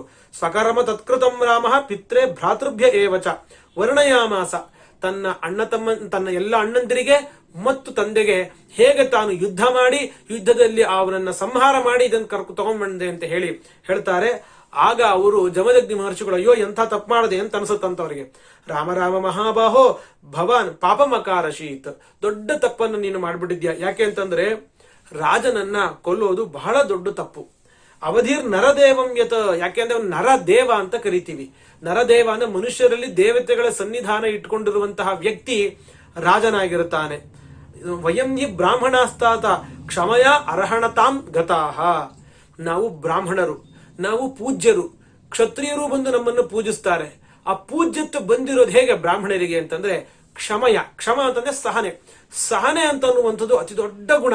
ಅದು ಬೇರೆ ಯಾರಿಗೂ ಬರ್ಲಿಕ್ಕೆ ಸಾಧ್ಯ ಇಲ್ಲ. ಅದು ಬ್ರಾಹ್ಮಣರಲ್ಲಿ ಅದು ಅತ್ಯಂತ ಕಷ್ಟವಾಗಿರುವಂತಹ ಕ್ಷಮಾಗುಣ ಇರುತ್ತೆ. ಅದರಂತೆ ಅವರಿಗೆ ಪೂಜ್ಯತ್ವ ಅನ್ನುವಂಥದ್ದು ಪ್ರಾಪ್ತವಾಗೋದು. ಈ ಬ್ರಾಹ್ಮಣರಿಗೆ ಏನೇನು ಗುಣಗಳಿರಬೇಕು ಅಂತ ನಾವೆಲ್ಲ ನೋಡಿದಾಗ ಎಲ್ಲೆಲ್ಲಿ ವರ್ಣನೆ ಮಾಡ್ತಾರೋ ಅಲ್ಲೆಲ್ಲ ಹೆಚ್ಚು ಕಡೆ ಮೊದಲಿಗೆ ಕ್ಷಮ ಅನ್ನೋದನ್ನ ಹೇಳ್ತಾರೆ. ಹಿಂಸೆ ಮಾಡಿರಬಾರ್ದು, ಸಹನ ಇರಬೇಕು, ಈ ಥರದ್ದನ್ನೇ ಹೆಚ್ಚಾಗಿ ಹೇಳ್ತಾರೆ. ಅದನ್ನ ಬ್ರಾಹ್ಮಣರಿಗೆ ಮುಖ್ಯವಾಗಿ ಇರಬೇಕಾಗಿರುವಂತದ್ದು ಕ್ಷಮಾಗುಣ. ಹಾಗಾಗಿ ಕ್ಷಮೆ ಇರೋದ್ರಿಂದಲೇನೆ ನಮ್ಮಲ್ಲಿ ಪೂಜ್ಯತೆ ಅನ್ನುವಂಥದ್ದು ಇರುತ್ತೆ. ಸಹಿಸಿಕೊಳ್ಬೇಕು, ಕಷ್ಟಗಳ ಕೊಟ್ಟ ಅವನು ಆದ್ರೂ ಸಹಿಸಿಕೊಳ್ಬೇಕಾಗಿತ್ತು. ಯಥಾ ಲೋಕಗುರುರ್ದೇವ ಪಾರಮೇಷ್ಠ್ಯ ಮಗಾತ್ಪದಂ ಕ್ಷಮೆಯ ರೋಚತೆ ಲಕ್ಷ್ಮಿ ಬ್ರಾಹ್ಮಿ ಸೌರಿ ಯಥಾ ಪ್ರಭಾ. ಸ್ವತಃ ಕ್ಷಮಾ ಗುಣದಿಂದಲೇನೆ ಚತುರ್ಮುಖ ಬ್ರಹ್ಮದೇವರು ಬ್ರಹ್ಮ ಪದವಿಯನ್ನು ಪಡೆದುಕೊಂಡ್ರು ಅಂತ. ಅಂದ್ರೆ ಬ್ರಹ್ಮ ಪದವಿಯನ್ನು ಪಡೆದುಕೊಳ್ಳಿಕ್ಕೆ ಬೇಕಾದಷ್ಟು ಗುಣಗಳಿವೆ. ಆದ್ರೆ ಕ್ಷಮಾ ಅಂತ ಯಾಕಂದ್ರು ಅಂತಂದ್ರೆ ಬ್ರಹ್ಮದೇವರು ಬ್ರಾಹ್ಮಣ ಕುಲಕ್ಕೆ ಅಭಿಮಾನಿ ದೇವತೆ, ಬ್ರಾಹ್ಮಣ ಜಾತಿಗೆ ಅಭಿಮಾನಿ ದೇವತೆ. ಹಾಗಾಗಿ ಕ್ಷಮ ಅನ್ನೋ ಗುಣವನ್ನ ಹೇಳ್ತಾರೆ. ಅದನ್ನ ಕ್ಷಮ ಅನ್ನೋ ಗುಣದಿಂದ ಅವರು ಬ್ರಹ್ಮ ಪದವಿಯನ್ನು ಪಡೆದುಕೊಂಡ್ರು ಅಂತ ಈ ಅಭಿಪ್ರಾಯದಲ್ಲಿ ಹೇಳ್ತಾರಷ್ಟೇ. ಅವರು ಕ್ಷಮಾ ಗುಣ ಅನ್ನೋ ಒಂದು ಗುಣದಿಂದ ಬ್ರಾಹ್ಮ ಪದವಿ ಬಂತು ಅಂದ್ರೆ ಅದು ಒಂದರಿಂದನೇ ಅಂತ ನಾವು ಸರ್ವತಾ ಭಾವಿಸಬಾರದು. ಬ್ರಾಹ್ಮಣ ಜಾತಿ ಅಭಿಮಾನತ್ವ ಅವರು ಕೊಡ್ಲಿಕ್ಕೆ ಸರಿಯಾಗಿರುವಂತಹ ಕ್ಷಮಾ ಗುಣ ಅನ್ನೋದು ಅವರಲ್ಲಿ ಇದೆ. ಅವರು ಬ್ರಾಹ್ಮಣ ಜಾತಿಗೆ ಅಭಿಮಾನಿಯಾಗಿದ್ದಾರೆ, ಅದರಿಂದ ಅರ್ಥ ಮಾಡ್ಕೊಳ್ಬಹುದು ಅಂತ ತಿಳಿಸ್ಲಿಕ್ಕೆ ಹೊರಟಿರುವಂತದ್ದು. ಹಾಗಾಗಿ ಬ್ರಾಹ್ಮೀ ಲಕ್ಷ್ಮಿ, ಬ್ರಾಹ್ಮಣರ ಸಂಪತ್ತು ತೇಜಸ್ಸು ಅದು ಸರಿ ಆಗೋದೇ, ಅದು ಇರೋದೇ ಕ್ಷಮ ಅನ್ನುವಂತಹ ಗುಣದಿಂದ ಅಂತ ಹೇಳಿ, ಹಾಗಾಗಿ ಕ್ಷಮಿಣಾಮಾಶು ಭಗವಾನ್ ತುಷ್ಯತೆ ಹರಿರೀಶ್ವರ. ಭಗವಂತ ಸಂತುಷ್ಟ ಆಗೋದು ಯಾರ ವಿಷಯದಲ್ಲಿ ಅಂದ್ರೆ ಕ್ಷಮಿಣ, ಯಾರಲ್ಲಿ ಸಹನ ಗುಣ ಇರುತ್ತೆ ಅವರ ವಿಷಯದಲ್ಲಿ ಬೇಗ ಭಗವಂತ ಪ್ರಸನ್ನ ಆಗ್ತಾನೆ. ಕ್ಷಮಿಣಾಂ ಆಶು ತುಷ್ಯತೆ ಭಗವಾನ್, ತುಂಬಾ ಶೀಘ್ರವಾಗಿ ಪ್ರಸನ್ನನಾಗ್ತಾನೆ. ಯಾಕೆಂದ್ರೆ ಅವರು ಕ್ಷಮ ಸಹಿಸಿಕೊಂಡಿದ್ದಾರೆ. ಹಾಗಾಗಿ ಭಗವಂತ ಪರೀಕ್ಷೆ ಮಾಡ್ತಾನೆ ಅಂತ ಹೇಳ್ತೀವಿ. ಪರೀಕ್ಷೆ ಮಾಡಿದಾಗ ನಾನು ಮಾಡೋ ಪರೀಕ್ಷೆಯನ್ನು ಇವ್ರು ಸಹಿಸ್ಕೋತಾರೋ ಇಲ್ವೋ ಅಂತ ಅವ್ರ ಕ್ಷಮಾಗುಣವನ್ನು ಭಗವಂತ ನೋಡ್ತಾನಂತೆ. ಕ್ಷಮಾಗುಣವನ್ನು ಪರೀಕ್ಷೆ ಮಾಡಿ ಭಗವಂತ ಫಲವನ್ನ ಕೊಡ್ತಾನೆ ಅಂತ ಹೇಳಿ. ರಾಜ್ಞೋ ಮೂರ್ಧಾವಸಿಕ್ತಸ್ಯ ವಧೋ ಬ್ರಹ್ಮವದಾದ್ ಗುರು. ಬ್ರಹ್ಮ ಹತ್ಯೆಗಿಂತಲೂ ದೊಡ್ಡ ಪಾಪ ಯಾವುದು ಅಂದ್ರೆ ಅದು ರಾಜನ ವಧೆ. ರಾಜನ ವಧೆ ಅನ್ನೋದು ಬ್ರಹ್ಮ ಹತ್ಯೆಗಿಂತಲೂ ಕೂಡ ದೊಡ್ಡದಾಗಿರುವಂತಹ ಪಾಪ. ಯಾಕೆ ಮೂರ್ಧಾವಸಿಕ್ತಸ್ಯ, ಪಟ್ಟಾಭಿಷೇಕ ಆಗಿರುತ್ತೆ, ಚಕ್ರವರ್ತಿ ಆಗಿದ್ದಾನೆ, ಅವನನ್ನು ಕೊಲ್ಲಬಾರದು. ಒಂದು ಪ್ರಮಾಣ ಶ್ಲೋಕವನ್ನ ಶಾಂತಿ ಪರ್ವದ, ಮಹಾಭಾರತದ ಶಾಂತಿ ಪರ್ವದ ವಚನವನ್ನ ಪ್ರಮಾಣವನ್ನಾಗಿ ಇಲ್ಲಿ ಸತ್ಯಧರ್ಮ ತೀರ್ಥರು ಕೊಡ್ತಾರೆ. ದಶಸೂನಾ ಸಮಶ್ಚಕ್ರಿ ದಶಚಕ್ರ ಸಮೋ ಧ್ವಜಿ ದಶಧ್ವಜಿ ಸಮೋ ವಿಪ್ರೋ ದಶ ವಿಪ್ರ ಸಮೋ ನೃಪಃ ಅಂತ ಹೇಳಿ ಯಾರ್ಯಾರನ್ನ ಕೊಂದ್ರೆ ಎಷ್ಟೆಷ್ಟು ಪಾಪ ಬರುತ್ತೆ ಅಂತ ಹೇಳ್ತಾ, ದಶವಿಪ್ರ ಸಮೋ ನೃಪಃ, ಒಬ್ಬ ರಾಜನನ್ನ ಕೊಂದ್ರೆ 10 ಬ್ರಾಹ್ಮಣರನ್ನ ಕೊಂದಂತಹ ಪಾಪ ಬರುತ್ತೆ. ಇದು 10 ಅಂತ ಮಾತ್ರ ಅಲ್ಲ, ಬೇರೆ ಬೇರೆ ಸ್ಮೃತಿಗಳಲ್ಲಿ ಬೇರೆ ತರ ವಚನಗಳು ಕೂಡ ಇದೆ. ಬ್ರಾಹ್ಮಣಾನ 20 ಬ್ರಾಹ್ಮಣಾನಾಂ ದ್ವಿಸಹಸ್ರ ಬ್ರಾಹ್ಮಣಾನಾಂ ವಧತುಲ್ಯೋ ನೃಪಸ್ಯಹಿ. 2000 ಬ್ರಾಹ್ಮಣರನ್ನ ಕೊಂದ ಪಾಪ ಒಬ್ಬ ರಾಜನನ್ನ ಕೊಂದ್ರೆ ಅನ್ನುವಂತಹ ಸ್ಮೃತಿ ವಚನಗಳು ಕೂಡ ಇದೆ. ಅಂದ್ರೆ ಇದರ ಅಭಿಪ್ರಾಯ ಏನು ಅಂತಂದ್ರೆ, ಒಬ್ಬ ರಾಜನನ್ನ ಕೊಂದರೆ ಆಗ ಅವನನ್ನೇ ಆಶ್ರಯಿಸಿಕೊಂಡು ಅವನ ರಕ್ಷಣೆಯಲ್ಲಿ ನೆಮ್ಮದಿಯಾಗಿ ಸಾಧನೆ ಮಾಡ್ತಾ ಇದ್ದಂತಹ ಸಾವಿರಾರು ಜನ ಬ್ರಾಹ್ಮಣರು ಬೀದಿ ಪಾಲಾಗ್ತಾರೆ. ರಾಜರು ಅಂದ್ರೆ ಆ ರೀತಿಯಾಗಿ ಇರಬೇಕು. ರಾಜರು ತಪಸ್ಸನ್ನ ಮಾಡ್ತಾ ಜಗತ್ತಿಗೆ ಕ್ಷೇಮ ಚಿಂತನೆಯನ್ನು ಮಾಡುವಂತಹ ಬ್ರಾಹ್ಮಣರನ್ನ ನೋಡ್ಕೊಳ್ಬೇಕು, ಆ ಜವಾಬ್ದಾರಿಯನ್ನು ವಹಿಸಿಕೊಂಡಿರಬೇಕು. ಅವರು ಬ್ರಾಹ್ಮಣರು, ಅವರು ಜಗತ್ತಿನ ಕ್ಷೇಮವನ್ನು ವಿಚಾರ ಮಾಡ್ತಾ ಇರಬೇಕು, ಜಗತ್ತಿಗೆ ವಿದ್ಯೆಯನ್ನ ಕೊಡ್ತಾ ಇರ್ತಾರೆ. ಅವರು ಎಲ್ಲರಿಗೂ ಕೂಡ ಬಂದಂತಹವರಿಗೆಲ್ಲರಿಗೂ ಜ್ಞಾನವನ್ನು ಕೊಟ್ಟು ಜಗತ್ತು ಜ್ಞಾನಿಗಳಾಗಿರುವಂತೆ ನೋಡ್ಕೊಳ್ತಾರೆ ಮತ್ತು ತಪಸ್ಸನ್ನ ಮಾಡಿ ಮಳೆ ಬೆಲೆ ಎಲ್ಲ ಆಗುವಂತೆ ನೋಡ್ಕೊಳ್ತಾ ಇರ್ತಾರೆ. ಸೂಕ್ತ ಸಮಯದಲ್ಲಿ ರಾಜರಿಗೆ ಸರಿಯಾದ ಉಪದೇಶವನ್ನ ಕೊಡ್ತಾ ಇರ್ತಾರೆ. ಹೀಗೆ ಬ್ರಾಹ್ಮಣರ ಪಾತ್ರ ಇರುತ್ತೆ. ಇಂತಹ ಬ್ರಾಹ್ಮಣರನ್ನ ಅವರನ್ನ ದುಡಿಯಕ್ಕೆ ಹಚ್ಚಬಾರದು. ಅವರನ್ನೆಲ್ಲ ದುಡಿತಾ ಕೂತ್ಕೊಂಡ್ರೆ ಇದನ್ನೆಲ್ಲ ಮಾಡ್ಲಿಕ್ಕೆ ಹೇಗೆ ಸಾಧ್ಯ? ಹಾಗಾಗಿ ಅವರು ತಪಸ್ಸನ್ನ ಮಾಡ್ಲಿಕ್ಕೆ ಅವಕಾಶ ಮಾಡಬೇಕು ಅಂತಂದ್ರೆ ಅವರೆಲ್ಲ ಜವಾಬ್ದಾರವನ್ನ ರಾಜ ವಹಿಸ್ಕೊಳ್ಬೇಕು. ರಾಜ ಅವರನ್ನು ನೋಡ್ಕೊಳ್ತಾ ಇರ್ತಾನೆ. ಅವರು ರಾಜ್ಯಕ್ಕೆಲ್ಲ ಕ್ಷೇಮ ಆಗುವಂತೆ ಏನು ಬೇಕೋ ಅದನ್ನ ಬ್ರಾಹ್ಮಣರು ತಪಸ್ಸಿನ ಮುಖಾಂತರ, ಪಾಠವನ್ನ ಹೇಳುವ ಮುಖಾಂತರ, ಇತ್ಯಾದಿಗಳ ಮುಖಾಂತರ, ಯಜ್ಞ ಯಾಗಾದಿಗಳನ್ನ ರಾಜನ ಕೈಲಿ ಮಾಡಿಸುವ ಮುಖಾಂತರ, ಕೆಲವು ಕಡೆ ಸಾಕ್ಷಾತ್ತಾಗಿ ರಾಜನಿಗೆ ಉಪದೇಶಗಳನ್ನು ಕೊಟ್ಟು ಏನ್ ಮಾಡಬೇಕು ಅಂತ ರಾಜನೀತಿಯನ್ನ ಹೇಳಿ ಹೀಗೆಲ್ಲ ಮಾಡ್ತಾರೆ. ಒಬ್ಬ ರಾಜ ಸತ್ತ ಅಂತಂದ್ರೆ ಇಷ್ಟೆಲ್ಲ ಸಾವಿರಾರು ಜನ ಬ್ರಾಹ್ಮಣರು ಅನಾಥರಾಗಿ ಹೋಗ್ತಾರೆ. ಹಾಗಾಗಿ ಯಾವುದೇ ಕಾರಣಕ್ಕೂ ಕ್ಷತ್ರಿಯರನ್ನ ಅಂದ್ರೆ ರಾಜನಾದಂಥವನನ್ನ, ಪಟ್ಟಾಭಿಷಿಕ್ತನಾದವನನ್ನ ಕೊಲ್ಲಬಾರದು, ದೊಡ್ಡ ತಪ್ಪು ನೀನು ಮಾಡಿದ್ಯಾ. ಹಾಗಾಗಿ ಇದಕ್ಕೆ ಪ್ರಾಯಶ್ಚಿತ್ತವಾಗಿ ನೀ ಏನ್ ಮಾಡಬೇಕು, ತೀರ್ಥ ಸಂಸೇವಯಾಚಾಂಹೋ ಚ ಅಮ್ಹಃ ಜೈ ಅಂಗಾಚ್ಯುತ ಅಚ್ಯುತ ಚೇತನ, ಭಗವಂತನಲ್ಲಿ ಮನಸ್ಸನ್ನ ಇಟ್ಟು ಭಗವಂತನ ಸ್ಮರಣೆ ಮಾಡ್ತಾ ತೀರ್ಥಯಾತ್ರೆಯನ್ನ ಮಾಡು, ನಿನ್ನ ಪಾಪಗಳನ್ನ ಪರಿಹಾರ ಮಾಡ್ಕೋ ಅಂತ. ಪರಶುರಾಮ ದೇವರಿಗೆ ಎಂತಹ ಪಾಪ, ಅವರಿಗೆ ಪಾಪ ಲೇಪ ಇದೆಯಾ, ಅವರದನ್ನು ಪರಿಹಾರ ಮಾಡಿಕೊಳ್ಬೇಕಾ, ಅದ್ಯಾವುದೂ ಇರಲಿಲ್ಲ ಅಂತ ಅನ್ನೋದನ್ನ ಮುಂದೆ ಸ್ಪಷ್ಟವಾಗಿ ಆಚಾರ್ಯರೇ ತಾತ್ಪರ್ಯದಲ್ಲಿ ಹೇಳುವಂಥವ್ರಿದ್ದಾರೆ. ಹೀಗೆ ಪರಶುರಾಮ ದೇವರ ಚರಿತ್ರೆಯನ್ನ ಹೇಳ್ತಾ ಇದ್ದಾರೆ. ತಂದೆ ಹೇಳುದು ಅಂತ ಹೇಳಿ ಪರಶುರಾಮ ದೇವರು ಸಂವತ್ಸರಂ ತೀರ್ಥಚರ್ಯಾಂ ಚರಿತ್ವ ಆಶ್ರಮಂ ಆವೃಜತ್, 1 ವರ್ಷಗಳ ಕಾಲ ತೀರ್ಥಕ್ಷೇತ್ರ ಯಾತ್ರೆಗಳನ್ನೆಲ್ಲ ಮುಗಿಸಿ ಆಶ್ರಮಕ್ಕೆ ಬರ್ತಾರೆ. ಆಶ್ರಮದಲ್ಲಿ ವಾಸ ಮಾಡಿರ್ತಾರೆ.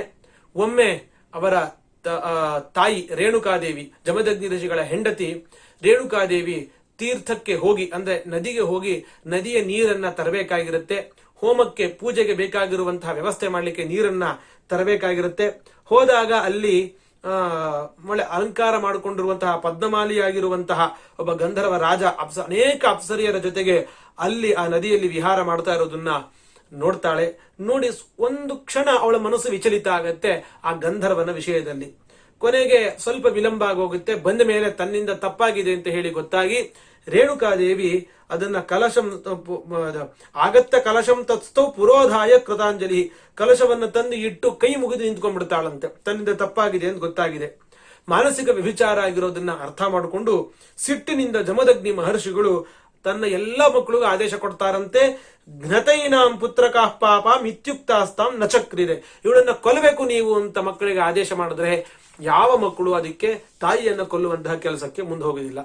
ಪರಶುರಾಮ ದೇವರು ಹೇಳ್ತಾರೆ, ಪರಶುರಾಮ ದೇವರು ಏನ್ ಮಾಡ್ತಾರೆ, ಪಿತಾ ಭ್ರಾತೃನ್ ಮಾತ್ರ ಸಹ ಅವಧೀತ್, ಅವ್ರು ಹೇಳ್ಬಿಡ್ತಾರೆ, ನೀನು ತನ್ನ ತಮ್ಮಂದ ಎಲ್ಲರನ್ನೂ ಕೂಡ ಪಿತ್ರ ಭ್ರಾತೃನ್ ಮಾತ್ರ ಸಹ ತನ್ನ ಅಣ್ಣಂದರನ್ನ ಮತ್ತು ತಾಯಿಯನ್ನ ಸ್ವತಃ ತಾವೇ ತಂದೆ ಹೇಳಿದ್ರು ಅಂತ ಹೇಳಿ ಕೊಲ್ತಾರೆ.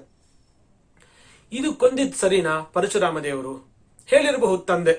ತಂದೆ ಹೇಳಿದ ಕೂಡ್ಲೇನೆ ತಾಯಿಯನ್ನೇ ಕೊಲ್ಲುವಂತಹ ಕೆಲಸಕ್ಕೆ ಕೈ ಹಾಕಬಹುದಾ ಅಂತಂದ್ರೆ ಇಲ್ಲಿ ನಾವು ವಿಚಾರ ಮಾಡಬೇಕು.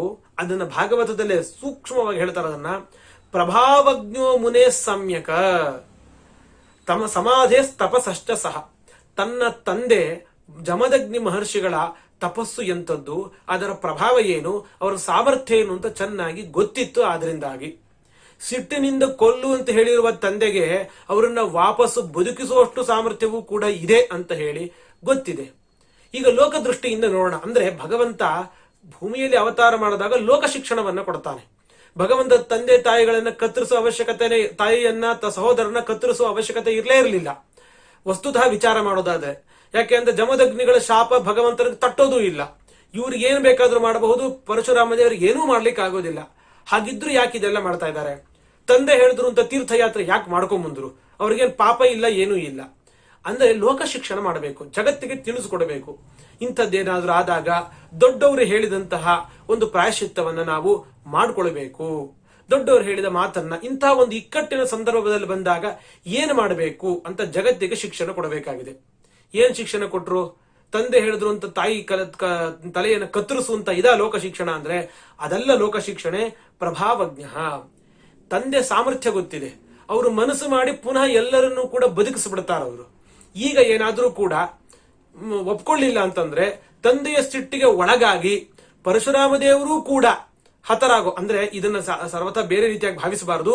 ಹೇಳದಂತೆ ಲೋಕಕ್ಕೆ ನೀತಿಯನ್ನ ಕೊಡೋ ದೃಷ್ಟಿಯಿಂದ ನೋಡ್ಬೇಕು. ನಾವು ಏನ್ ಮಾಡಬೇಕು? ತಾನೂ ಹತನಾಗೋಕ್ಕಿಂತ ತಾನು ಒಬ್ಬ ಉಳಿದು ತಂದೆಯ ಮಾತನ್ನ ತಕ್ಷಣದಲ್ಲಿ ನಡೆಸಿಕೊಟ್ಟು ಆ ನಂತರ ತಂದೆಯನ್ನ ಪ್ರಸನ್ನರನ್ನಾಗಿಸಿ ಪುನಃ ಎಲ್ಲರನ್ನು ಬದುಕಿಸಿಕೊಳ್ಳಿಕ್ಕೆ ಅವಕಾಶನಾದ್ರೂ ಇರುತ್ತೆ. ಇದು ಒಂದು ಲೋಕನೀತಿ. ಈ ಲೋಕನೀತಿಯನ್ನು ಉಪಾಯವನ್ನ ಯಾವ ರೀತಿಯಾಗಿ ಮಾಡಬೇಕು ಹಾಗಂತೇಳಿ ಯಾರೋ ಏನೋ ಹೇಳ್ತಾರೆ, ತಪ್ಪು ಮಾಡಕ್ ಹೇಳ್ತಾರೆ ಅಂತ ಹೇಳಿ ಮಾಡಿಬಿಡಬಾರದು. ಇಲ್ಲಿ ಯಾಕೆ ಅವರು ಅದನ್ನು ಮಾಡಿದ್ರು? ಅವರ ಸಮಾಧಿ, ಅವರ ತಪಸ್ಸು, ಅದರ ಪ್ರಭಾವ ಏನು ಅಂತ ಗೊತ್ತಿತ್ತು, ತೀರ್ಮಾನ ಇತ್ತು. ಅದರಿಂದಾಗಿ ಮಾತ್ರ ಪ್ರವೃತ್ತಿ ಮಾಡಿದ್ದು. ಅದೇನು ಇಲ್ಲದೆ ಯಾರೋ ಏನೋ ಹೇಳಿದ್ರು ಅಂತ ಹೇಳಿ ನಾವ್ ಯಾವುದೋ ತಪ್ಪು ಕೆಲಸವನ್ನ ಮಾಡ್ಲಿಕ್ಕೆ ಕೈ ಹಾಕಬಾರದು ಯಾವತ್ತೂ ಕೂಡ. ಕೊನೆಗೆ ಯಾವಾಗ ತಂದೆ ಮಾತನ್ನ ತಕ್ಷಣ ನಡೆಸ್ಕೊಟ್ರೋ ತಂದೆಗೆ ಸಂತೋಷ ಆಗುತ್ತೆ. ವರವನ್ನ ಕೊಡ್ತೀನಿ ಅಂತ ಹೇಳಿದಾಗ ವರೇಣ ಚಂದಯಾಮಾಸಃ ಪ್ರೀತ ಸತ್ಯವತೀ ಸುತಃ ಸತ್ಯವತಿ ಮಗನಾಗಿರುವಂತಹ ಜಮದಗ್ನಿ ಮಹರ್ಷಿಗಳು ವವರೇ ಹತಾನಾಂ ರಾಮೋಪಿ ಜೀವಿತಂ ಚಾಸ್ಮೃತಿಂ ವಧೆ, ವರವನ್ನು ಕೇಳು ಅಂತ ಹೇಳಿದಾಗ ಇವ್ರು ಹೇಳ್ತಾರೆ ಸತ್ತಿರೋರೆಲ್ಲರೂ ಕೂಡ ಬದುಕಬೇಕು. ಅಷ್ಟು ಮಾತ್ರ ಅಲ್ಲ, ಎಂತಹ ಅದ್ಭುತ ವರವನ್ನು ಕೇಳ್ತಾರೆ ಅಂತಂದ್ರೆ ಇವ್ರು ಯಾರಿಗೂ ಕೂಡ ಅವರು ಸತ್ತಿದ್ದಾಗ್ಲಿ ನಾನು ಕೊಂದಿದ್ದಾಗ್ಲಿ ವಾಪಸ್ ಬಂದಿದ್ದಾಗ್ಲಿ ಯಾವುದು ಗೊತ್ತಾಗಬಾರ್ದು, ಎಲ್ಲ ಮರ್ತೋಗ್ಬಿಟ್ಟಿರ್ಬೇಕು ಅವರು. ಎಲ್ಲ ನೀವು ಹೇಳಿದ್ದಕ್ಕೆ ನಾನು ಕೊಂದಿದ್ದು ಇದ್ಯಾವುದು ನೆನಪಿರಬಾರದು. ಎಂಥ ಒಳ್ಳೆ ಪರಿಹಾರ ಆಗೋಯ್ತು ಇವಾಗ. ಅಕಸ್ಮಾತ್ ಲೋಕದೃಷ್ಟಿಯಿಂದ ನೋಡೋದಾದ್ರೆ ಇದನ್ನು ಮಾಡದೇ ಇದ್ರೆ ಬೇರೆ ಏನೇನೋ ಅನರ್ಥ ಆಗ್ಬಿಡ್ತಾ ಇತ್ತು, ಎಲ್ಲರೂ ನಾಶವನ್ನು ಹೊಂದುವಂತ ಸ್ಥಿತಿ ಇರ್ತಾ ಇತ್ತು. ಈ ಒಂದು ಸರಳ ಉಪಾಯ ಮಾಡ್ತಾರೆ. ಹಾಗಾಗಿ ತಾಯಿಗಾಗ್ಲಿ ಅಣ್ಣಂದ್ರಿಗಾಗ್ಲಿ ಪರಶುರಾಮ ದೇವರ ಬಗ್ಗೆ ಸಿಟ್ಟಾಗತ್ತೆ, ಬೇಜಾರಾಗತ್ತೆ. ಅಪ್ಪ ಹೇಳಿದ್ರು ಅಂದ ಕೂಡಲೇ ತಕ್ಷಣ ಕತ್ತರಿಸ್ಬಿಟ್ಟ ಅಂತನ್ನೋ ಚಿಂತೆಯೂ ಇಲ್ಲ. ಯಾಕೆ? ಅಸ್ಮೃತಿ, ನೆನಪು ಹಾರು ಹೋಗ್ಬಿಡ್ಬೇಕು ಅನ್ನೋದನ್ನು ವರವನ್ನಾಗಿ ಇವರು ಕೇಳ್ಬಿಟ್ಟಿರ್ತಾರೆ. ಹೀಗೆ ಮಾಡಿರ್ತಾರೆ ಅಂತ ಇಲ್ಲಿ ತಾತ್ಪರ್ಯವನ್ನು ಬರೀತಾರೆ ಆಚಾರ್ಯರು. ಜಾಮದಗ್ನೋ ವರಂ ವವ್ರೇ, ಅಲ್ಲಿ ಪರಶುರಾಮ ದೇವರು ವರ ಕೇಳುತ್ತಾರೆ. ವರ ಕೊಡುವಂತಹ ದೇವರಿಗೆ ವರ ಬೇಡೋ ಅಗತ್ಯ ಏನಿದೆ? ಅನಂತ ಶಕ್ತಿರಪಿ ಸ್ವಯಂ, ಅನಂತ ಶಕ್ತಿ, ಭಗವಂತನ ಶಕ್ತಿಗೆ ಇತಿಮಿತಿನೇ ಇಲ್ಲ. ಯಾರೇ ಏನೇ ವರ ಕೊಟ್ಟರು ತಮ್ಮ ಸಾಮರ್ಥ್ಯಕ್ಕೆ ತಕ್ಕಂತಷ್ಟೇ ವರ ಕೊಡ್ತಾರೆ. ಆದ್ರೆ ಇತಿಮಿತಿನೇ ಇಲ್ಲದೆ ಇರುವಷ್ಟು ಸಾಮರ್ಥ್ಯ ಇರುವಂತಹ ಆ ಭಗವಂತ ವರ ಕೇಳೋ ಅವಶ್ಯಕತೆ ಏನಿತ್ತು? ಯಾಕೆ ಕೇಳಿದ್ದು ಅಂತಂದ್ರೆ ಜಗತ್ತಿನಲ್ಲಿ ಜಮದಗ್ನಿ ಮಹರ್ಷಿಗಳ ಕೀರ್ತಿಯನ್ನು ಇಡ್ಲಿಕ್ಕೋಸ್ಕರವಾಗಿ. ಜಮದಗ್ನಿ ಮಹರ್ಷಿಗಳ ಕೀರ್ತಿ ಜಗತ್ತಿನೆಲ್ಲ ಹರಡಬೇಕು. ಅವರಿಗೆ ವರ ಕೊಡುವಷ್ಟು ಸಾಮರ್ಥ್ಯ ಇದೆ, ಸತ್ತವರನ್ನ ಪುನಃ ಬದುಕಿಸುವಷ್ಟು ಸಾಮರ್ಥ್ಯ ಅವರಿಗಿದೆ ಅಂತ ಹೇಳಿ ಅವರಿಗೆ ಯಶಸ್ಸು ಪ್ರಪಂಚದಲ್ಲೆಲ್ಲ ಹರಡಬೇಕು ಅನ್ನೋ ಕಾರಣಕ್ಕಾಗಿ ಪಿತುಹು ಮಾನ್ಯತ್ವ ಸಿದ್ಧಾರ್ಥಂ, ಲೋಕದಲ್ಲಿ ಮಾನ್ಯತ್ವ ಅವ್ರಿಗೆ ಬರಬೇಕು ಅಂತ ಹೇಳಿ ಲೋಕೇಶ್ವರನಾಗಿದ್ರು ಭಗವಂತ ವರವನ್ನ ಕೇಳ್ತಾರೆ. ಅಪಾಪಮಪಿ ದೇವೇಶಂ ಪಿತರ ಸನ್ಯವರ್ತಯನ್ ಅಜಾನಂತೋಸ್ಯ ಮಾಹಾತ್ಮ್ಯನ್ ಮೋಹಿತಾಸ್ತಸ್ಯ ಮಾಯಯ. ಅವರೆಲ್ಲರೂ ತಂದೆಯಂದ್ರಾದರೂ ಕೂಡ, ಅಂದ್ರೆ ಅವರು ತಂದೆ ಅಥವಾ ತಂದೆ ಸಮಾನರಾಗಿರುವಂತವರೆಲ್ಲರೂ ಕೂಡ ಅವರು ನೀನು ಕ್ಷತ್ರಿಯರನ್ನ ರಾಜರನ್ನ ಕೊಂದಿದ್ದು ತಪ್ಪು, ತೀರ್ಥಯಾತ್ರೆಗೆ ಹೋಗು, ಪ್ರಾಯಶ್ಚಿತ್ತ ಮಾಡ್ಕೋ, ಈ ತರ ಎಲ್ಲ ಹೇಳಿದ್ದೆ ಹೇಗೆ? ಅಂತಹ ಒಂದು ಅಷ್ಟು ಗೊತ್ತಿರಲಿಲ್ವಾ ಅಂತಂದ್ರೆ ಭಗವಂತನ ಮಾಯೆ, ಭಗವಂತನ ಮಾಯೆಗೆ ಒಳಗಾಗಿ ಭಗವಂತನ ಅವತಾರ ಅಂತ ಗೊತ್ತಿಲ್ಲದೆ ಅವರೆಲ್ಲರೂ ಬೈದಿರುತ್ತಾರೆ. ಪ್ರಾಯಶ್ಚಿತ್ತ ಮಾಡ್ಕೊ ಅಂತ ಹೇಳಿ ಈ ಅಭಿಪ್ರಾಯದಲ್ಲಿ ಹೇಳಿರ್ತಾರೆ. ಅವ್ರು ಹೇಳಿದ ಕೂಡಲೇ ಇವರಾದ್ರೂ ಯಾಕೆ ಮಾಡಿದ್ರು ಅಂದ್ರೆ ಲೋಕವನ್ನ ಶಿಕ್ಷಣ ಮಾಡ್ಲಿಕ್ಕೋಸ್ಕರವಾಗಿ ಮೋಹಯನ್ ಮಾಯಯಾಲೋಕಂ ಚಕ್ರೆ ಚಾಪಚಿತಿಂ ವಧೆ, ಮತ್ತು ಮೋಹನೂ ಮಾಡಬೇಕು, ದುರ್ಜನರಿಗೆ ಭ್ರಾಂತಿಯನ್ನು ಕೊಡಬೇಕು. ಪರಶುರಾಮ ಅಂದ್ರೆ ನಮ್ಮಂತೆ ತಪ್ಪುಗಳನ್ನು ಮಾಡುವಂತಹ ಒಬ್ಬ ವ್ಯಕ್ತಿ, ಅಂತ ಇಂಥ ಒಂದು ಭ್ರಾಂತಿಯನ್ನು ಉಂಟು ಮಾಡಬೇಕು ಅನ್ನೋ ಉದ್ದೇಶದಿಂದಾಗಿ ಹಾಗೆ ಹೋಗಿ ಅಯ್ಯೋ ತಪ್ಪಾಯ್ತು ಅಂತ ಹೇಳಿ ಪ್ರಾಯಶ್ಚಿತ್ತವನ್ನ ಮಾಡ್ಕೊಂಡು ಬರ್ತಾರೆ. ಪ್ರಾಯಶ್ಚಿತ್ತವನ್ನು ಮಾಡ್ಕೊಂಡು ಬಂದಾಗ ಹಾಗಿದ್ರೆ ಪಾಪ ಬಂದಿತ್ತು ಅಂತ ಅವ್ರಿಗೂ ಭಯ ಇತ್ತು ಅಂತ ಹೇಳಿ ದುರ್ಜನರು ಭ್ರಾಂತರಾಗ್ತಾರೆ, ಅವರನ್ನ ದಾರಿ ತಪ್ಪಿಸಬೇಕಾಗಿದೆ. ದುರ್ಜನರು ಅವರಿಗೆ ಒಳ್ಳೆ ಸನ್ಮಾರ್ಗಕ್ಕೆ ತಂದ್ರೆ ಸಜ್ಜನರಿಗೆ ತೊಂದರೆ ಕೊಡ್ತಾರೆ ಹೊರತು ಒಳ್ಳೆ ಅವಕಾಶ ಸಿಕ್ತು ಅಂತ ಉಪಯೋಗಿಸ್ಕೊಳ್ಳುವಂತ ಸ್ವಭಾವ ಅಲ್ಲ. ಯಾಕೆ ಅವ್ರಿಗೆ ಯಾಕೆ ಹಂಗ್ ಮಾಡ್ತೀರಿ? ಅವ್ರಿಗೆ ಯಾಕೆ ಮೋಹನ ಮಾಡ್ತೀರಿ? ದುರ್ಜನರಿಗೆ ಮೋಹನ ಮಾಡಬೇಕು ಅಂತ. ಯಾಕೆಂದ್ರೆ ಈ ಮಾತು ಯಾಕೆ ನಾ ಹೇಳ್ತಾ ಇದ್ದೀನಿ ಅಂದ್ರೆ ಪುರಾಣದಲ್ಲಿ ಅಲ್ಲಲ್ಲಿ ಈ ಮಾತನ್ನ ಆಚಾರ್ಯ ಹೇಳ್ತಾರೆ, ದುರ್ಜನ ಮೋಹನಕ್ಕೋಸ್ಕರ. ದುರ್ಜನ ಮೋಹನ ಯಾಕೆ ಮಾಡ್ಬೇಕು? ಕಟ್ಕೊಂಡು ನಿಮ್ಗೇನಾಗ್ಬೇಕಾಗಿದೆ?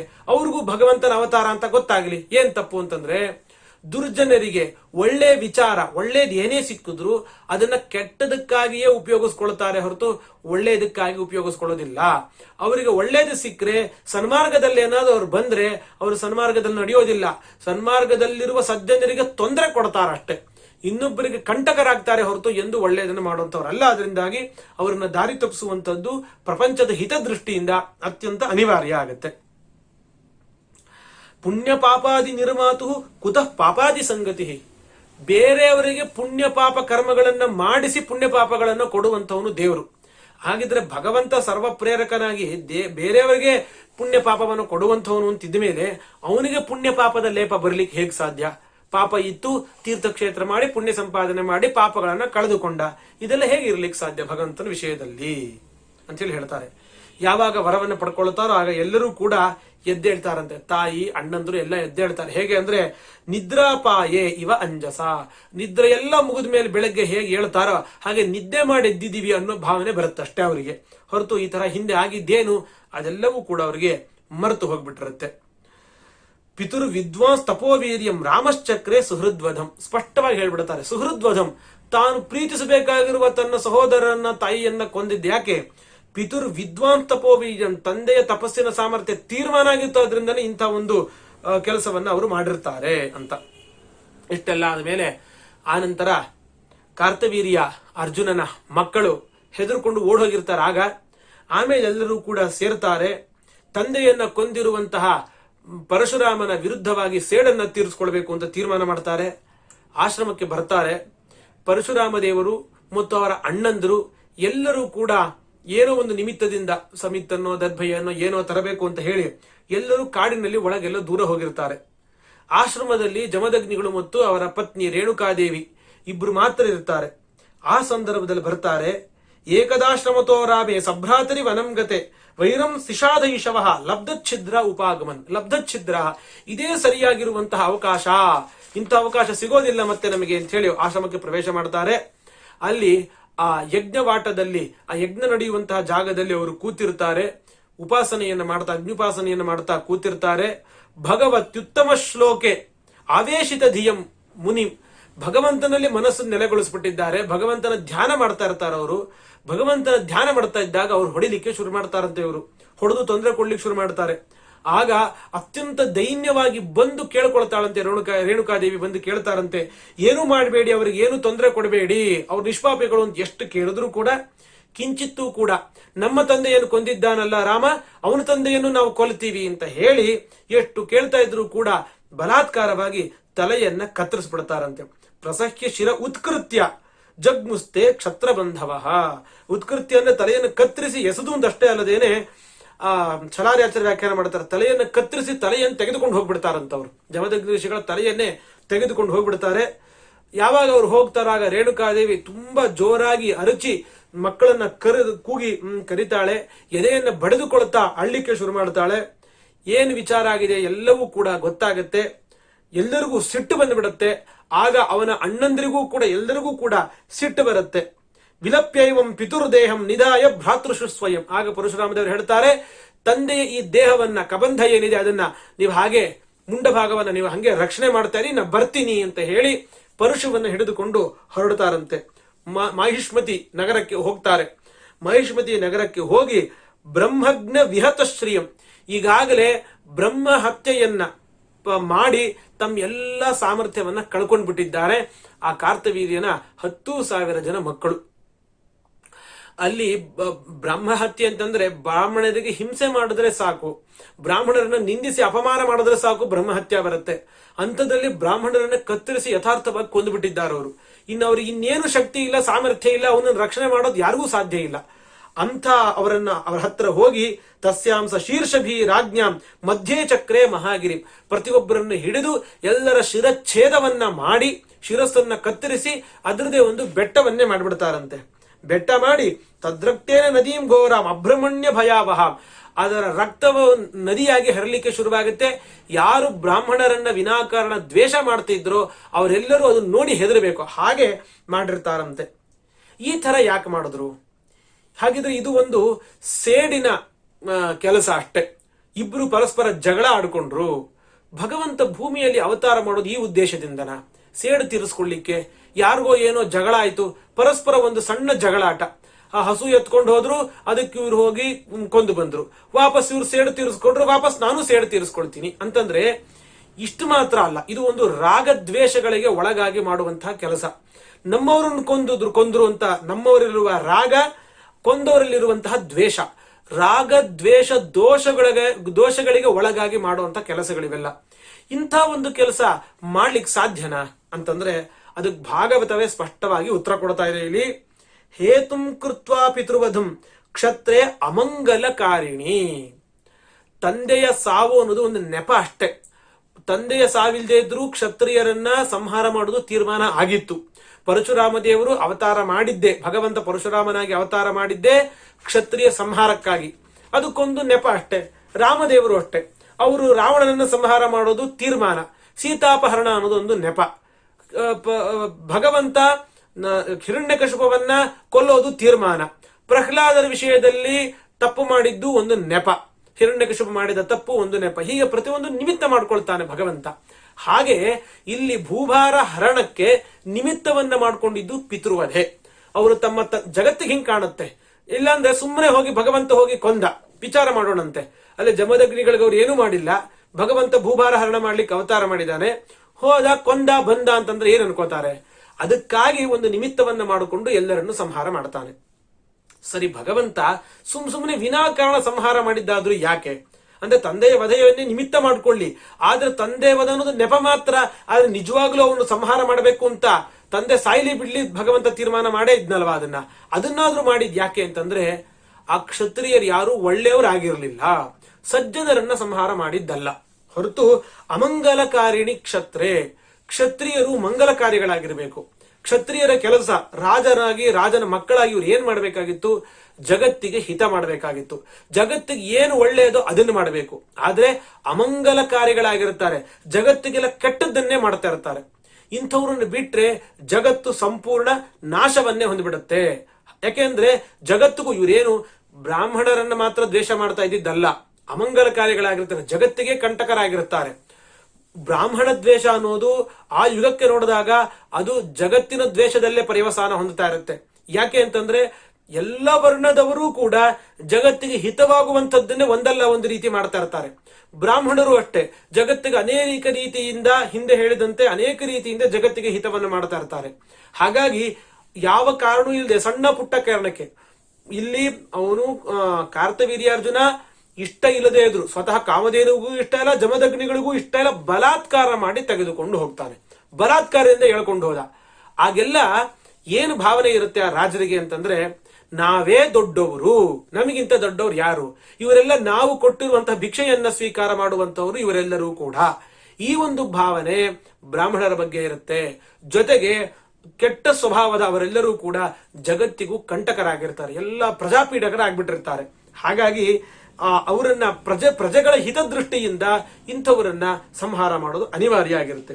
ಹಾಗಾಗಿ ಕೊನೆಗೆ ತ್ರಿಸಪ್ತ ಕೃತ್ವ ಪೃಥಿವೀಂ ಕೃತ್ವ ನಿಕ್ಷತ್ರಿಯಾಂ ವಿಭುಹು, 21 ಬಾರಿ ಭೂಮಿಯನ್ನ ಪ್ರದಕ್ಷಿಣೆ ಮಾಡಿ ದುಷ್ಟರಾದ ಎಲ್ಲ ರಾಜರನ್ನ ಸಂಹಾರ ಮಾಡ್ತಾರೆ. ದುಷ್ಟ ರಾಜರನ್ನ ಸಂಹಾರ ಮಾಡ್ತಾ ಬರ್ತಾರೆ.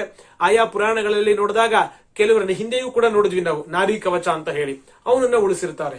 ಸಜ್ಜನರನ್ನು ಕೂಡ ಅವರು ಉಳಿಸಿದ್ದಾರೆ. ಎಲ್ಲರನ್ನು ಕೊಂದಿದ್ದು ಅಂದ್ರೆ ದುಷ್ಟರಾದ ಎಲ್ಲ ಕ್ಷತ್ರಿಯರನ್ನು ಕೂಡ ಸಂಹಾರ ಮಾಡ್ತಾರೆ ಅಂತ ಅರ್ಥ ಮಾಡ್ಬೇಕು ನಾವು ಅದಕ್ಕೆ. ಕೊನೆಗೆ ಸ್ಯಮಂತ ಪಂಚಕಕ್ಕೆ ಬರ್ತಾರೆ. ಬಂದು ಅಲ್ಲಿ ಪರಶುವನ್ನೆಲ್ಲ ತೊಳಿತಾರೆ. ಅದನ್ನ ದಶಮಸ್ಕಂದದಲ್ಲೂ ಭಾಗವತದಲ್ಲಿ ಬರುತ್ತಾರೆ, ಹೇಳ್ತಾರೆ ಅದನ್ನ. ತಮ್ಮ ಪರಶುವನ್ನ ಆ ತೀರ್ಥಗಳಲ್ಲಿ ತೊಳಿತಾರೆ. ಆ ರೀತಿಯಾಗಿ ಅಲ್ಲೊಂದು ಸರೋವರಗಳನ್ನ 9 ಸರೋವರಗಳನ್ನ ಅಲ್ಲಿ ರಚನೆ ಮಾಡ್ತಾರೆ. ಶೋಣಿತೋದಾನ್ ಹೃದಾನ್ ನವಹೃದಾನ್ ಚಕ್ರೆ. ಆ ನಂತರ ಆ ತಂದೆಯ ಶಿರಸ್ಸನ್ನೇನು ತೆಗೆದುಕೊಂಡು ಹೋಗಿರ್ತಾರೆ ಅದನ್ನು ತರ್ತಾರೆ. ತಂದು ತಂದೆಯ ಶರೀರಕ್ಕೆ ಅದನ್ನ ಜೋಡಿಸಿ ಆ ನಂತರ ಸಾಂಪ್ರದಾಯಿಕ ಕ್ರಿಯೆಗಳನ್ನ, ಊರ್ಧ್ವದೇಹಿಕ ಕ್ರಿಯೆಗಳನ್ನ ಎಲ್ಲವನ್ನೂ ಕೂಡ ಅವರು ಮಾಡ್ತಾರೆ. ಮಾಡಿ ಆನಂತರ ಯಜ್ಞವನ್ನ ಅನುಷ್ಠಾನ ಮಾಡ್ತಾರೆ. ಯಜ್ಞಾನುಷ್ಠಾನ ಮಾಡಿ ಸರ್ವಸ್ವ ದಕ್ಷಿಣಾಕವಾಗಿರುವಂತಹ ಯಜ್ಞವನ್ನು ಮಾಡಿ ತಮ್ಮನ್ನ ತಾವೇ, ಭಗವಂತ ತನ್ನಂತಾನೇ ಪೂಜಿಸ್ಕೊಳ್ಬೇಕು. ಅಲ್ಲಿ ಎಲ್ಲವನ್ನೂ ದಾನ ಮಾಡಿಬಿಡ್ತಾರೆ ಬ್ರಾಹ್ಮಣರಿಗೆ. ದದೌ ಪ್ರಾಚೀನ್ ದಿಶಂ ಹೋತೃವಿಗೆ ಪೂರ್ವ ದಿಕ್ಕನ್ನ ದಾನ ಮಾಡ್ತಾರೆ. ಪೂರ್ವ ದಿಕ್ಕಿನ ಭೂಭಾಗಗಳನ್ನ, ಬ್ರಹ್ಮಸ್ಥಾನದಲ್ಲಿದ್ದವರಿಗೆ ದಕ್ಷಿಣ ದಿಕ್ಕಿನ ಭಾಗಗಳನ್ನ, ಅಧ್ವರ್ಯವಾಗಿದ್ದವರಿಗೆ ಪಶ್ಚಿಮ ದಿಕ್ಕಿನ ಭಾಗಗಳನ್ನ, ಉದ್ಗಾತೃವಿಗೆ ಉತ್ತರ ದಿಕ್ಕನ್ನ, ಮಿಕ್ಕ ಮಧ್ಯದಲ್ಲಿರುವಂತಹ ಎಲ್ಲ ಮತ್ತು ಅವಾಂತರ ದಿಕ್ಕುಗಳು ಇದೆಲ್ಲವನ್ನು ಕಶ್ಯಪರಿಗೆ ಅಂತ ಹೇಳಿ ದಾನವನ್ನ ಮಾಡ್ತಾರ ಅವರು. ಉಪದ್ರಷ್ಟರು ಅವರಿಗೆ ಆರ್ಯಾವರ್ತದ ಭಾಗವನ್ನ, ಹೀಗೆ ಎಲ್ಲರಿಗೂ ಕೂಡ ಭೂಮಿಯನ್ನ, ಸಮಗ್ರವಾದ ಭೂಮಿಯನ್ನ, ಸರ್ವಸ್ವವನ್ನು ದಾನ ಮಾಡಿಬಿಡ್ತಾರೆ. ಯಾಕೆ ಎಲ್ಲ ದುಷ್ಟಕ್ಷತ್ರಿಯರ ಸಂಹಾರ ಆದ್ಮೇಲೆ ಸಮಗ್ರ ಭೂಮಂಡಲ ಅವ್ರ ಕೈಗೆ ಬಂತು.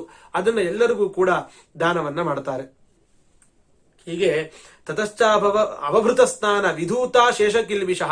ಅವಭೃತ ಸ್ನಾನವನ್ನು ಮಾಡಿ ತನ್ನ ಕಿಲ್ಬಿಷವನ್ನ ಕಳೆದುಕೊಂಡ್ರು ಅಂದ್ರೆ, ಪಾಪವನ್ನ ಮಾಡಿದಾಗ ಪ್ರಾಯಶ್ಚಿತ್ತವನ್ನ ಮಾಡಿಕೊಂಡು ಅವಭೃತ ಸ್ನಾನದಿಂದ ಕಿಲ್ಬಿಷಗಳನ್ನ, ಪಾಪಗಳನ್ನ ಪರಿಹಾರ ಮಾಡಿಕೊಳ್ಬೇಕು ಅಂತ ಜಗತ್ತಿಗೆ ತೋರಿಸಿಕೊಟ್ರು ಅಂತ ಹೇಳಿ ಅರ್ಥ. ಸರಸ್ವತ್ಯಾಂ ಬ್ರಹ್ಮನದ್ಯಾಂ, ಬ್ರಹ್ಮನದಿ ಸರಸ್ವತಿಯಲ್ಲಿ ಸ್ನಾನವನ್ನ ಮಾಡಿ ಹೇಗೆ ಮೋಡಗಳೆಲ್ಲ ಹೋದಾಗ ಶುಭ್ರವಾಗಿ ಪೂರ್ತಿಯಾಗಿ ಹೇಗೆ ಸೂರ್ಯ ಕಾಣಿಸ್ತಾನೋ ಹಾಗೆ ಅವರು ಶುಭ್ರವಾಗಿ ಕಾಣಿಸಿದ್ರು ಜಗತ್ತಿಗೆ ಅಂತ ಹೇಳಿ.